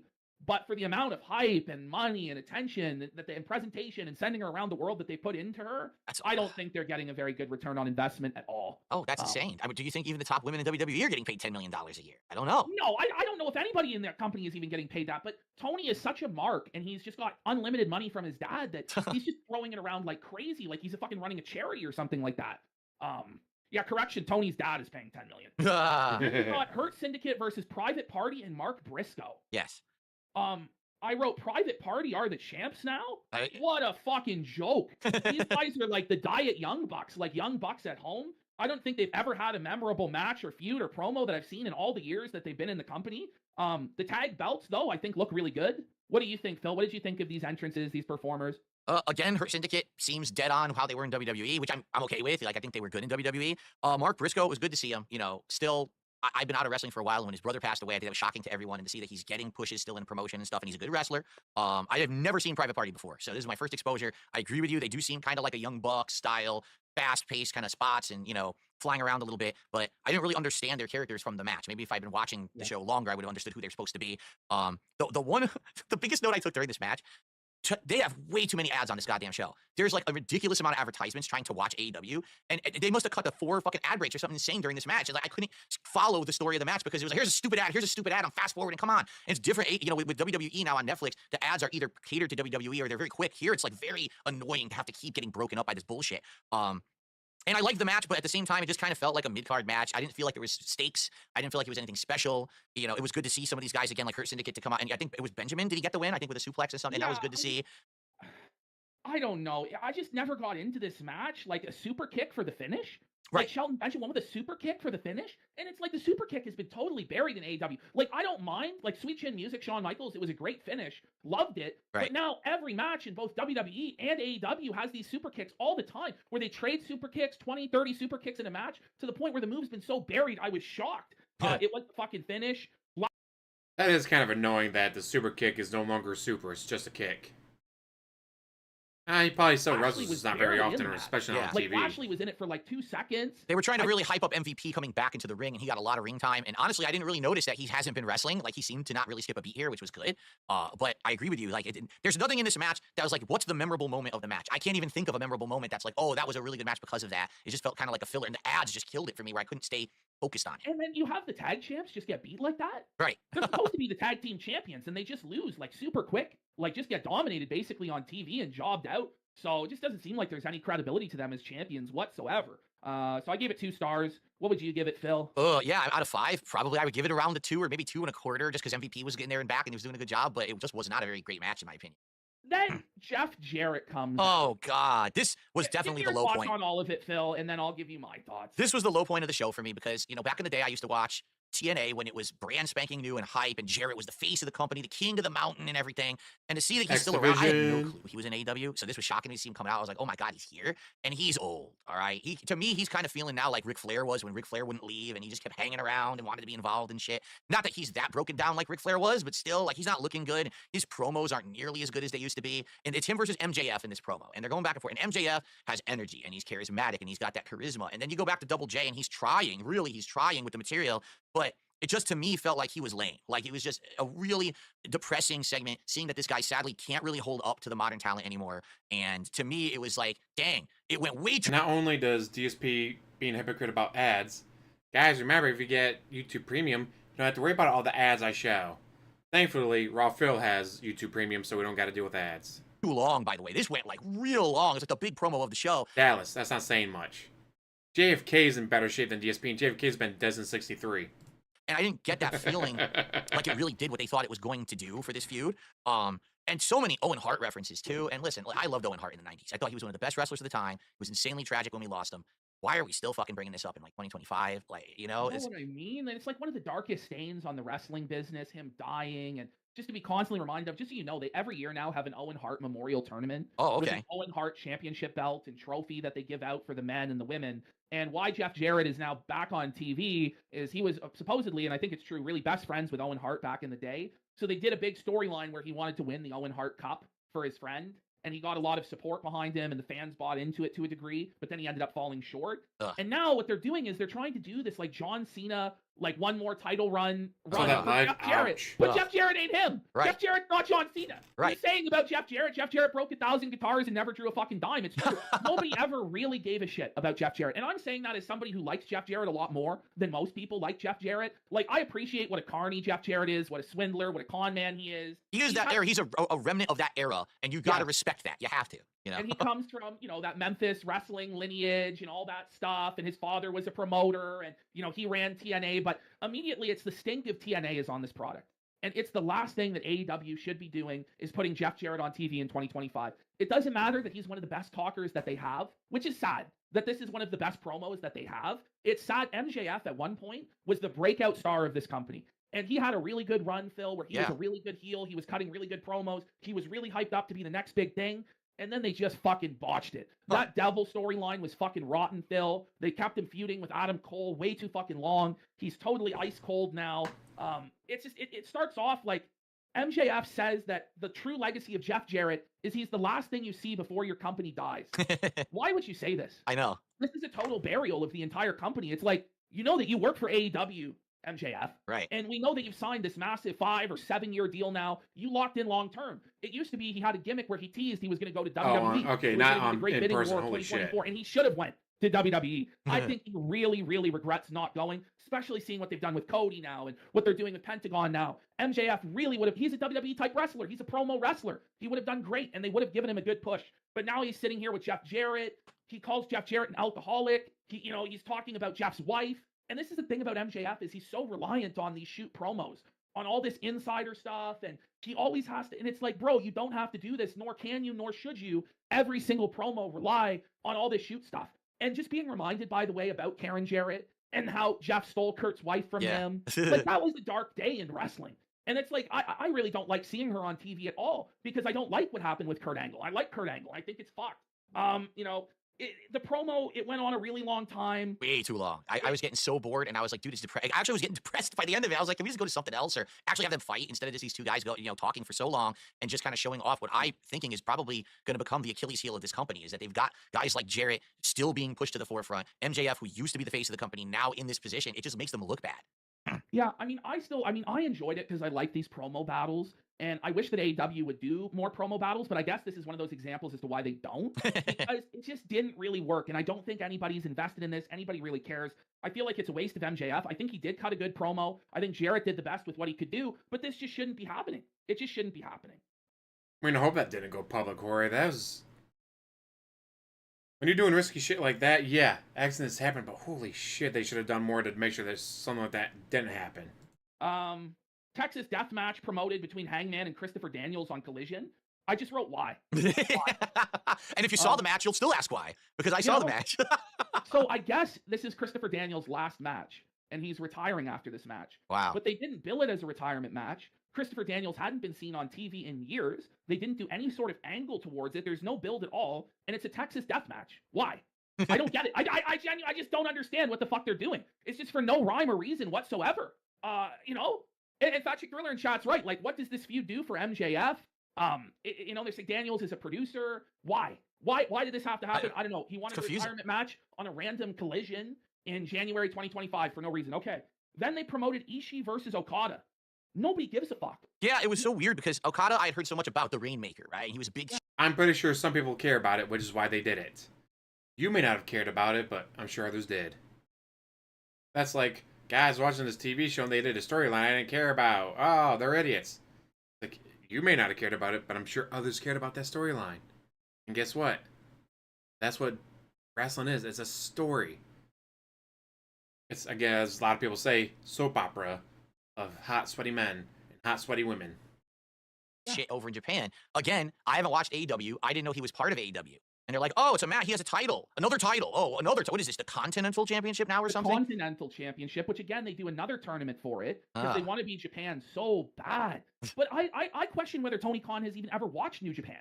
Or if he just like read on the internet that it was cool, because he doesn't know how to present these Japanese guys at all. Every single one of these guys that he gets from New Japan are presented like a fucking joke. And the American audience doesn't know them. All of these indie fans that go to AEW events pretend like they watch New Japan and they're so with it, but none of them know who these people are. None of them react to them. It's all bullshit. It's all a bunch of guys huffing their own farts, pretending like they watch Japanese wrestling when they really fucking don't. And I just wrote, like, the story of this is Ishii topped the belt. And now they're going to have a match on Collision. And it's just like, what a fucking waste this is of Okada. What a waste this is of Ishii. It's just a waste of everybody's fucking time. JEC is right. Okada is overhyped. I've not seen anything from him in AEW that justifies this godly reputation that he has. I think for him, he's basically washed up. He's ready to retire, and he's there to cash a fucking paycheck on Tony Khan's dime, and he doesn't give a fuck. He'll do whatever. That's my opinion. Like, I know a lot of people, oh, no, it's so good. Well, it hasn't been very good, in my opinion. Right. I don't know anything about either of these guys because I've never seen them wrestle before. Well, they did wrestle on Collision, but I've never seen them wrestle before this promo. And the feeling I got was kind of like back in the day in WWE. They would hire a bunch of luchadors, but they didn't really know who they were. They would just hire them, and then they would just have them wrestle each other week after week. And it was like, it's almost like their own mini division of like, what are they doing that for? And then they did it again with the cruiserweights. They hired a ton of cruiserweight wrestlers, and they had their own show and everything, but they never really had a chance to shine or interact with the main roster. We just wanted to have like diversification. So it seems like they hired Okada, they hired this guy. Yes, diversification. Yes, they want to diversify the show to get more fans. They wanted more people to be like, oh, hey, I like the luchador style wrestling. Oh, they got it on WWE? I'll watch it. It's called trying to get more fans. More fans means more money. No, DSP, if you try to diversify back in the day, maybe you'd have more fans. I did try, and then John left me. Except John said on the one response video to you that you didn't watch wrestling. He watched wrestling. You then would go, oh, what happened? Oh, that sounds really cool. And then when you moved and all that, you straight up told John you stopped watching wrestling completely. You completely ignored it. Because John wasn't there to watch it with you. So you didn't actually try to diversify into wrestling. You just tried to latch onto it to make money. Jackass. Well, they're Japanese wrestlers, don't you know? New Japan. So they're going to wrestle. Big deal. But where do they Yeah, fit in with the AEW product? fans are Where do they fit in with hardcore everything you're wrestling doing? fans. Or did you just want to have another group of people who everyone said was good wrestling each other? I didn't get a feeling like there was any substance to it whatsoever. No. And like these guys could just easily be swept under the rug if they want to, but if they don't perform or they don't get a rise out of anyone. Yeah. Now, some people in chat, like you guys saying Okada versus Bryan Danielson was great. But there's pretty much nobody that's not going to have a great match with Bryan Danielson. That's true. You know what I'm saying? And then Lady Charisma is arguing, well, Okada had a good match with Ospreay. I'm sure that they did, but it's like there's these odd, like, dream matches that they throw together, but there's no real investment in it. It's just matches where guys are doing moves, and it always feels the fucking same. It feels like they're all interchangeable, all of these Japanese wrestlers, and this for me is like an average American. And I try and watch New Japan. I try and watch the other wrestling. I still don't really get it. Then we got Christian Cage versus Hook. I liked Hook jumped Christian from behind right away. There was a story to this. Like Hook wanted revenge for Christian injuring Taz. I thought the brawl they had on the outside was pretty good. I gave my thoughts here about Hook. What do you think about Hook, Phil? I would say Hook. I like people who saying, "Oh, vape is gonna end smoking. Vape is gonna end the cigarette industry." Who do you think is the parent company of all those vape shops and vape companies? It's like, well, no. This company is called Vape Inc. It has nothing to do with, their parent company is Marlboro. Same thing with sunglasses. Like, well, no, this is a completely different company than that company. But it's like, well, who are they owned by? Well, they're owned by this, and they're owned by this, and then you go all the way to the top. It's all the exact same company. See, all those vape shops, like, oh, no, this is Vape. This is not Vape Inc. that we now know is owned by Marlboro. This is Vape World Corporation.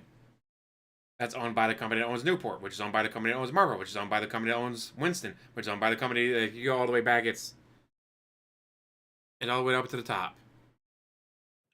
Well, first of all, Hook's been in AEW now for a few years, correct? He's Taz's son. And I think he had a lot of hype behind him first. Remember, he had, again, when I was following social media, I see. Wesley, since you were here at the beginning, they spent an hour talking about his socks and his grocery shopping. An hour was spent on DSP's socks and grocery shopping list. This is supposed to be a wrestling podcast, and they spent over an hour talking about his socks and his grocery shopping list. Everyone loved him. Like, he was a really cool star character or whatever, when he It's been an absolute shit show. I don't know what they've done with him in the last few years, so I don't know if he's a big guy or not, or if he ever held a title. But it's weird because, like, he feels like he could be his dad, but he's so skinny. That's not his fault. That's just his body type. You know what I mean? Like, that's what I have written on my notes. Hook needs to get on steroids. He needs to put on a bit more size. And I think he's still a bit too young and baby-faced. I think he's probably a few years away from being a serious main eventer. But I like Hook. I've always liked Hook. And I like his moveset. I like the suplexes he does. I like the submission moves. I like Christian Cage a lot also. I honestly thought this was probably the match that I was most interested in throughout the night, honestly. And by the way, in chat, they're bringing up a really good point about New Japan. Like, New Japan has been pilfered by AEW. AEW took all their stars, gave them nothing in return, and now, like, New Japan is in, like, the dark ages. And it feels like AEW has killed independent wrestling. 10, 15 years ago, there was a thriving independent scene, tons of different promotions, all competing in America, in England, in Japan. There was a lot of alternatives to WWE, and if you didn't like one, there was another one that you could go to. Now, it feels like AEW stole all the fucking talent, just left them with fucking nothing, and now they're the only alternative in town. Like, that's the view that I've had, and it's brutal. Like, I just feel like it's brutal. I feel like AEW actually, people say the competition was good, but I feel like AEW killed competition, at least on the lower level, and they're honestly making wrestling worse in a lot of ways. Anyway. Hook versus Christian match. Go ahead. A little over a decade ago, I went to see WrestleMania. It was the WrestleMania that was the New York, New Jersey crossover, where it was The Rock versus John Cena, the first time they had, like, the main event. And while I was there, we went and we saw an independent Ring of Honor show in the Hammerstein Ballroom. And it was so fun to see an indie promotion do things differently. It felt refreshing. That was when the Briscoes were coming up and stuff like that. And it was really cool to get that vibe. Now you watch AEW, but you don't get that vibe. You get, like, this is not indie. This is not an alternative. This is TNA again, just doing the same shit. It doesn't feel like it's something that you would want to watch instead of WWE. You know what I mean? Like, Ring of Honor felt like that. When I saw it in person, I felt refreshed and interested. New kind of presentation, different kinds of wrestling. You don't get that with AEW. I don't even know what they're going for at this point. Like, they're not a substitute for WWE. They're not on that level. And if they're eating up all the other promotions, then what purpose are they serving in the landscape of wrestling? I'm getting very confused the more that we're talking and learning about it. Yeah. Finish of the match, Hook locks in his red rum choke. But then... stupid DQ. I hate endings like this. I do. Just give me a real ending, man. Everyone's upset and interferes, and then you have to have 17 run-ins and everything to stop at the end. It's like, come on. Isn't that an old TNA criticism, that every match would have a DQ finish or a cheap finish or heel interference? Like, yep. Just like that was an old WCW criticism in the 90s. It's like the same mistake keeps getting remade every decade by a new cup promotion. They don't learn from everyone else before them for some bizarre reason. You know, I give the match 3 stars. I really like Hook and Christian, but I feel like the match could have been a bit better with a good finish, but the feud will continue. Then Samoa Joe returns to save Hook from the beatdown. You know, it's cool to see Joe, but Joe's fucking old now. Yeah, man. Samoa I'm Joe's sad not for Joe, dead. man, because I watched TNA during the era of the 3 homegrown guys. It was AJ Styles, Samoa Joe, and Christopher Daniels, and they were the face of that kind of X division, and they really pushed the company to new heights during that time when they were trying to get all the old WWE guys. These were the guys that were exciting to watch in TNA, and then Joe kind of got bounced around a lot. Then he went to WWE, and it felt like he was gonna get that push. He was gonna beat Brock Lesnar for the title, and it was gonna be so hype. And then WWE dropped the ball with him, and it's like, damn, that didn't happen. And now he's in AEW. It's like, is anything ever gonna happen for this guy? Because he is a great wrestler, and I feel bad that like he's never really got that time to shine. What can you even say he got one great run where he really got a push? I feel like he's always been right there, and then you see him come out to save. Like, what are they gonna do with him? It's AEW. What are they gonna do with him? Anything? I don't know. He got the world title last year in December. He had a short little run with the world title. Ugh. That was kind of a transitional reign, which I was happy to see that for him. But honestly, his best run was in TNA when he first came into TNA as the Samoan Submission Machine. And he had the Samoa win Joe streak should have and been match so much with Kurt bigger. Angle. And that was really when TNA felt the most viable as a competitor. I when can't wait Kurt for Angle came Yakuza, in. You had Kurt yes. Angle and Samoa Joe feuding. A lot of people great waiting for that matches new with AJ Yakuza Styles and pirate Christopher game. Daniels and Joe. And you know, it just TNA, honestly, to me, kind of deserves an apology now. Because honestly, when I go back and watch a lot of that old TNA, I'm way more entertained by it, even though it was a dumpster fire, than I was by this AEW. It just feels totally dead, and like there's no creativity, nothing really interesting or crazy happening. It just feels like boring. What it Very is boring and cheap. what it is TNA, even though they weren't great, had moments of greatness. They had good people in that company, great matches, and it was overshadowed when the time when I stopped doing Smark guys around 2014. TNA was at like their low point. They were awful. It was unwatchable. Yes, he stopped doing Smart Guys. He stopped watching wrestling altogether because Rambo wasn't able to do videos with him at the time. So he just stopped watching. Crap, and every week my co-host and I would razz on the company and be like, this fix shit My sucks. We don't wanna watch it. co-host. But we did. Say We his actually stopped name. watching it for a while because we couldn't stand it. But what's happened is because TNA sunk so low, it allowed another company like AEW to come in and say, oh, well, now we're going to have that competition again with WWE. But now we forgot that TNA actually was good at one point and allowed AEW to make the same mistakes again. So I agree with you. There was an era at TNA that I actually genuinely enjoyed. Even when they had shit segments, they still had great wrestlers and great matches, and it made it fun. It's just a shame that it degraded itself around that 2010s, 2014s time. And now AEW's back to making that same mistake again a decade later. Then we had Jeff Jarrett back for more screen time with Goldust. Yes. And, like, you know, Goldust does this pep talk. You know, it's pretty high energy. Like, it's a good promo. But I just wrote, wouldn't it be better if he was in WWE to assist in Cody's storyline? Yes. Like, why is he still wrestling? I don't know. I feel like he's kind of wasted in AEW at this. Yes, Goldust should be in WWE to work with Cody, damn it. Or, perfect storyline, he gets jealous. Like, I've been in the business before you. I was back in the late 90s. I was IC title, and then Hunter Hearst Helmsley beat me. Back and forth with him, and then this happened, and that happened. Then I won tag team titles. I worked with the Headbangers. And then you surpassed me. You got the World Heavyweight Championship push, and I never got. I'm jealous, so you could have them feud. You could have them feud for 6 months from the jealousy angle or whatever. But nope, no Goldust. This point, I saw he has both an ROH six-man Infinite title Wealth. and an ROH tag team title. So where or when this gets defended, 100 hours or in why Pokemon anybody Animal would Crossing care, I Knockout have games. no fucking idea. It just seems like a big joke. To me, But, doesn't it feel like he got duped? Like he got duped by Cody to come over to AEW, and he did, and then Cody says bye, and he goes back to Yeah, WWE. I'm gonna go main event WrestleMania and be the champion, and you stay over here in this fucking shitty promotion. I'm sure he's getting paid very well for doing very little, which is basically what everybody in AEW is getting right now, like massive money they wouldn't get anywhere else to do very little. But is it actually a good promotion for the fans, or is it entertaining, or are they being used? Probably no. But the good thing, I guess, is that guys are getting paid and they don't have to do a whole lot. Then we had the women's casino gauntlet match. Phil. Now this is your match. This is the one you were waiting for. Oh, fuck no. There's Mariah May on commentary, Tony Storm. So Tony Storm had this gimmick, Phil, where she was timeless Tony Storm. Okay. So she believed that she was a 1920s film star. And all of her promos were in black and white, and she had a butler named Luther. And, Exactly, Dallas. They were great together. When it first started out, I was like, okay, this is something different. They finally have a character. They have a storyline. I really didn't think it ended up going really anywhere that good. But there was like a feud with Mariah May was her helper, and then switched on her and ended up winning the title. Well, now they have Tony Storm doing this gimmick where Amnesia. she has amnesia and she thinks she's a rookie. And, you know, I don't know. I think they should have just kept with the timeless Tony Storm thing. Some fans were liking it and into it. Like, Yukai says it was actually over. I don't know. Like, this match to me was just dog shit. I didn't care about it at all. I thought it was sloppy as fuck. Like, Tony Storm hitting these infinite snap mares. Have they ever done a casino match like this that was good? Because the way I see it, how do you have an opportunity to really showcase what you can do when they're all coming out, you know, it's like everyone gets one quick spot. It's kind of like the Royal Rumble, almost like a different variation on that. But the Royal Rumble works because everyone has to be eliminated. So everyone has a chance to have their spot and then they get thrown out. And this, the first person who gets the pin wins and the whole match ends. So you have to have one move and then like just disappear. Because it's like a reverse from the Royal Rumble where you want to be in it first. Yeah, it's like, weird. You know that the match isn't going to end right away, though. You know that, like, most of the match is pretty much fucking worthless. Imagine that. Imagine if the first two came out and immediately there was a pin, the whole match is over. Everyone would be like, what the fuck was that? So they're never going to do that, you know? You know what I mean? Like, I mean, they're not Tony Storm wrong. Ended up winning the thing with a roll-up. I just said it's total dog shit. I gave it 1.5 stars. Now, hold on. I got, no. After was it last week or the week before? I got to grill you a little bit on this one. Oh, all right? okay, now Phil is grilling. We were watching WWE, and you were so harsh on the women wrestlers in WWE. You were saying they look awful, their faces look like men, they have no tits, nothing, no, right? So I want to hear your opinion on the women here in AEW. Oh, What do you? Okay. Let's we hear. had Chris Statlander. This bitch, her gimmick at one time, Phil, was she was an alien. Well, she is. She's a space alien. That's why she looks like that, right? She does look fucked, doesn't she? I don't know. Tony is horny for this bitch and loves her and wants to push her, but she gets injured all the time. I think she's ugly as fuck.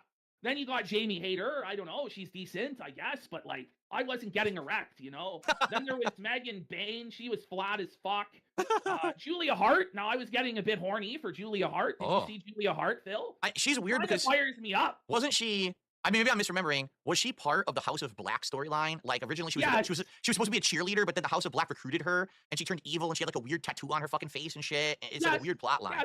Yeah, and now Malachi Black is out of the company. So well, speaking of strippers and wrestling, have you ever watched? Oh, I can't remember what podcast it was that the Godfather was on. And he talked about like, no, he was a bouncer and a DJ and all that for strip clubs.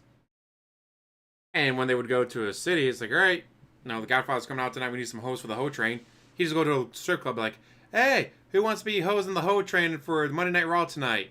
No, 3-4 ladies say yes, no. All right, he's got some hoes for the hoe train.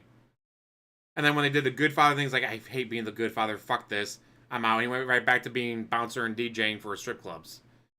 And they're like, oh, hey, we're going to be in your town soon. You want to maybe come out for a match or two or just hang out? Yeah, sure, I'll come out and help. Like, he had a great life after that. And before. It was like, hey, I don't want to do this. This is fucking stupid. All right, see ya. On a strip club called the Cheetah? Yeah. And then whenever I'll be like, all right, hey, we're in town. Want to show up? Sure, I'll show up. Like, man, he had a great time. I don't know what they're going to do with the House of Black. I didn't even know that.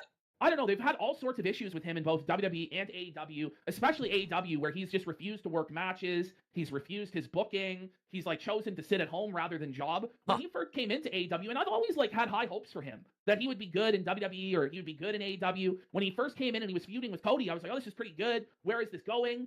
And then they got like into the trios realm for a while with him and Buddy and the other big guy, Brody King, I think his name is.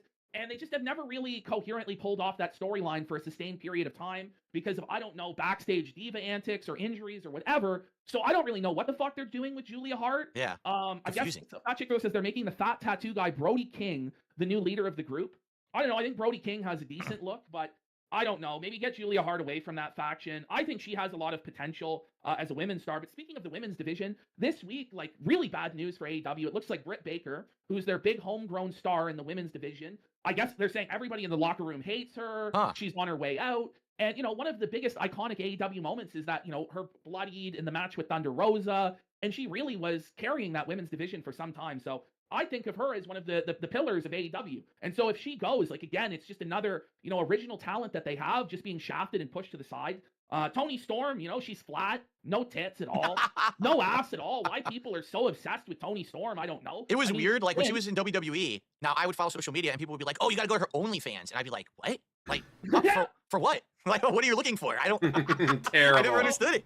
Now, I guess finally we have the AEW World Title match, and this might be the last time we talk about AEW because the support's not there, Phil. Yeah. I don't know what's going on. If it's my mic, people are disappointed or what. But we got to get some support, guys. We got to get some donos. We got to get some subs. We got to get some tips going on. I guess they don't want the push-ups and they don't want to see more socks. I don't get it. I know. I guess I thought that was going to be what turned it around was the push-ups and the socks. These people endlessly obsess over this minutia shit, and then we're going to give them what they want, and now where have they gone? They've run for the goddamn hills and they jumped into their fucking moleholes. Where are they? So I guess we're just going to do a straight-up wrestling show again next week. No more circus, no more push-ups, no more socks. We got to at least hit this first goal. We're still, what, 300 away? Yeah, we had a few. Let's do buddy. some quick shout-outs. There was a $2 super chat from Proto Man, and he said Christopher Daniels was Curry Man? I think he was, right? He was Curry Man. Yeah, he was Curry Man. And then we had Mike Kelly, who became a member, so that's good for $3. All right, so that's at least It's over. $5 of contribution. Shut this show down, Phil. It's just not viable. Canceled after 3 episodes. Scuffed tech issues. It's over. We did get a $2 tip from Flatman B. I'll never understand the detractors. If I don't like something, I'll stop watching it. This kind of crap is hilarious. And I don't know if he's talking about, our segments earlier where we were grilling. I'll say it was like half a push-up. Like, he got down to the ground, then he humped the ground. I was like, all right, guys, that's a push-up. I mean, shit, if humping the ground counts as a push-up, where you don't even have to bend your arms, I could probably do 25 of them in 20 seconds. Just get down and go, oh, yeah.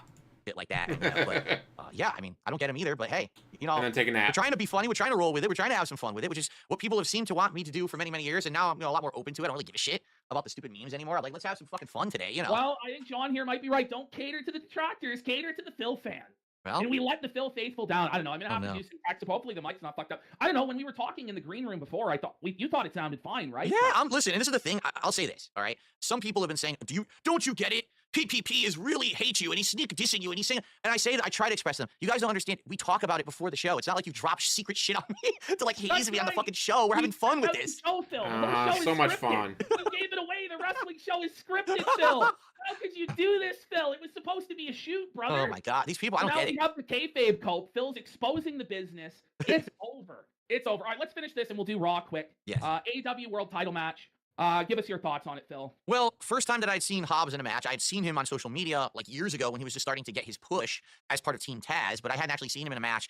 Kind of a weird match because, again, I'm trying to get caught up on this plot line. So I guess Moxley has Marina Shafir as his valet or whatever, but isn't she the wife of what's his name from Undisputed? So it's like, why is she with him? I'm confused about that. They're not showing the title. The title is held hostage, so I'm trying to figure that out. The match, I would say, was all right. Like you said, Moxley just seems to be like a character. Like, it seems like he's just acting like he's either drunk or high or whatever, like all the time. That's it. He even looks like he's got the sweat and everything when he's wrestling. He still is good in the ring. From what from back in WWE when I saw him. People told me to do it, so it's not my fault when it fails. But nothing in this match really screamed to me like over the top world title. I say he's been doing that for 16 years at least. 16 years he's been on the internet. Guys, I played that game because you told me to. Guys, I tried this gimmick because you told me to. When it fails, it's not my fault. Match. First time seeing Hobbs, and he seems solid for a big man, but it's kind of weird because we already had Brian Cage earlier in the show as the big man, and now we got him too. It's kind of like, maybe they have too many of these. I don't know. It didn't feel too special to me. Lots of cheating throughout the entirety of the match. Like, the Death Riders are constantly getting in and cheating. And, I guess the world title match, they don't want to do the DQ because they want the titles on the line. It's kind of the old days of WWE all the way back in the day, too. You don't want to DQ the champ because then the title's on the line. There's still a chance that they could win the title. But, again, I don't feel like it was a great match. Coming in, maybe if I had known the plot line a little better, maybe if I understood the Death Riders a little better, the stakes here, I would have liked it a little better. And I think that the story of the match was they kept working his leg. Hobbs' leg was hurt for half the match, and so by the end of the match he could barely walk. And, so I get it, but I don't know. I just didn't love it. I don't know. I guess some people might be like, well, Phil, I don't get it because WWE do so many better matches on their product. I don't know. It's just a combination of production value, plot lines that don't seem like they really were going anywhere, no real stakes when there's 700 titles, and it just doesn't feel momentous or epic or interesting. While when I've been watching WWE the past couple of weeks, it felt more important to me. I don't know if that's the way to really describe it. This is supposed to be the main event of their show, and I'm watching, I'm like, I'm kind of I'm tired from watching 2 hours of this, and I'm not really excited anymore to see this main event. Yeah, I don't know. It didn't feel like a big deal. I didn't believe that Powerhouse Hobbs was winning the title. I think the name sucks. Powerhouse Hobbs. Can you imagine? So there's a lot of people that should be stars and never get a push, Hobbs unfortunately. No, it's not. Like Shelton Benjamin, just saying. Main eventer name. This is a mid-card name at best. Jabroni fucking name. Straight up. We're all old, Medusa. We're all old. I want to bring up where he was biting his ear, and then he started bleeding from the ear. Yeah. And he was bleeding really, really bad from that ear. It was crazy how much blood. And Moxley does this, he has to bleed every match for some reason. It's always him just bleeding all over the fucking place. A lot of interference to protect Hobbs. Lots of cheating. It felt like kind of a cheap finish. He locked in his choke. I don't know. People really want the belt off Moxley, and so they didn't get it here, and I don't know when they're going to get it. People wanted Darby Allin to get the belt, and he didn't end up getting the belt, and it just seems like Tony and AEW has no real clear direction.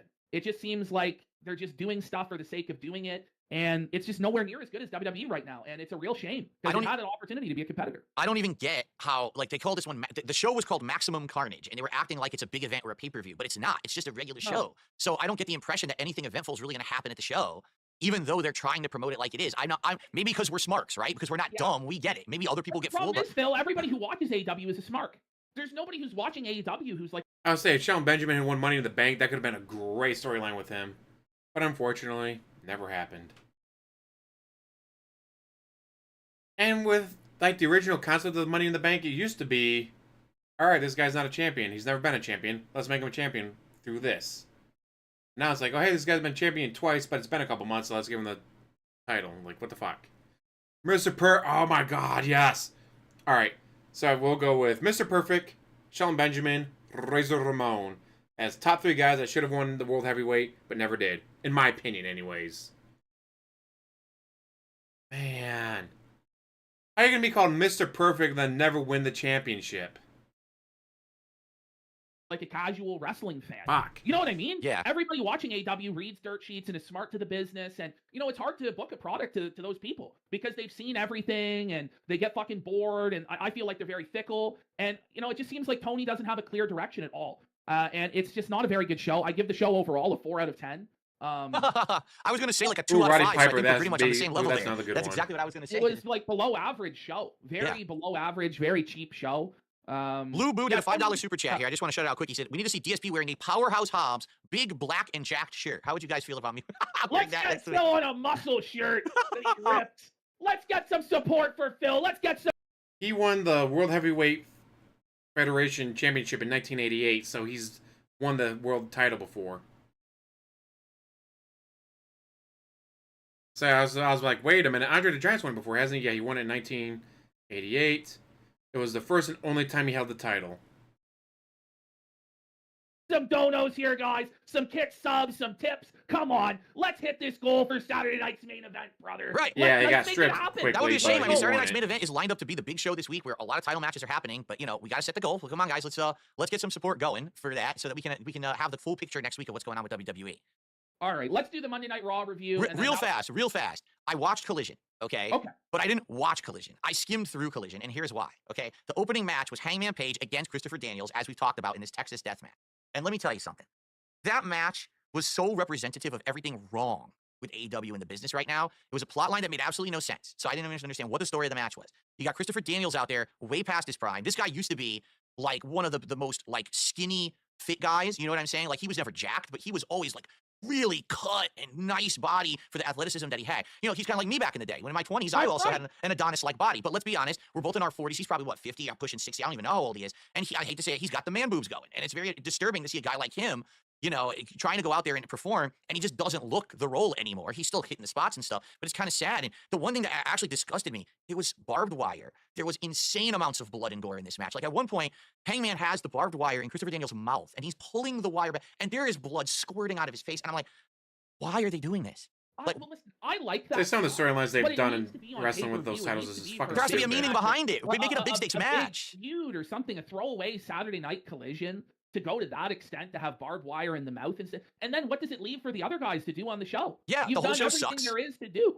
It reminded me of the Wrestler, the movie The Wrestler with Mickey Rourke, how depressing the life of an old washed up guy, and he's out there trying to still make a living for himself. So they're smashing him with glass, there's blood squirting everywhere, and I'm like, make it make sense and make it be meaningful. And there's no meaning to it in this match. I didn't really care about the rest of the show. Like I did watch the rest of the show, but I didn't even take notes. I was like disgusted at the fucking match. Like, I don't even want to care that much about this anymore because I was so upset after seeing a guy like Christopher Daniels be eviscerated in the ring for no reason. It's probably his last match. He doesn't look good. Like what the fuck is the point of it all?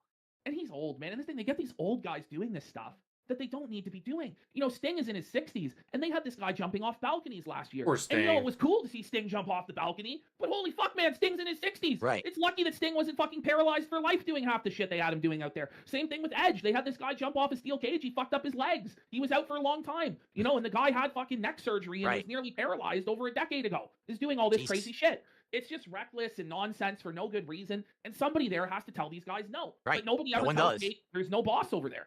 Then we got mega cable tops for $3.16. Can we hit it? Hell yeah! We can hit it. Let's get it. We received a $5 anonymous tip. Now, this is an Ooh. interesting question, okay? My friend only watches AEW. He is convinced it is so much better than WWE. Should I still remain friends with someone who is retarded? Well, What the retards fuck? need friends too. Which is like the motto of this show, you know what I mean? I'm retarded and I need a friend. I've got Phil to keep me company there as we talk about wrestling.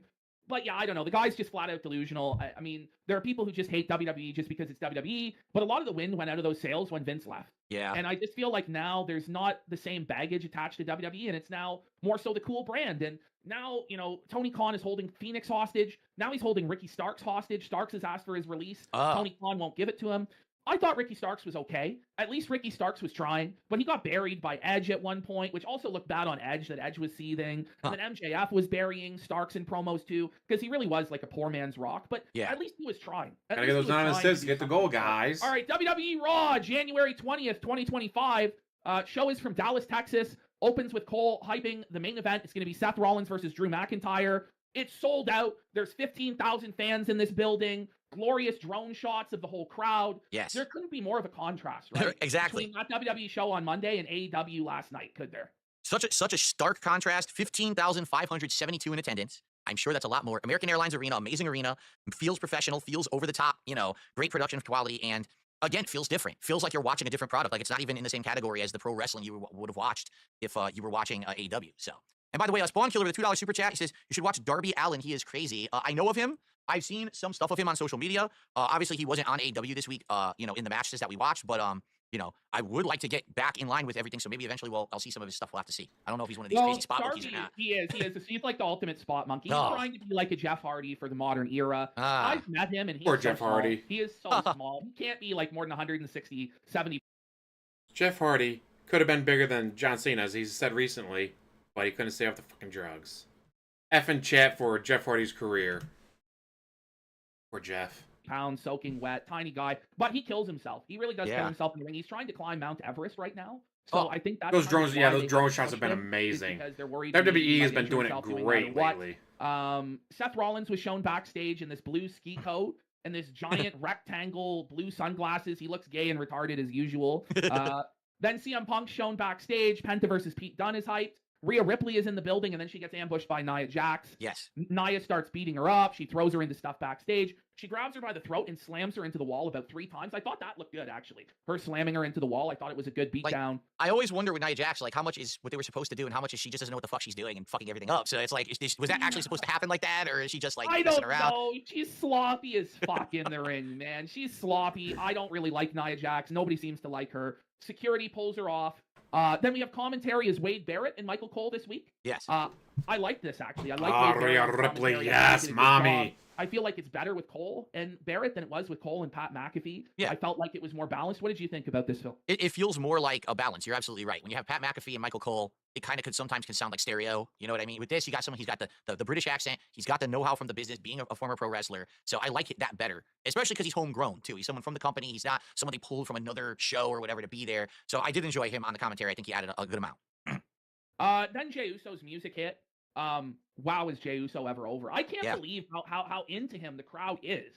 I don't know if it's the yeet thing or the dance move or whatever. I don't feel like it's warranted based on what I've seen from Jey Uso, but you can't argue with it. I think he is the guy. Exactly, Matthew. He's on it Exactly. right now, for sure. Again, like we had said, kind of like with Daniel Bryan, who was always I made that yes the pin and no. message. That is perfect. This yeet thing really has done it. It's just blown up with the crowd. It resonates with the fans, and I don't know if it's warranted or not. I've only seen Something as simple as yeet, or in Stone Cold's case, what? All it takes is something that simple to make you big. Other wrestlers have done it and then gotten squashed by Vince McMahon because he didn't like them. But when you don't have Vince McMahon going, I don't like that guy, I don't care how over the crowd he is, like Zack Ryder. Zack Ryder was huge with the crowd. The crowd loved Zack Ryder. Vince McMahon didn't like him, so Vince McMahon squashed him. If Vince didn't squash him, Zack Ryder could definitely be IC, USA, Tag Team, World Heavyweight Champion multiple times. He was huge with the crowd. But nope. Vince didn't like him, so squashed.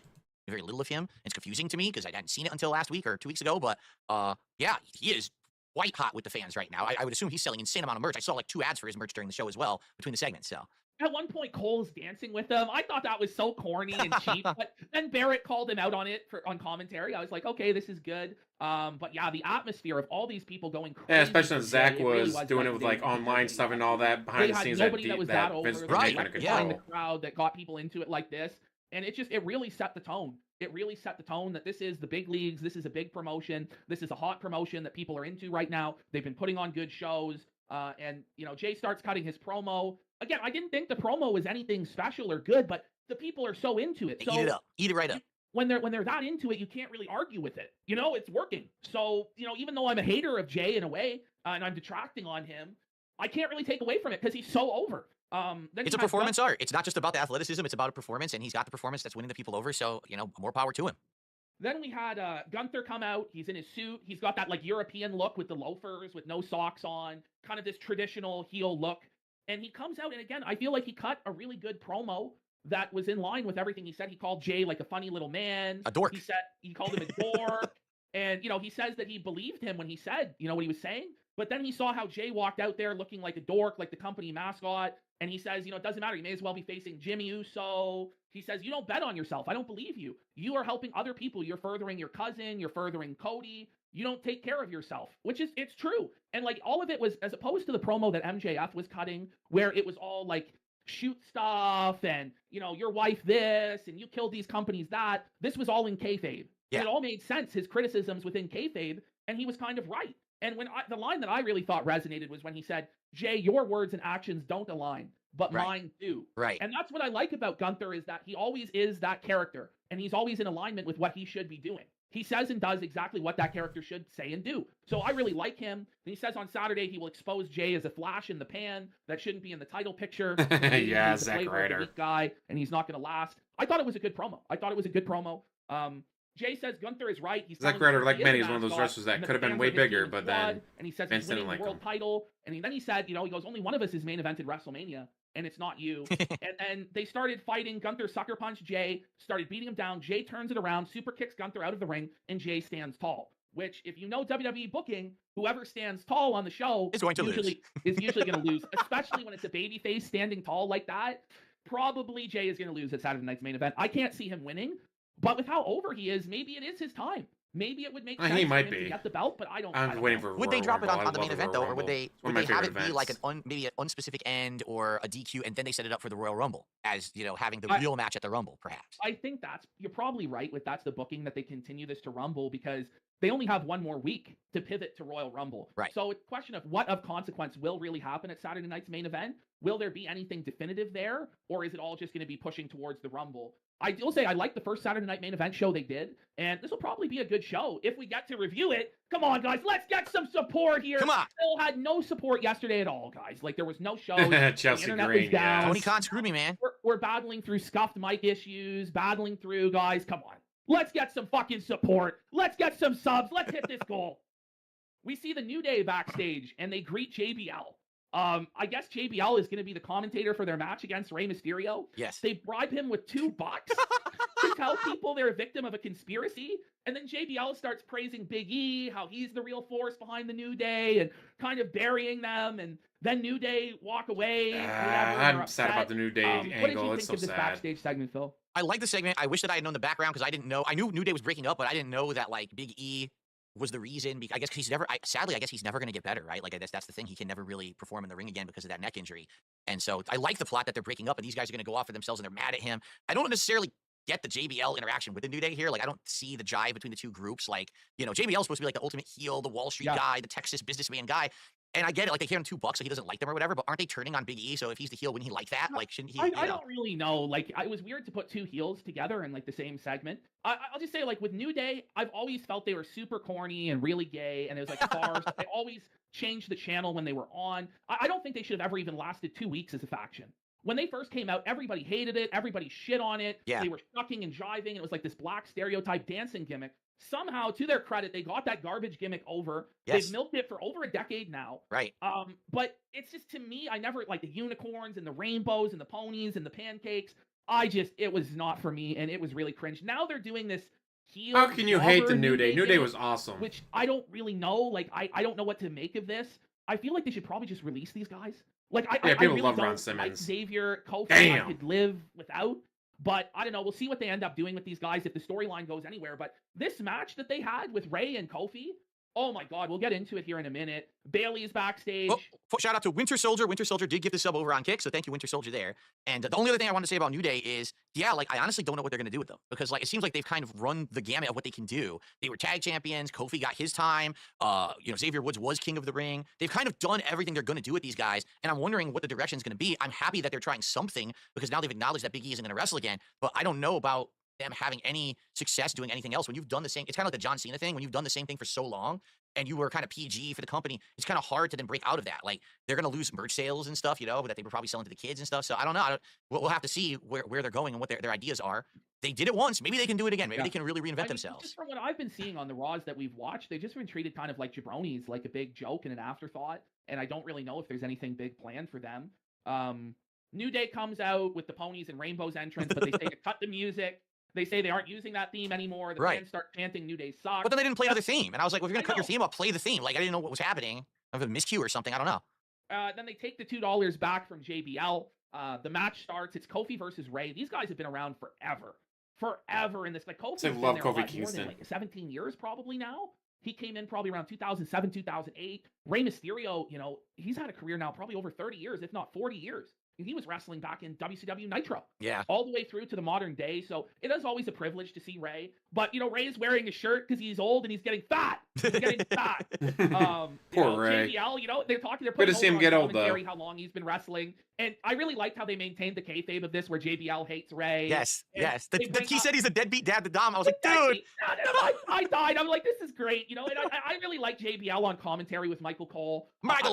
Maggle, I always liked them. I know a lot of people hate them on commentary, but I grew up with them on commentary a lot of the time. And so I thought it was fun to see them on commentary. They have a good callback on commentary to JBL retiring Reeee. Reeee retiring JBL. I remembered, I was thinking about that. And then they brought it up, so I kind of marked out for that. The match, it starts off with Reeee in control. He's hot. Then Kofi kind of grounds him. But this match had a lot of botches. Yeah. Like, there was this spot where it looks like Reeee, botches the sunset flip to the floor. But then they recover the spot kind of with Kofi fighting out. And they recovered it so well that I wondered if he was actually supposed to flip him from the ropes or not. I think it was a botch, but they covered for that one well. They're pretty good at that. Like, Kofi, especially from all his rumbles where he has to do that crazy shit, oh, he didn't touch the floor, so he has to juggle on the fucking ring steps and everything. So I think he's used to kind of recovering from crazy mix-ups like that.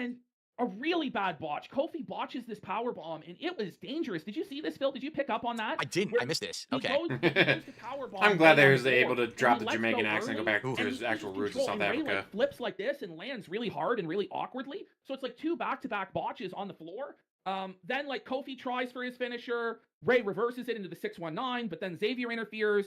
Reeee gets the 619 again and hits it, but then Kofi puts his knees up on the drop the dime and gets a 2 count. Then Kofi tries to use that SOS move, but it seemed like they botched it again. Yeah. I don't know if it was they were tired or if that was the story that he was supposed to be hurt from taking so many 619s and stuff. But yeah, definitely, again, another for two guys who have been doing this for a long time, you want to have them to have a good match. And when you see 3 to 4 botches, it's kind of like, oh man, it kills the momentum. I was really shocked. Really shocked to see these botches and the finish being botched. This weird, awkward roll-up. Yeah, out of nowhere. A weird roll-up. I don't think that was intended either. That seemed odd and on the fly.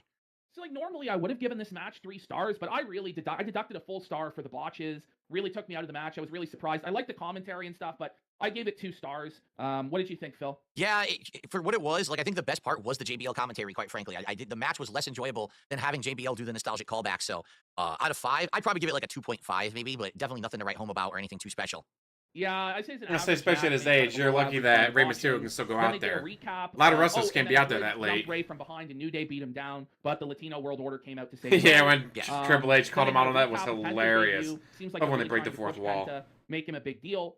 Chad Gable backstage. Did you see the Chad Gable interaction with Judgment Day here, Phil? Yeah, asking of all people, Dominic for help or whatever. It's like I guess there's gonna be maybe there'll be a crossover or maybe it'll be a big match. I don't know.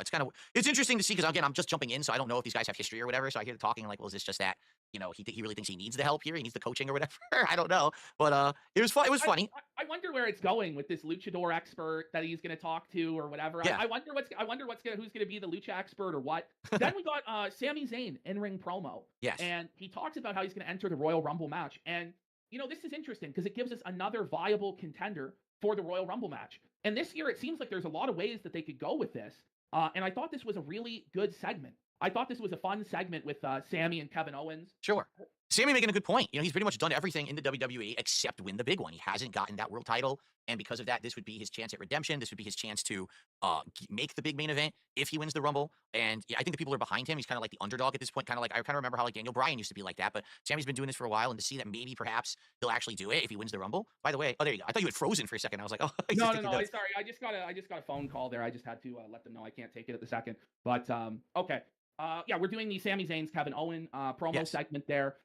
It's interesting because it's like teasing, is, you know, Sami going to help KO win the belt? Is he gonna become a bad guy? Are they going to have this main event match at WrestleMania? He's asking for his help. That was intriguing. I think that's pretty good writing there.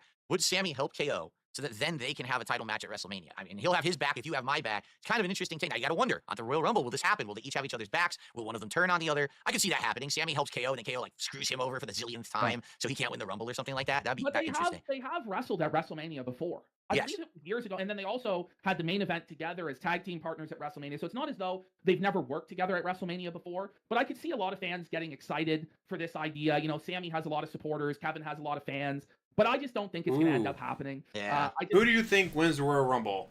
I think they're going to probably give it to John Cena, just so one last title match, blah, blah, blah. Royal Rumble should be used for younger guys, just like Money in the Bank should be used for younger guys. And it's great that you want to help keep promoting the same guys over and over and over. But you got to promote the young guys too. The young guys need pushing. The young guys need to go out there and win titles in Royal Rumble so they can build a career. So, well, this guy's a 2-time Royal Rumble winner and a 5-time World Heavyweight Champion. Yeah, but he wasn't always. If you don't push guys from the start, when they're young, they can't build up those resumes to be big names later. Oh yeah, Kevin's totally gonna screw Samuel. It's what Kevin does. Put it on Punk? Ooh. That could be a good pick, but that follows the WWE thinking of, fuck the little guy. We need to push these guys that have been around for 20 years that don't need a Royal Rumble win. And that's what the favor is. Like could be. Bigger players around, Roman Reigns, Cody Rhodes, CM Punk, for them to give Sami this push. And Sami's time to win the belt really was when he was so white hot in Montreal during that Roman Reigns huge title run, but they couldn't give it to Sami at that time because it would have messed up the whole, you know, tribal chief bloodline stuff with Cody Rhodes. So I doubt Sami will get it, but you know, it's a possibility and it's something to watch for at the Rumble. Makes the Rumble more interesting. Thought this was a good segment they had. Then we've got Shawn Michaels is going to be on Saturday night's main event. Oh, by the way, what did you think of the Winged Eagle title? With Kevin Owens with the Winged Eagle title, Phil? Did you honestly, I didn't notice it. I didn't even notice it. Notice it? No. Wow. Holy shit, Phil. I want to see it now. Now that you told me that, now I want to take a look at it. No, he had it right on his shoulder during the whole segment, right? I think I'm just so used to Kevin Owens. I'm paying attention to their interaction. I wasn't really looking at everything around you. Now I'm like actually interested in seeing this new belt. Cool. Oh yeah, well no, it's the old belt. They stole it, right? He stole the old belt or whatever. It was from Saturday night's main event from the last show. I don't know. I wish they would keep it, to be honest. I think it looks way better than the current title that they have, but they want to have that WWE branding everywhere the champion goes. So we're probably never going back to old designs. Sheamus was backstage. He cut a promo about the Intercontinental title. He said he's got every other title in the company, but the IC title he's never managed to get. Yeah, right. No, drew him to wrestling as a kid, and he really wants to get it. He's so close, and the stars are aligning. And then Braun Breaker confronts him backstage. Braun Breaker looking like old Dark Side Phil, you know, all muscular and sexy with the goatee and stuff. He was like spitting image of you, really, Phil, wasn't he? Of course. Well, 20 years ago, of course, when I used to work out. 20 years ago, when Phil was benching 3 plates and stuff like that. So we've got that match coming up on Saturday night's main event. Then we got Bayley versus Nia Jax. Yeah, that could always happen. You never know. Thoughts, Phil? I mean, sometimes you know, but you want to know what I wrote? They can be more predictable. I'm reading my notes here. I wrote, Nia is just so floppy and weird. I can't get into the match. No, I really didn't get into it either. I mean, the match was basically just Bayley was kind of beating her up, landing move after move, and then towards the end, Nia just hit 3 moves. She hit that Samoan drop. Then she did her running splash, and then she did the splash off the top to win. Yeah. And I guess That's the what's story next. was that Bailey is going to have a program with Roxanne, who used to be on NXT. So Roxanne was trying to distract Bailey during the match, resulting in Nia capitalizing. So the match really didn't have any stakes anyway. It really was a setup match, and that's why it's kind And of hard. it always to set up Rhea and Nia battling and them breaking away from security. I just don't believe it's believable that they would be able to. I guess maybe, but it's like you've got like 10 guys in the ring, and like I know what biological reality is. It's one thing when it's like Undertaker and Brock Lesnar like beating up the security and breaking away with the pull apart. But you know, these women, they're really not that big. Yeah. You know, and so I don't know. It was a fun little brawl, pull apart. You know, Rhea, you know, jumps off the table onto Nia and they fight. It was okay. I'm just not super into the women's wrestling, to be honest with you. It's not my favorite thing in the world, but maybe I'll get into it more as we're on the road to WrestleMania. Jacob and Fatu they set up the winning. storylines. I mean, The way never see say it, never. With the women's wrestling, okay, to be honest. Like, there was an era when all the women's wrestling during that Attitude Era was not really wrestling. It was eye candy. It was the freaking, the bra and panty matches, the mud pit matches, you know, the crazy shit that was made for sexual content. And then WWE decided like 10, 15 years later they were going to change and they started to bring in the legit people. But if you were someone who was around back then, like that's kind of what the association is in your head. So you see them trying to bring in real people who are wrestlers or whatever. It's like, okay, I get it, but you don't really get into it as much, or you know what I mean? And not to say that I care about the sexual content, you know, but it just doesn't get exciting anymore. You watch Nia Jax flop around the ring and Bailey's trying to wrestle her. It's like, yeah, it feels, you know, is it like Yokozuna versus Bret Hart? No, it's not. Not even close. Not even close. No. No. We got Pete Dunne versus Penta. I was into this match. What did you think, Phil? What did you think? Pete Dunne versus Penta. Forgive me because I'm wrestling with my laptop right now to get it to load the chat. Okay. But I was so happy to see Pete Dunne back, and he's Pete Dunne again because he was in that dumb plot line with the Brawling Brutes. He had a nickname and everything. And obviously he wanted to be Pete Dunne, and people like Pete Dunne as the bruiserweight character. And I don't know why WWE is so adamant at taking things that are working and just ruining them just to say we fucked with it and made it our own or whatever. And now that he's back and he's the bruiserweight and he's doing the spots again, you know, he's biting and he's breaking the fingers and everything. I like that Pete Dunne. So I was happy to see the return to form in the match. And again, this is the third? I can't remember if the second or third match we've seen of Penta. The second match of Penta. It's I good. Had a match on SmackDown. Yeah, it's real good. I was excited to see Pete Dunne again. I remember when Pete Dunne had his run in NXT and NXT UK. He had a lot of really good matches. Now, Yeah. I don't know if he's lacking the promo ability or the stories or the booking, but he never really seemed to go anywhere on the main roster. But he was a great choice for this match. Just like Chad Gable, he has a moveset and a style that clashed really well with Penta and really allowed Penta to shine in this Exactly. match. I put the note right here. This was the perfect selection. Pete Dunne's going to look good no matter what, but it allows Penta to get a lot of good spots in, and it showcases them both. Terrible, Penta will Chef look D, great in this match, terrible. and it did. It worked very well. It really did. His entrance was really cool. The spinning sparks and the flames, and the crowd was into him. I liked how it started off with Penta doing the Zero Meta, and then Pete Dunne grabbed his fingers and started working the hand. And they did that a few different times. Where when he went to do the taunt, you know, he would do his like submission work with the fingers and the hand and Yes. stomping the elbow, and that was good. That was a nice spot for them to work in. They went back and forth, back and forth. Penta hit a Canadian Destroyer at one point, but Pete rolled out. Penta landed a cool dive after that. They were fighting on their knees. Then he did a triangle choke submission at one point. Pete Dunne did. And failed. You know, it was a good match. Penta ended up getting a sacrifice arm breaker and the driver for the win. I gave the match 3.5 stars. I think it was really a highlight of the show. I agree. And yeah, hopefully more matches with him. And they're picking the right opponents and the right way to present him. Then we got a Logan Paul. One thing I'm wondering is like the whole one last ride with John Cena. Are they gonna finally be like, all right, John Cena goes, then Randy Orton goes after all these years of injuries, maybe Rey Mysterio, CM Punk. Like, how long can they be like, all right, we got to keep these guys who've been around for 20 plus years, kind of old and broken and decrepit when you have so much young talent? How do you have so much young talent they refuse to give Royal Rumble wins and WrestleMania matches and Money in the Bank wins? Like, how do you get all these young talent? Like, I'm sorry, we can't put a title on you. We get a guy that's 61 years old. He gets the title instead. Sorry. Maybe 10 years from now, when he's 71, he's finally ready to retire. We'll let you have a title. Oh, by then I'll be going to AEW because I'll be able to get a title there because they have 50 different titles. They only have 40 wrestlers. Yeah, some wrestlers got to double up on titles. Just saying, if you don't push the younger talent, like when I was watching like the Attitude Era, there was no Hulk Hogan. Hulk Hogan was long gone. Roddy Piper, long gone. Can you imagine how the Attitude Era would have been if it was just Hulk Hogan versus Roddy Piper every pay-per-view? Instead of having Triple H and The Rock and Stone Cold and Kane and like, imagine you don't have any of the newer guys out there. Rocky Maivia, sorry, you can't be in a match tonight. We got to put this guy who's been wrestling since 1972. The Attitude Era would not have gone well. The Attitude Era only works because they're able to push so much younger talent. Because they're able to push D-Generation X. Because they're able to push the Headbangers. Because they're able to push Gold Dust at the time, IC title and all that. If you don't push any of those young guys, they're not the talents that they are now. Well, they weren't the talents that they were in the 2000s and all that. Rocky Maivia never gets to go big because, sorry, we got this guy who's 69 years old. He's got to go out there and win another title, Rocky Maivia. Sorry, so you don't get to have a match on Monday Night Raw tonight. There's no Rock. Can you imagine a WWE without The Rock? Without Stone Cold Steve Austin? Without the probably billions of dollars of merchandise and TV rights that those guys sold? SmackDown. SmackDown only exists because of The Rock. Now imagine The Rock doesn't get a push because, sorry, this guy who should have retired 10 years ago has to go for another title run, Rocky Maivia, so we're not going to put you out there. There is no SmackDown. There's no SmackDown Here Comes the Pain. There's no SmackDown versus Raw 2007. There is no SmackDown TV show if you don't push The Rock.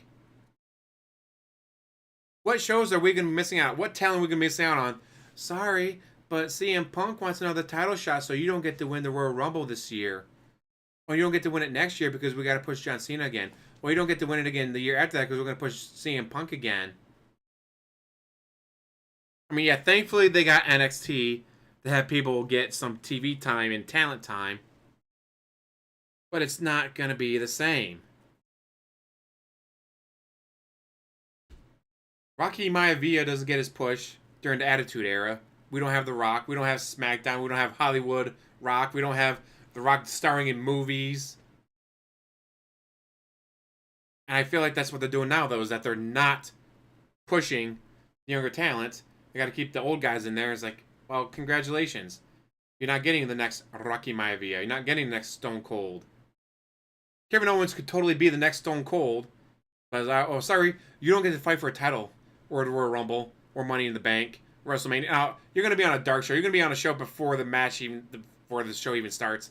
Sorry, Kevin Owens, but we don't have enough time for you. We got to put this 68-year-old man versus a 62-year-old man instead. I mean, yeah, they're above wrestling competition. They're going to go out there and do some really stiff moves, and then one of them's going to fall over and get pinned. Sorry, Kevin, not this year.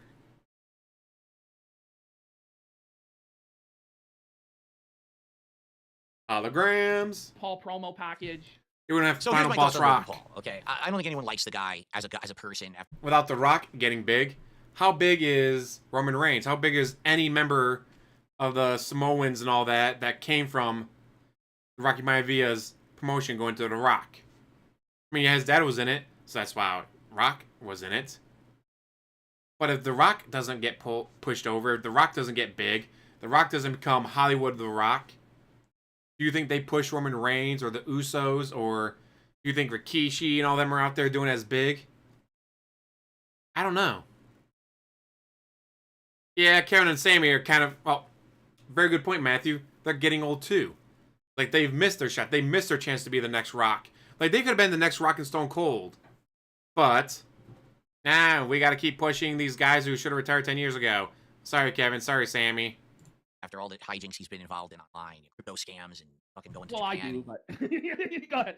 But I've never seen him wrestle, okay? I am willing to give him the benefit of the doubt, separate them, the art from the artist. Let's see next week. He says he's on Raw. I don't know if he'll wrestle. I want to see him wrestle. I want to see, you know what? Like, kind of like, oh God, what's her name? The MMA fighter who came to Ronda WWE. Rousey. Ronda Rousey, where when she first got there, it was cringe as shit. You're like, she's gonna suck. She ended up being good. She actually was pretty good in the ring. She put in the effort. She put in the time. Now, of course, the story that she's not with the company anymore, you know, the drama and all of that. But It didn't end up working out in the end, but right. But she did good. She had a good work ethic, and it ended up being entertaining. If Logan Paul is that, then I guess I can overlook the fact that the guy's a scumbag, in my opinion. You know, but let's see. I haven't seen him yet. I'm willing to give him a shot. He is a heel wrestler as well, so it does work to his advantage that a lot of people don't like him. I've really liked his work in WWE, but he hasn't been seen since SummerSlam. So if he wants to be in WWE, I think he needs to be a bit more active with the company, and so hopefully he is, you know, more active through WrestleMania. Then CM Punk's music hits. He walks through the lobby, through the fans. It was kind of cool. And then he does this promo. You know, he does the cheap pop, shouting out Dallas, but it works.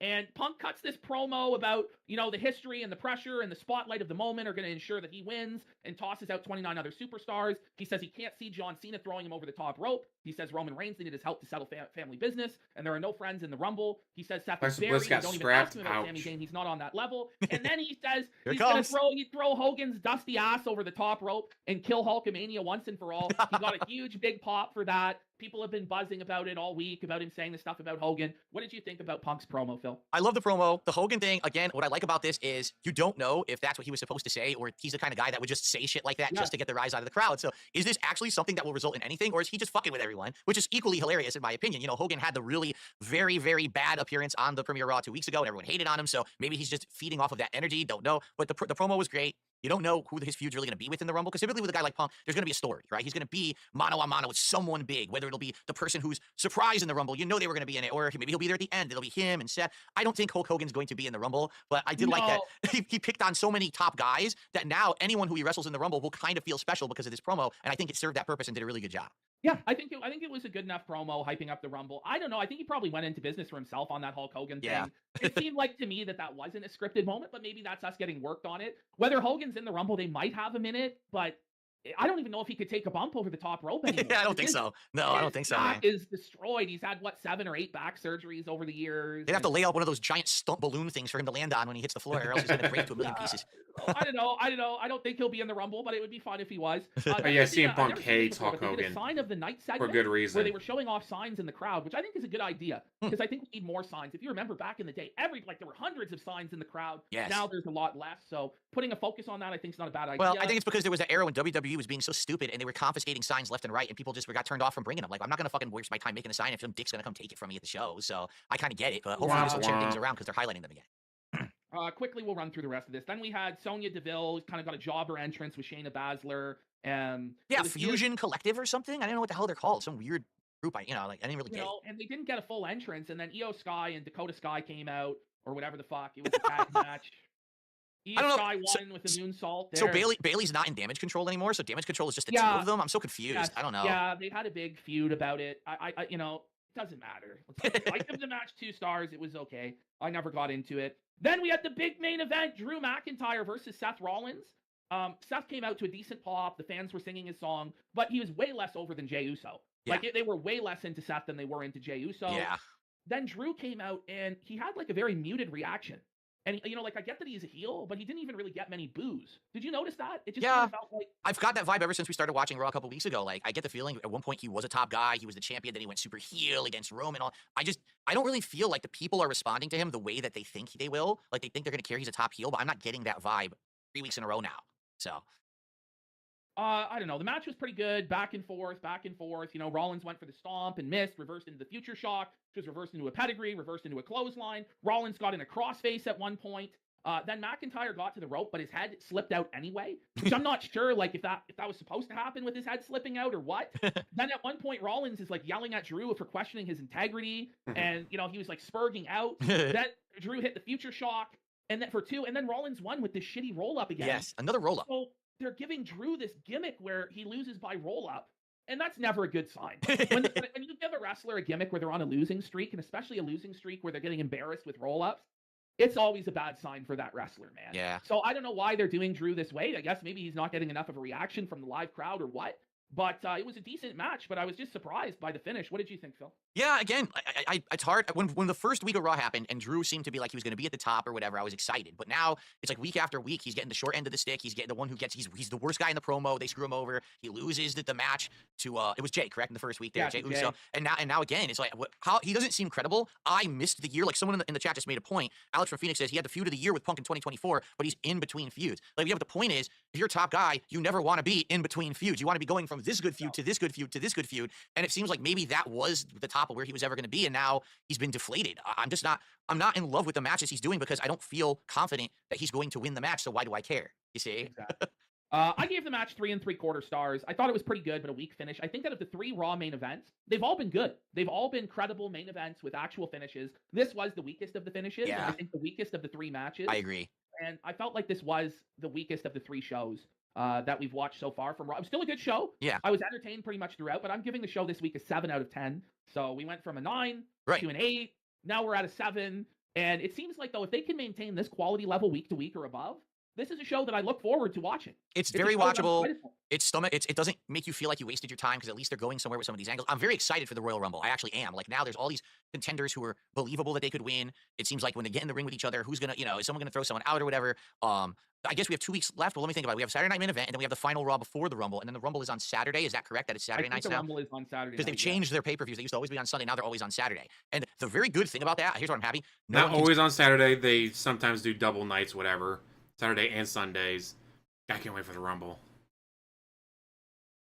The Rumble is going to be big. I can't fucking wait. spoil the Rumble for me because I'm not working on Saturday, so no one can come to my Let's chat and go! spoil that shit. I hate that shit. So that's gonna be Don't great. tell them that, Phil. Now they're gonna spoil it for you, buddy. Well, they can't because I'm not working that day. There's no way they can spoil it. You see, that's the point. Let's If I was working go! that day, I work good with no spoilers. Still one now. Let's send out the whale call. Whale call ho! Who will help us hit the goal Right. as we go into this brief overtime where To reiterate, the goal is 500. If we hit it, we're going to be reviewing both Saturday Night Main Event and Raw next week. The stretch goal was 750, where we said we would watch AEW again, but we got to at least hit the first goal before we're even considering that. And of course, as we discussed, the person who said they wanted us to watch the Japanese wrestling is like, I see tumbleweeds, going by. I don't know where they could possibly be. Big talk during the week, but where were they today? They could have shown up yesterday and then, oh, hey, he's not here. I guess I'm done. He's not doing it. Fuck you.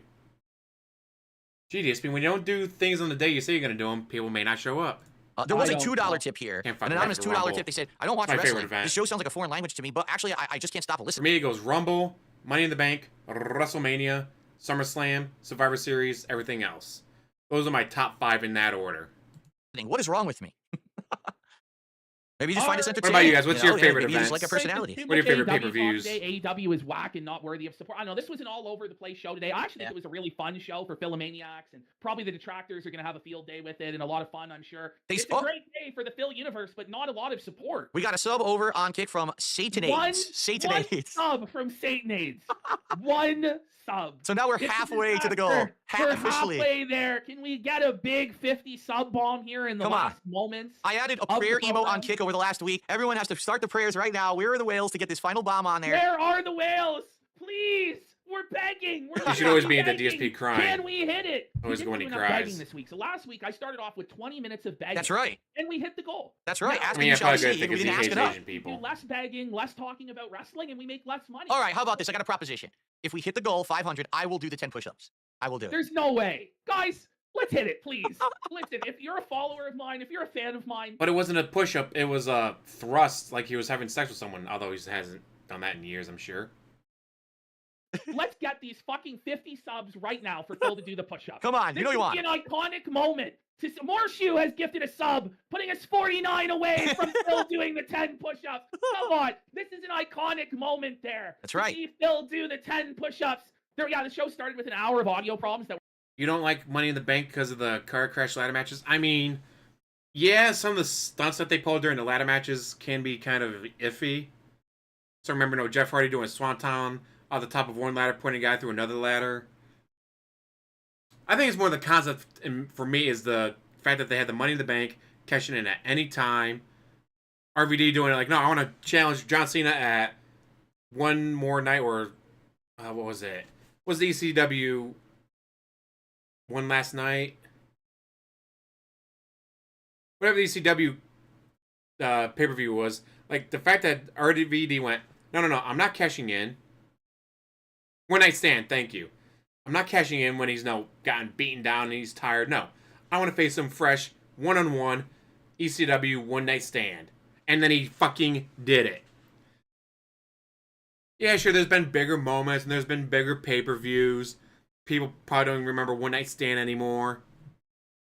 But I still remember RVD beating him for that championship there, and just how insane the crowd went. If Vince McMahon had gone, no, John Cena's winning that night, fuck you, RVD. People may have stormed the ring and beaten the shit out of those wrestlers. The fact that RVD challenged him, went out there and won it fresh, was insane. That was amazing. Like, that was one of the best things they've done for wrestling throughout the years. Is have RVD challenge him, go out there and beat him. Yeah, if Cena wins, we right. Exactly. Yeah, exactly, Dallas. That was hilarious. I'm going to pin that now, because that was hilarious that they did that. Like, that was a great storyline, a great setup, great concept. Now, yes, to win it with the ladder match can be dangerous. Being say something about Elimination Chamber when they do shit off the top, or cages and Hell in the Cells. Like, there's a lot of matches that it's like, is this really necessary? But the concept of Money in the Bank is why I love it. I love that concept. It's amazing. Thank you, Edge. That were never resolved instead of begging. Fuck. Fuck. It's over, guys. You know what's funny? I'll be honest. Your mic doesn't sound that bad to me. It doesn't, but maybe I don't know. It sounds. I don't know. Like, I figured you would have told me if it was that fucking bad, but I'm gonna have to get on a 4-hour tech call with Warski where he walks me through why the mic is so fucked up. Oh no. Rare Tricks with a sub over on Kick. Thank you, Rare Tricks. You're Now we're 48 away 48. from the goal. Can we hit it? Where are the A-logs? They've been asking to see Phil do push-ups for years. Where are the detractors at? They just don't want to see it, Phil. It's this simple, and I've said this before. The A-logs are people who just want to A-log for the sake of A-logging. They don't actually want to see anything. They don't want me to improve. They don't want me to do things. They just want to A-log. They don't put their money where their mouth is. They're just full of shit 24/7. If they had any kind of credibility, any kind of fucking, moral aptitude, they would come on the stream and say, all right, we've been fucking making fun of Phil for 5 years about this. He's gonna do it. Let's see it happen. But instead, they just bitch and bitch and bitch. They're little pussies with tiny dicks, and that's all they do all day. They bitch about everything on the fucking internet, and it's never good enough. And if I did the 10 push-ups right now, they'd say that's not good enough. Move the goalpost again. Because they're not fucking men. They're little cowards bitches. Come on. Your form wasn't good enough, Phil, on the push-ups. And the thing is, it's endless content. If they would just send the money. But they won't. So now it's like, listen, detractors, we're giving you everything you've ever wanted. The ability to make Phil actually do the push-ups. And yet none of them are here for it, Phil. No. It's unbelievable. They're full of shit. Game over, Phil. Why do you think they're so upset over the last 6 months where actually I'm doing well? They can't stand it because the whole narrative has been Phil's broke, Phil's a loser, Phil's a beggar, but now And yet you're still begging. If you're doing so much better, why are you still begging? Oh yeah, RVD should have been double champ a lot longer, but much like with Jeff Hardy, drugs. December to Dismember, Punk was supposed to win ECW title. Was like, that doesn't work for me, brother. Yeah, I don't think DSP can do 10 push-ups. He can do that pelvic thrust that he did earlier. It's the pelvic thrust. Drives him insane. Let's do the gout bag again. I do good. I have a day where I have no internet, and then I come on a stream at night, and I'm here for an hour, and I hit the goal. It's like, yeah, because people like me, stupid. It's not because people dislike me anymore. It's because people actually like my content and want me to see me succeed. No, They're not dumb. You know, you're dumb. You're the ones who made up this shit all this time. So, I don't know. Someone said turn down your camera to 144p. What the Let's crank it way down to 144p. I don't know. I had fun on the show. We got good, decent support for the issues that we had. Yeah. But we'll be back next week with the Raw review. We'll see, folks. It's a shame. There's no last-minute wail today to save it. No. We're top dancing in overtime here, Phil. Just chatting about nothing. Do you have any other pairs of socks to show everybody, Phil? I think what it is they're waiting for me to do an overtime daily wrap. So maybe if I start the daily wrap right now to extend the stream even longer. If we start the daily wrap, then we might get the last minute. Well, tip wrap for 10 says, does Canadian count? Well, it does. The problem is really. Exactly. That's like $6.50 right there. That's it's still money. Shut the fuck up. Well, I shouldn't say that, but how about this? We'll count it as 10 just to be nice today, even though usually we'll count it as 10. This is desperate. This is desperate and sad times here on the DSPPP podcast. Should we start accepting the gift cards? Should we ask for gift cards and leftover, in the mail, or changing the socks? From Phil's throne wish list, maybe. We'll accept throne wish list purchases. All right. Well, I guess that's it then for Smart Guys episode 3. We'll be back next week. Hopefully my mic is fixed. I'm going to try and get that fixed right now. And we'll be back with the Monday Night Raw review. We'll still probably recap Saturday night's main event. I'm still going to watch it. Yeah, it's so important right now to what's going on with the plot lines. And like I said, I don't foresee any titles changing on Saturday, to be frank. But at the same time, it's going to build the hype for the Rumble the next week. So it just kind of makes sense. And I've been enjoying the show a lot. Just so everyone knows, I actually really have been enjoying the last never give him money. First of all, hanging out with you, Ashton, has been fun. We have not give him the money. It's enjoyable both to do and to watch, I feel. And I'm not regretting any coming back to doing pro wrestling commentary. Whether it's something I was worried about. What if I start thumbs up. Right? And I'm not. And I'm actually hit the I'm thumbs enjoying up my if time here, Terrace and I hope that win. everyone is liking the show. Watching. The production qualities will improve and once of course, we figure this shit out, and we'll get there. All right, so become a member. Be a good one. Great. By the way, next week we'll try for Tuesday again. Sadly, this week with the stupid internet being out, and if not, today on that's Wednesday. fine too. All you gotta do is just sit there and watch and talk with me. A different day this week as well. But we're still going out Aloha right after Raw on Monday night. Although by the way, that's going to be the big show hype in Royal Rumble. About 12 minutes so behind where he's an interesting one for sure. Although it looks like he's about to end the show. There, everybody. Thanks a lot.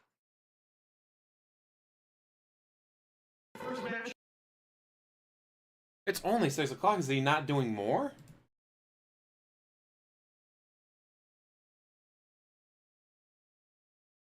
Because, like, you think he still has, like, almost an hour to go. And, of course, the share button.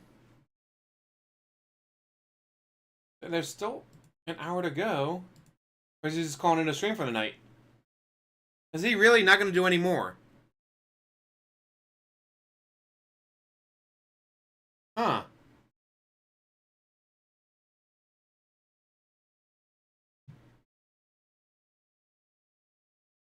I at least thought he'd be like, alright, guys, we need to do a cooldown bit after that, guys. We need to cool down after all that. Is he not going to do that? Yeah. Gotta spend.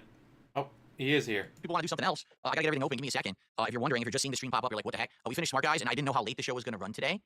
So I basically made the entire first block of my stream Smark, guys, but we finished, so we got a little bit of extra time, and I said, I'll come by and hang out with you guys. That's all good. So let me get everything reset up here. I need to get the chat open for YouTube. I do have the Kick chat open, and I can see you guys there, but I don't have the YouTube chat open. Let me go ahead and just reset everything. Play ball No, for the record, outro. I am not expecting anything on this stream at all. I'm not $270 is not enough, guys. $270 just ain't weird. Better to do It until just my ain't wife gets enough. home. And I do have some positive news for all of you that you may enjoy regarding DSP Tries It. So let me just go ahead and finish the setup here. Okay, and no.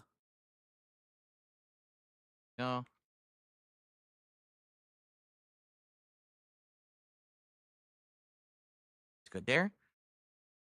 What's up, guys? I see people in Kick chat talking. Let me just get the YouTube chat open, and then we can hang out for a little bit. Just relax. No big pressure here of anything. All right. Oh, here we go. Let me get this out of here. Gotta get the right stuff up. Here we go. Get this up here. Cool.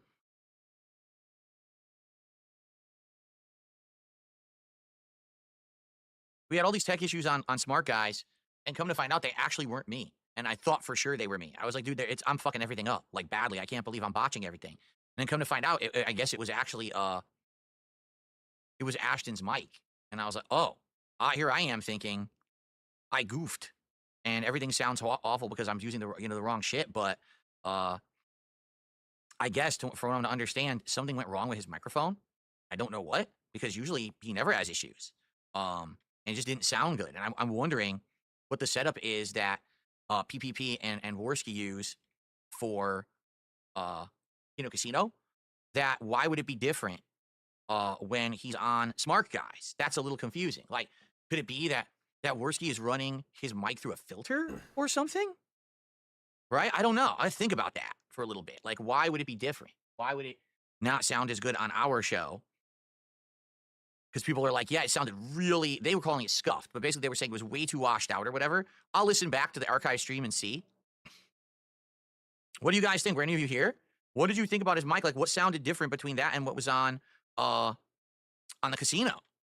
I wonder what they're doing different over there. What the hell's going on? Get out of here. Why? What the fuck? There, being stupid. Okay, there we go. What's up, Adam? How are you, man? So none of it had to do with you. You Sound can't like figure out screaming the from shit they've another been doing room. for 16 Seriously? years. It didn't It sound couldn't like be your that to me in fault. my headphones. I know my headphones are good, but they're not like audiophile headphones. So that's very weird. That Man, his chat is dead. He it has didn't 2 sound chats. like that to me. Like I'll be honest. When Ash is on a call with me or on stream, it sounds like it's not. It doesn't sound as clear as my mic. Like it does sound like maybe there need to be some filters on his mic that'll improve it a bit. And maybe I can help him with that because now I'm getting into this shit too. But the thing is, he's just broadcasting through Discord. He's not doing it through OBS. So maybe he needs to, like think about that. Maybe there's an app for his mic. Does he use a Shure mic? If he does, he's probably using the same app that I'm using. And maybe I can recommend some I don't settings think to he was him thought he of was what using I'm a Rode doing mic. that's worked well. And maybe he can try those out. If he's using this Shure Motive Mix, the app that it uses, maybe I can recommend what I'm doing to him. Maybe that'll fix it. I don't know.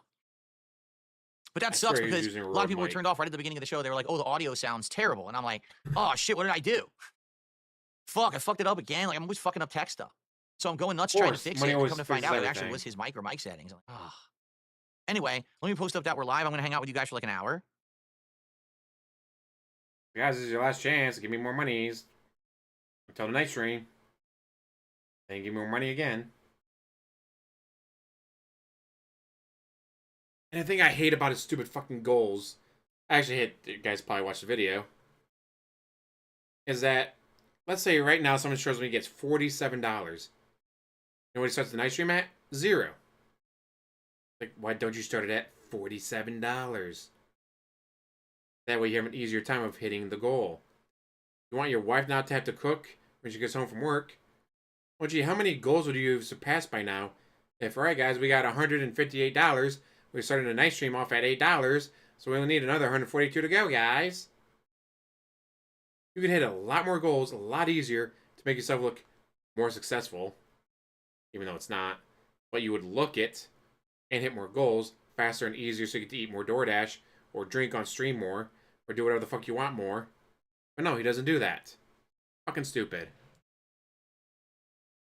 Yeah, and also, gee guys, we gotta hit 150. But what about the $47 from earlier? Now that money's gone. Well, it's hard to hit $150 every stream. But hey, we only need to get to $103? I mean, that's still a lot of money. 103 is a lot easier to hit than 150. He'll fix that tip later during his daily rap. Really tweet.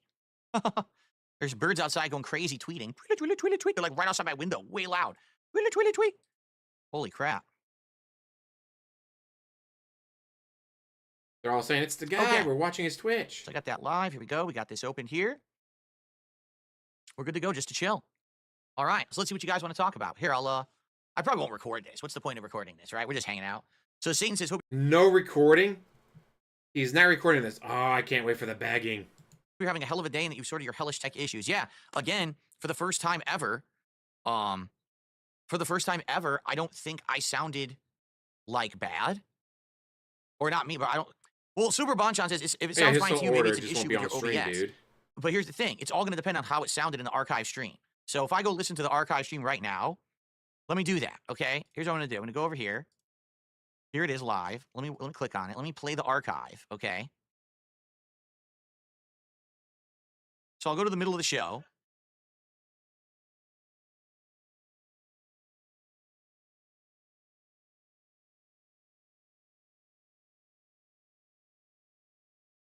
Riveting content.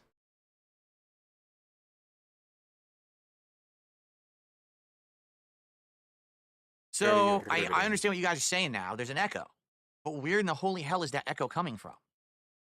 Because, like, for example, when you're wearing headphones, you don't really hear the echo as bad, to be honest. Like, when you're wearing headphones, it kind of negates that a bit because, you know, it's against your ear. Like, for example, when you're wearing headphones and you have surround sound on, there's an echo, but you don't really, the echo doesn't bother you, you know? So I'm really wondering, like, it wouldn't have been the spatial sound because I disabled the spatial sound, but I think the spatial sound should be only what I'm hearing, not what you're hearing. I'm really confused about this. I am. Like, I'm scratching my head about this right now.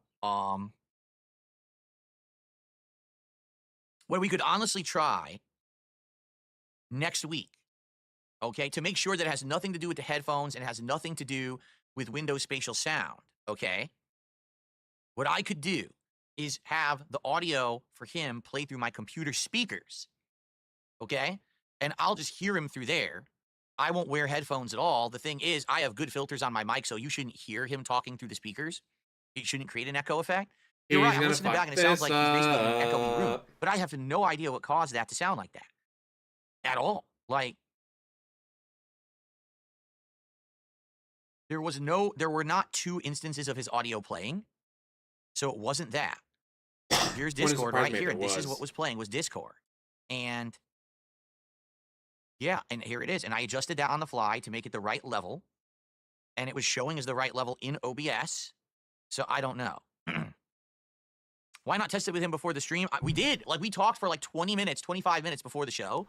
And his audio in OBS was showing as the correct level and was sounding good through my headphones. And that's how I hear the audio. So I don't know what else I could possibly do, unless it's the headphones that are causing the issue. Like, I think PPP would be a lot easier to type, but maybe Windows is enabling surround sound, spatial sound by default, and that's causing an echo-ish sound, but I don't know.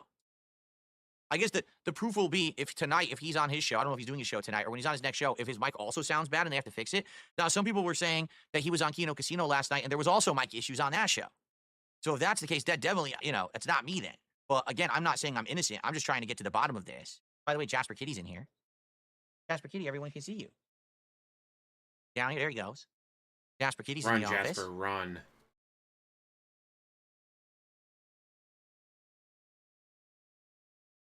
Don't you love the amazing, well, even better than amazing, the just amazeball cray tech streams? No, we did not. We did not hit the goal on Smart Guys, but we still had a good show. Like it was still like almost $300 for a show like that. Is not bad at all, quite frankly. And I feel like once we get better, it's not focused, is it? Oh, now it is. It's like autofocused. Once we get better, and again we get the tech issues ironed out, and we hit our stride with pacing and everything, I think that the show will be better. It's just we're getting our what do they call? We're getting our sea legs. That'll be a good way to put it. We're getting our sea legs for the show. It was the third show. You shouldn't be having issues still. When do we play Mega Man 4 through 6? I don't know. I would like to, but probably not anytime soon, quite frankly. Not unless you give him more money. I feel like we'll do it eventually. We'll do another marathon style deal where we'll probably play through those 3. Just like we did Mega Man 1 through 3 through a marathon, maybe later in the year. We're very close to enough goals that we're going to plan the 100 goal reward, which is the viewer's choice event, okay? Stellar Blade. Choose Stellar Blade. So, by the way, my wife is arriving home right now. I just heard her come in. So, I'm probably going to get Jasper Kitty downstairs. So, here's the deal. Because I haven't talked about this yet today because we just finished with the wrestling stuff, right? So, we're at 79 goals. Quite frankly, I believe like we would have hit 80 today if I didn't have no internet yesterday, which is kind of bullshit. Like that's not anyone's fault but some freaking vandal who went up the line and cut the wires. So, I feel like maybe we're just going to do DSP Tries It right now. Like, I feel like maybe what we should do is just order the Chick-fil-A and have it for dinner today because my wife just got home. I'm sure she'd prefer to just have something delivered than have to cook. But you didn't hit the goal, DSP. How could you possibly do this without hitting the goal first? Holy shit, is he actually going to do something to help his wife out? Amazing. If we do it on Friday, it doesn't make sense because she's home from work and she can make a meal, no problem. So it just fits the schedule better to do it today. And that was what it was supposed to be. It was supposed to be we were going to do it today. We would have. Yesterday, even if we did Smart Guys on the first stream, I would have hit the goal on the late stream and hit the goal on the day stream, and we would have done it. We would have done DSP Tries It. So I don't think that I should have that screw stuff over. All right? So how about this? Let's go ahead. No, this is not an impromptu stream for DoorDash. What are you talking about? I'm not asking for anything. No one's contributing. I don't care. Okay? I think what we'll do is I'm just going to get Jasper Kitty downstairs, and then I'll come back up, and we'll look at the menu, and we'll actually figure out what I want to order, and then I'll put the order in, and this is going to be DSP Tries It on this stream. I think it just makes sense to do it rather than delay it till Friday because we're going to end up hitting goals anyway. And then what we got to do on Friday when I come back, because remember, I'm off tomorrow. On Friday morning, we got to set up the thread where you guys are going to start nominating games for when we hit the 100 goal because we need to have the games selected for the marathon when it happens in probably a couple of weeks. So we'll give you guys time to submit the games and everything. All right? Okay, cool. Cool. Let me, I'm just going to mute the mic, get Jasper Kitty downstairs, and I'll be back. And we'll do that. All right? So I'll leave it widescreen for you. Okay? I'll be right back. This is absolute trash fucking content. This is below trash at this point. DSP doing this, I don't fucking get it. I mean, I do in a way because it's DSP, what do you expect? But come on, DSP, really? Well, guys, we already know we're going to hit it, hint, hint. So I may as well do it now. How come you never felt about this way about other goals? You've done this for years where it's, well, guys, we didn't hit it, so we're not playing that game. I know you were all so excited, but you guys didn't give me enough money, so no game. Now suddenly, when it comes to food, you can order the food. Huh. Amazing how, when it comes to a game, now, guys, we can't play that because you hit the goal. But when it comes to food, suddenly we can do it, huh? Suddenly it doesn't matter if you hit the goal or not. You want yum-yums. Guys, you need to give me yum-yums. Even if we don't hit the goal, guys, give me yum-yums. Well, you know what? Do you guys want me to continue? Do you want to continue watching this? Or do you think we've had enough? We can call it a stream.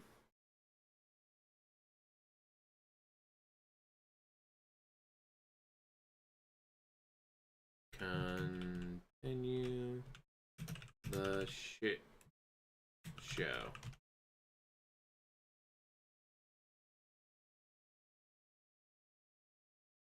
It's amazing. All those games he's refused to play, all those things he refused to review over the years, but now suddenly, well, guys, the goals don't really matter because they're gonna get hit eventually, right?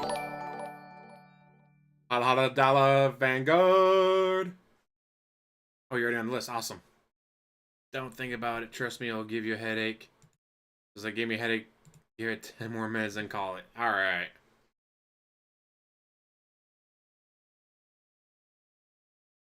It is just crazy to think that for years, all the games he's refused to play over the years because you didn't meet the goals. And sometimes, like, they'd be like $4 short. Well, if you really want to see me play the game, just donate $4. Tip me $4 right now if you want to see me play the game. Okay. Did you enjoy the wise shot? So let's figure this out. Let's figure out what we're going to order. Because then I got to put the order in. My wife's looking it up right now. So it's not what chat wants, what your wife wants. Again. Get out of here.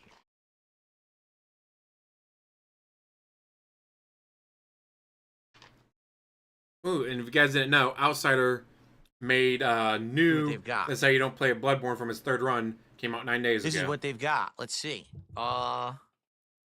Menu.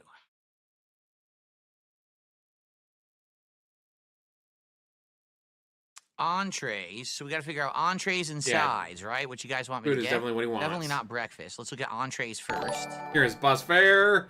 Holla holla for the View bus all fare. entrees. Vanguard Nice, and of course Sonny. Jade, how are you? You're here. How's it going, man? You go on this mutant. Well, I tried the Naruto burger when it drops from Burger King, I guess. I didn't know they were going to do a Naruto burger.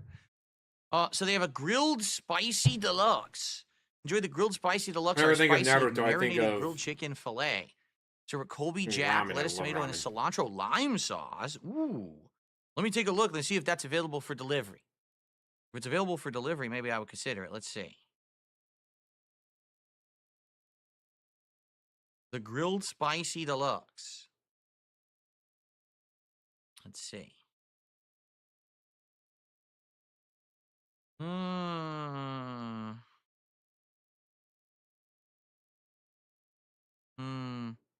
Wouldn't surprise me if he yes, does. I think they have it.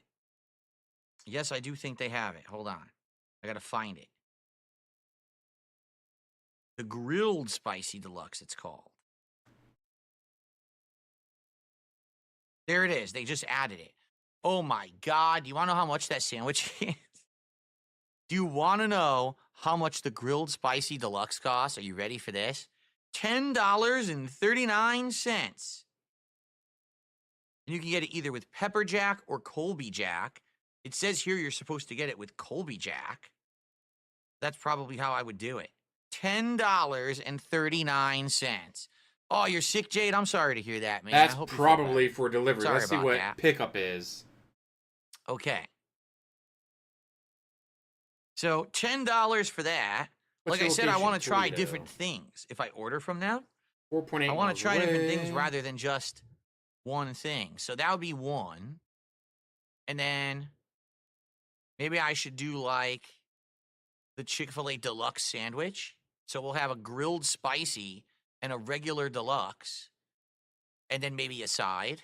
But then again, you guys probably want waffle fries too, right? Because everyone is saying that the waffle fries aren't good anymore and we want to kind of test them.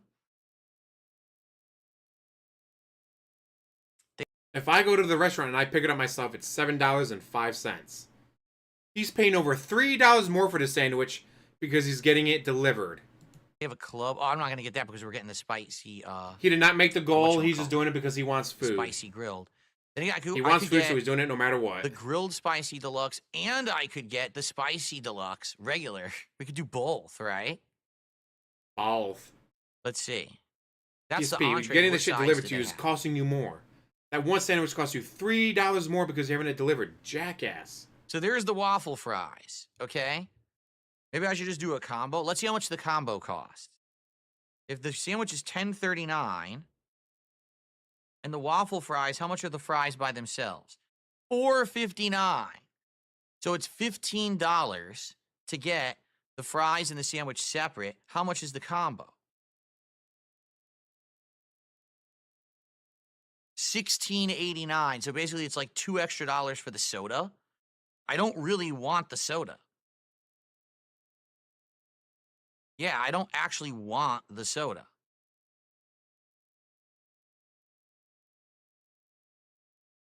So maybe we'll order everything separate then. People are saying the mac and cheese is really good. I've never had the mac and cheese. Let's see how much the mac and cheese is as a side. I love mac and cheese so fucking Where good. is it? Mac and cheese right there. Okay. Look. $6.29 for the mac and cheese. Oh, man. They really are trying to kill you. Like, the prices are exorbitant. I received a $2 tip. Nice show. I love your banter with PPP.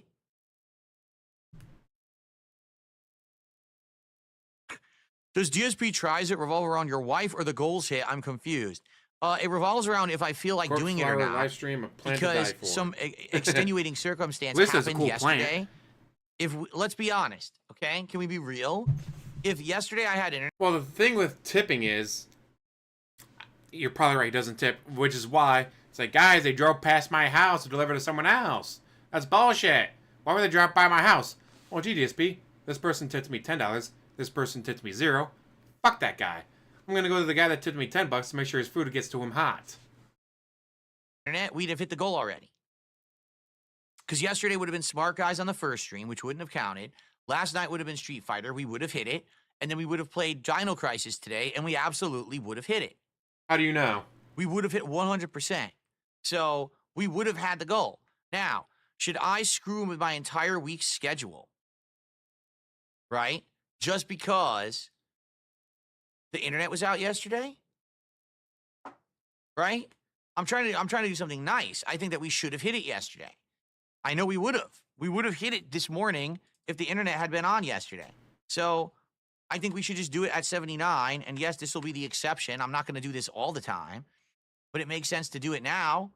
And then we work towards 90, which will be the next one, which could be a product. Because someone said they were going to send me suggestions of products to try rather than food. Yeah, what if he had missed because it was just like Marvel Rivals where no one cared about it? Dino Crisis is an old game. He's played it before. Why are you playing this game again? You have so many games you need to beat. You have all these games you haven't played. I have no time to play Soccer 2. Then skip Dino Crisis. Dumbass. We could also do food because I've heard that there's the new stuff at Taco Bell to do, right? We know that, and there might be more stuff, I'm being told. And then at 100.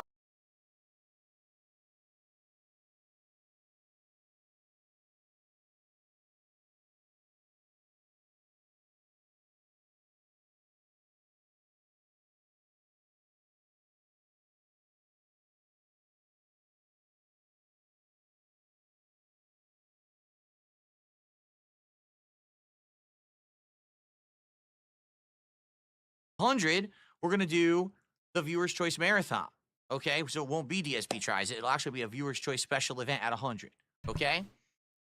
Oh, so fuck, I think that got makes muted sense. somehow. I don't really have to just... Alright. Why is he playing Dino Crisis? I don't get it. You have all these games you don't have time for. All these games that, guys, I can't find time to play Soccer 2. And also, with the mac and cheese, instead of doing mac and cheese, I've been doing the shells pasta. I'll do 3 pounds of that with 2 pounds of this queso cheese block. Just the whole fucking block of it. Throw it in there when the pasta's already got the water out. Melts it. You mix it up. It's so fucking good. 5 pounds of food. Put into like 8 bowls. I now have 8 meals. I ain't got to cook. And mind you, it costs like $8. So I'm paying like $1 a bowl. Instead of paying $6.50 for a small thing of mac and cheese. I got 8 bowls for $1 a piece. Fucking amazing. And yeah, I coughed because I muted myself because I was coughing. And I forgot to unmute myself. Womp womp. Instead of, you know, coughing and snorting and burping to the microphone like someone. Justify myself. I could do whatever I want anyway. I'm an adult and I could fucking order food if I want. But in this case, I wanted to do it a little earlier than what we had previously agreed because it makes sense for my schedule and my wife's schedule. It makes sense because we would have hit the goal anyway. And it makes sense because I could just order fucking food and eat it. How do you And you can stop know? complaining. Spawn Killer did a $2 super chat and says, I thought you got 79 goals hit last night. We did. And we would have, again, if we had internet, we would have hit 80. We would have been there. So I'm going to do it anyway, regardless. Because I can and because I want to. Okay? Almost like he can do whatever the fuck he wants. Cool. So let's figure this out. If the new thing is the new spicy grilled sandwich, okay? And we want to do that. This one, that's brand new. Yeah, see, limited time. It's marinated, Colby Jack cheese, lettuce, tomato, and a cilantro lime sauce for a fiery bite. That sounds pretty good to me, right? Sounds great. And,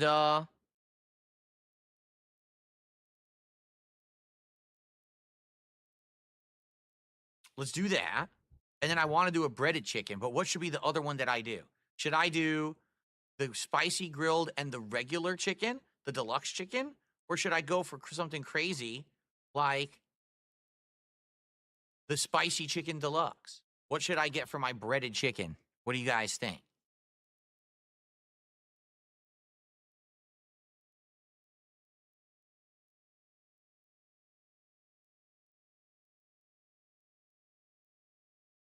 There you go, Sonny. Get some. Just get the regular spicy. The deluxe isn't that much better. Oh, okay. The goal say 78. Oh, they should say 79. I guess I didn't update it last night. Did I screw it up? Change it, guys. It should say 79. We should be at 79. It's like a drug you can't stop. I mean, Cool. You're not wrong. Feels the same way here. And hell, if you guys support this stream, maybe we'll hit 80 anyway. And then people can stop being such a bunch of nitpicking losers and being jerks about it, right? Okay. Oh no, guys! Nintendo just took out No, I don't want a salad. $21.54 for my Nintendo thing. You don't go to fast food place to eat the Oh salad. wait, that's for sorry. a fucking year. Guys, I love Nintendo. A Okay. year worth of online for $21.54 after tax. Thank you. I also paid for my mom's, so that'll be another $21.54 in the future. So let's do that. Here we go. Let's order. Because unlike some people, DSP, I didn't ask mommy to pay my bills. My mom wanted to check out the Switch sports game. I just bought her a Switch. It was used, but I bought her one. And along with a racing game, called other things, and it's like, well, they got all these old games on Nintendo Online. Fuck, I'll just put it on my card. Fuck it. It is hard not to point and laugh at a train wreck, right? When it's DSP. Oh, these are the meals. Oops. Here we go. Let's order the regular spicy chicken sandwich with the buttery white bun. That sounds good. Then let's order the new one, the limited time grilled spicy deluxe sandwich. That's brand new and limited time. And let's get the mac and cheese.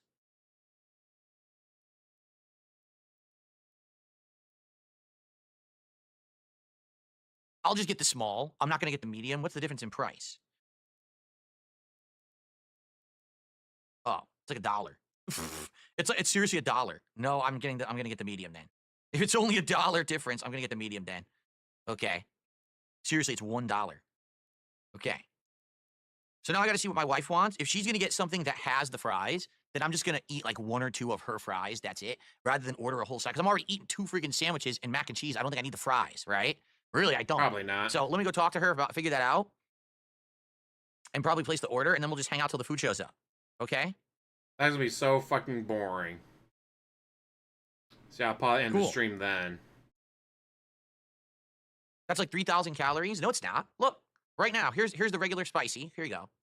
Here's the regular spicy, 420. Here is the grill. Where does it say? Getting so defensive with this DSP, it's a little weird. Oh, come on. Really? They gotta do this crap?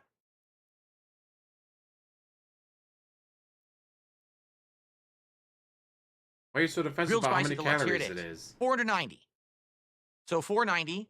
What was it? 420? Blaze 490. it. 420. So that's what? About 9. like 900-ish. And then how about that mac and cheese? That's probably more than the sandwiches, 450. So there you go. So like 1,300, 1,400 calories. All I ate today so far, I had a black coffee in the morning, and I had the breakfast burrito, which is probably like 200-300 calories. It's very small. And I'm probably not having anything tonight. Maybe, I'll have a protein bar or something before I go to sleep. So there you go. Cyber TV, I didn't plan this. We finished early, so I said I would just do this, and we're going to do DSP tries it. I need to try the Polynesian sauce. Well, the Polynesian sauce doesn't seem to go with what we're getting, right? Doesn't seem to. So I'm going to get the mac and cheese and the 2 sandwiches. I'm going to see what my wife's going to get, okay? So give me a minute. Allow me to... Oh, my lighting went off. My wireless has gone off like 10 times today, like no lie. I don't know why. There's nothing going on. It should not be disconnecting like it is, but it is disconnecting like constantly. Being really stupid. Comcast troll. Comcast troll. I don't even think it's connected. Can't connect to network. So I have no lighting right now. It won't even connect to my wireless network right now. What a piece of dog shit. Great. All right. I'm going to head downstairs, and I'm going to see what my wife wants, order, and then we'll come back. We'll hang out till the food shows up. Okay? Cool. You might, but I won't be. Yeah, it's going to be a protein bar and a burger. Yeah, because we all know he orders way more. We've seen the old DSP tries it. Where it's like, all right, guys, I'm going to order this and this. And then there's... Why is there like 5 bags of food behind you? Don't worry about it, guys. It doesn't matter that there's 5 bags of food behind me.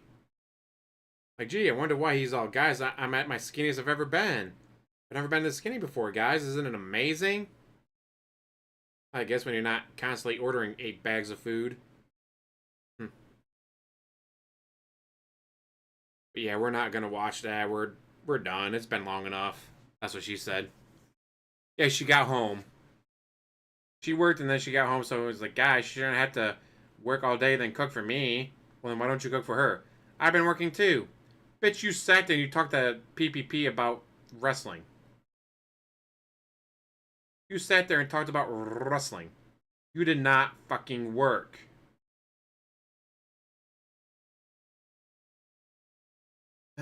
Oh well. Up to his fans to pay for his livelihood, right? So yeah, I think I'm gonna be out. Run, sir, run.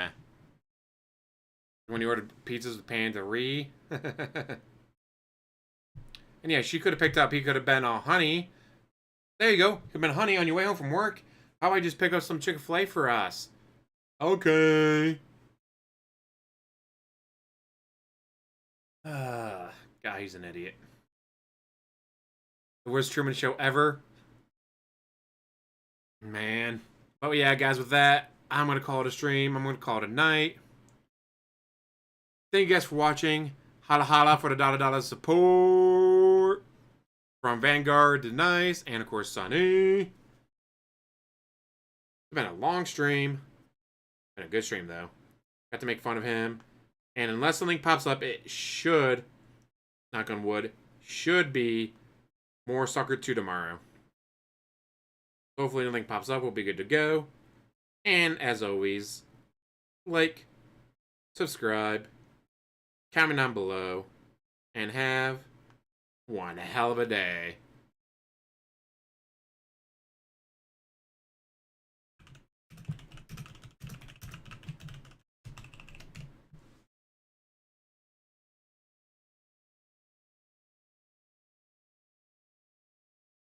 Man, it's been 5 hours and 20 minutes. Sheesh. Doing this way too long today. I see you guys.